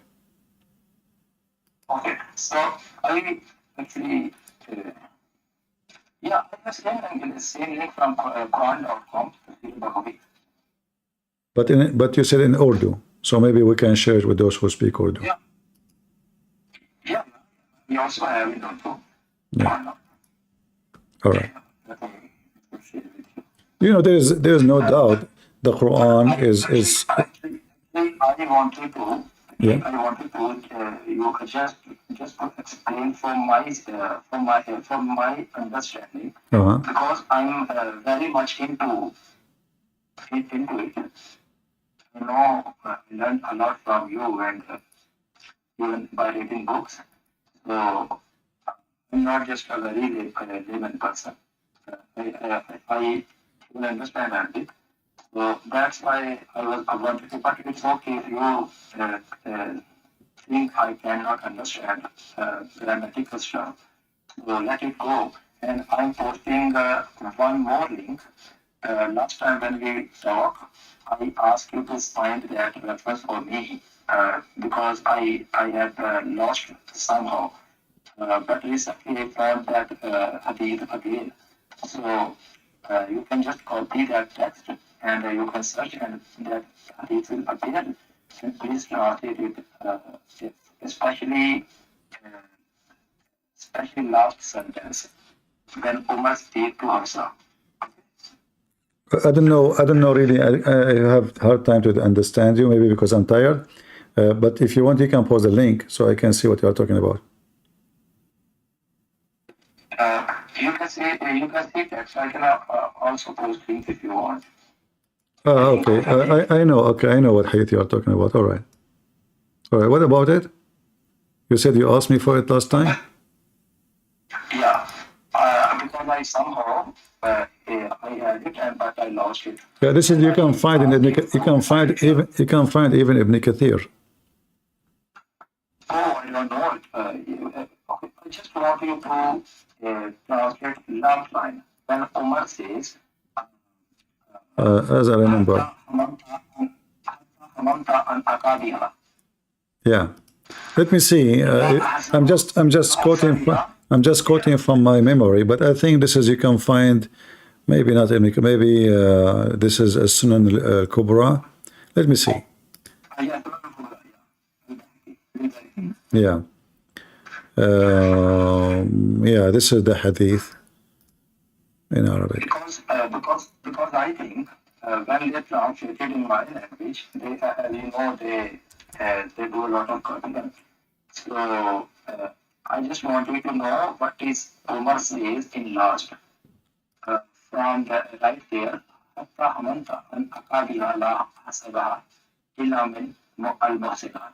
Yeah, he wanted to F her, you know. Yeah, he wanted to F her. He started to do that, you know.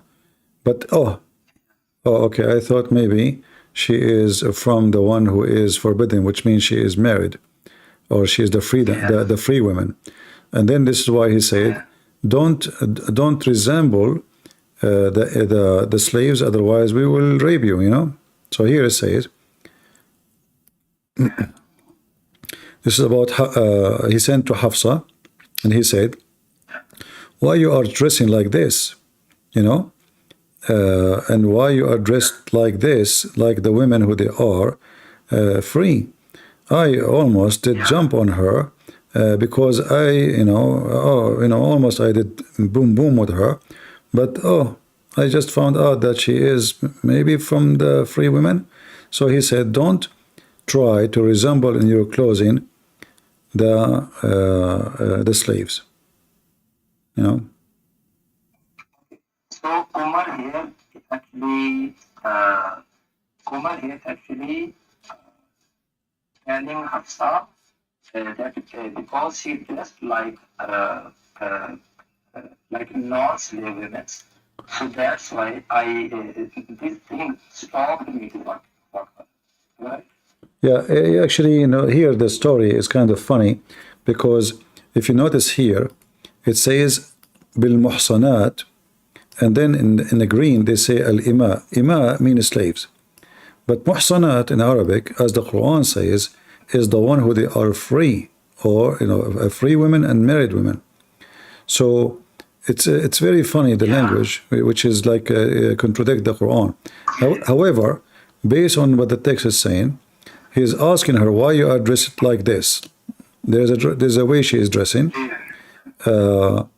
like this woman, you know, and the way she dress her dress, and you are copying like al-muhsanat. But here, obviously, the word muhsanat is not about a woman she is free, but a woman she is a slave, as it's meant. To the point, I was almost going to F her, but I guess I thought she is nothing but from those slaves. And then he said, don't copy them, don't act like them, don't dress like them, those are slaves, as we'll see in the last line. All right. And then at the end of the line, this is the part you are talking about, do not like them female slaves to chaste women. Do not liken female slaves to chaste women. Which means don't act like them. And then he says, وَيَظْهَرُ مِنْهَا فِي حَالِ الْمِهْنَةِ فَلَيْسَ بِعُورًا. So he's talking about what is appearing from her. Yeah. Well, this is just another example of the faith of Islam. You know, they rape women walking by just because they think they are slaves. All right. And this is the link for the, if you want it. But I guess you have it in Urdu, you said.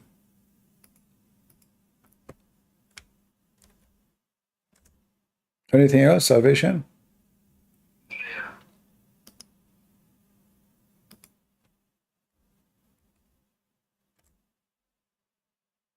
Yeah, you see, the more you read about this garbage cult, the more you find out more information and more stupid things. Right? Yes, I learned, I have been listening to you since last 4 years, maybe. And then I was actually in very beginning. But now I learned so much from you and, by reading books.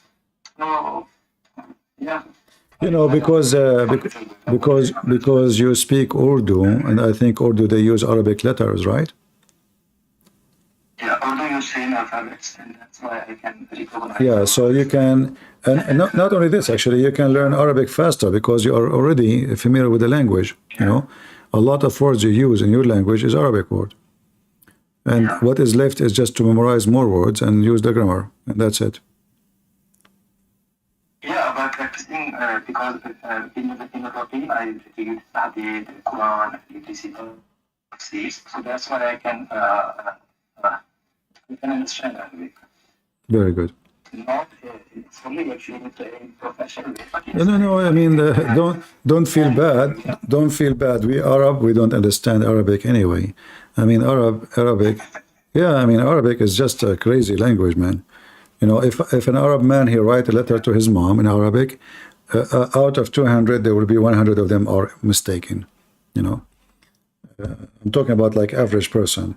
So even a person who have a degrees, you know, because it's very complicated language, grammar, etc. And all this, by the way, happened. This is not the original Arabic. This is the crooked Arabic. The grammar is the crooked Arabic, not the opposite. This is the Persian making the Arabic like this. Yeah. One thing, a little bit, a small thing, but I don't want to bother you, but can you just bring out Sahih Bukhari 300? They really manipulate translation and they write their formuling and in our language they put something else. But as I know, the word there has been used yubashir.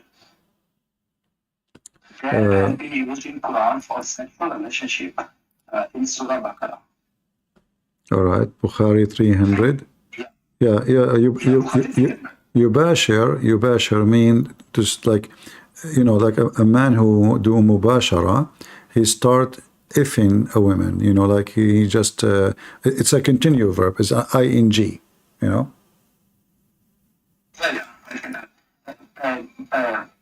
Yeah, actually it could be used as a sexual relationship because No, it's not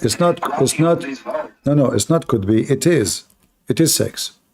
Yeah, it is what I want to say because but they always actually do tawil here that because you bashar mean to just kiss and finally just kissing again and touching. Yeah, Recently, this. when I was reading Quran, Yeah. I found in that verse. Yeah, the same word is used in the Quran, correct? Yeah.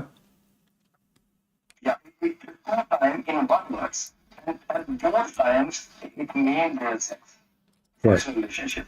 And in actually to see Dure Masood, Ibn Jarir and Ibn Abbas, they say Fariyan Gadlugunna or Alkugunna.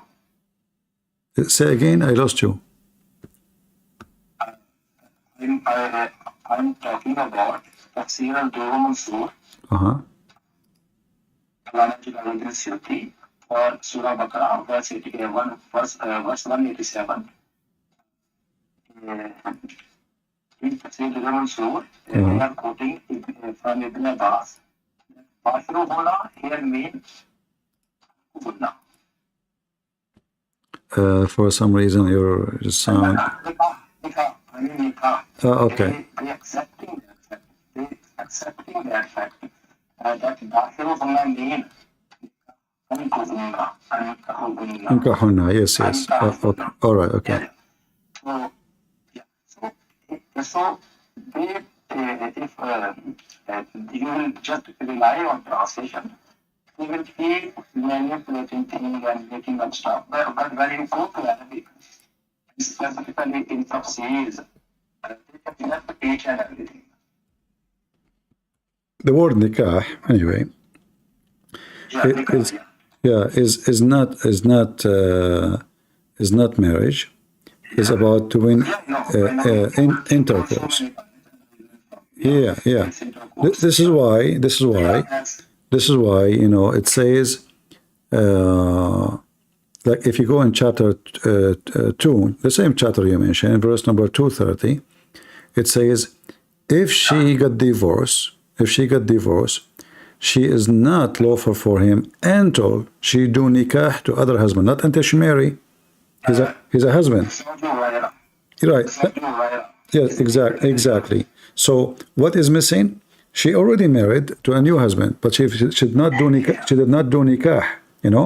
So she had, and we find this story. If you remember the story of the women who were her husband, did beat her until her clothes is greener than her skin, greener than her clothing. What Muhammad said to her? The husband, he said, her intention is to go back to previous husband. Right. So what Muhammad said to her? If this is your intention to... Exactly. What the Muslim translate that as? Had sexual intercourse. But what we are talking about, she have to do nikah to the new... This is...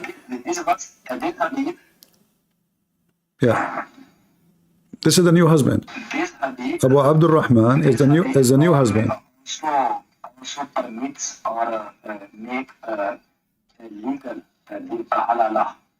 Exactly. You see that? This is not present in They claim that this is not allowed to do, but Muhammad, he said you should do this. In fact, Muhammad is giving license that a woman, she can sleep for one night and then she can go. So Abu Abdul Rahman is the new husband. The woman, she is not sleeping with him. Muhammad said to her, because people are not listening, but they don't know what we're talking about. Rifa is the previous husband. Right. So Rifa divorced his wife 3 times. Based on the Quran, she cannot go back to her husband until a new husband ifed her. So now this woman, she want to go back to Rifa, but because Muhammad make a verse says you cannot do that unless you are ifed by a new man. She married Abdul Rahman, but she thought by marrying him without sleeping with him, he would divorce her, she would go back. No. Muhammad told her, listen, if you think you can go back to your previous husband, if this is your intention, you should know it's unlawful for you to remarry Arfa unless Abdul Rahman, he did if you. Is that the religion of God? Everything they deny in public, even there in on public, like halala and mutaf, like hadiths, these always deny and accuse Shia because they do mutaf. But very recently, I was reading a book from Hadith, and they were quoting Sheikh Ibn Uthaymeen and Sheikh Ibn Baz. And they had another doctrine for mutah. They had nikah bil niyat talaq. Exactly. Yeah. They have. This is. And they're making more worse. This is more worse and deceiving than mutah itself. Because in mutah, you are obligated to at least tell the partner that you are going to leave her. But in this case, you are deceiving her because you are having an intention in your heart. you are not. Yeah. And the funny, this guy Ibn Baz and Ibn Uthaymeen, they say لا بأس بذلك. It's okay. They make it lawful. This is how faith they are. So this scumbag, he is saying, a guy, he come to his daughter.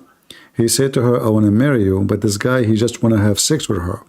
So he marry her for a night or two, and then he divorce her. So in his mind, what they are saying, you can do that to a woman. You lie to her, you say to her, I want to marry you, but the fact you just want to sleep with her. So you marry her, yes, but you divorce her as soon as you sleep with her.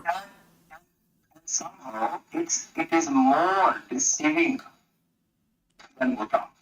In muta, you involve deception as well. Yeah. Am I right? Yeah. All right. And another in a fatwa, Ibn Baz gave a fatwa. It is available on internet that the man who is questioning Ibn Baz, he's asking him that if you guys allow in the West Swajil friend, something like Swajil friend, but you in Arab and in our country, like Eastern countries, you say muta is haram, but in al-Maghrib, I mean in West, you allow young men to marry temporarily. This is and Sheikh Ibn Baz telling him that it's nikah beneath al-taraq. Garbage. These guys are so much deceiving, and as much as you will read in their books, specifically tafsir and their private books, those that are not tafsir and those books who usually remain in their just scholarly level. They write openly, they write everything open, okay? And very clearly. Yeah. Well, basically, thank you for your time. And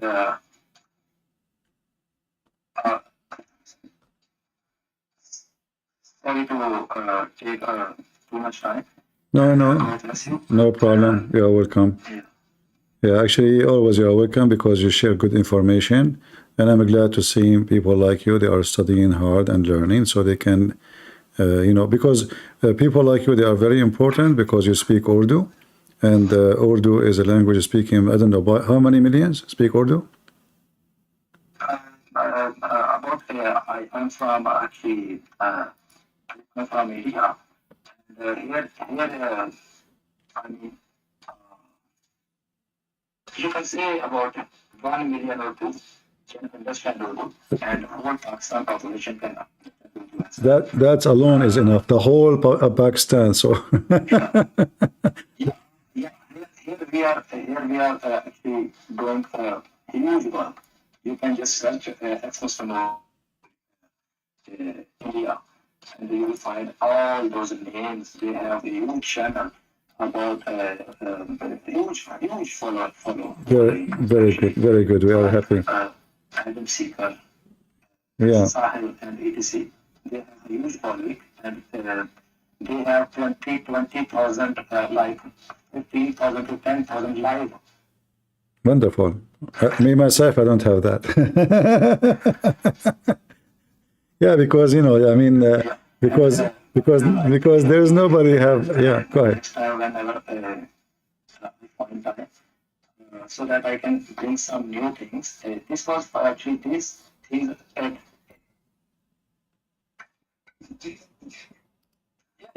I know. You always accept that no person single-handedly can do everything. There will be a lot of things which I know but you don't, and but you know but I don't, and it's obvious actually. But I read too much books, and I give too much time. So yes, I know so many things that I never heard from somebody. All right. Well, I'm glad that you are studying. Thank you for sharing, and you're welcome anytime. Okay, obviously I would feel happy to join you next time. Alright. Right now I'm facing some internet issue because Discord in my country is not good. Discord service is not very good, and I'd be happy if you are using Skype. For next time I can call you on Skype because I have your Skype, but I never call you through live stream. I came here 2 or 3 times through Discord. And Discord service is always a creation. All right. Well, it keeps stucking actually. all right. Thank you, brother. God bless you. Okay, thank you, brothers. All right. All right, guys. I'm really getting tired. I wish I can stay longer. But today we have a very good fruits, and even though the beginning was not too much friendly with the internet and the sound, so I hope next time I will try tomorrow, actually today, to go live just to test the other software, which means we will not speak about Islam, just to, do you hear me, do you, etc. You know. So if you see me live again, and a few hours from now I will take a break. If you see me live again and testing a software, just know that this is a software test to see if we can fix the issue before we go live again. So I want to say thank you. Don't forget to download the video. Soon I'm going to do some cleaning to my channel. So if you are interested to download my videos, go ahead and download them. You know, you can always cut them pieces. My videos are so long, right? So like, you know, somebody calls, somebody debate, you can make small topic, and that will become, will make your channel more popular. Because people don't have time usually to watch 4 hours videos. So you can make short ones, and that will be better. Barely you can hear my guest. Yeah, I think there's an issue in the audio. I will try to fix it. I think I need to restart my computer. This is why. But anyway, until we see you next time, may the Lord bless you. And God is good. So is Jesus. I mean to that. See you soon. Bye-bye.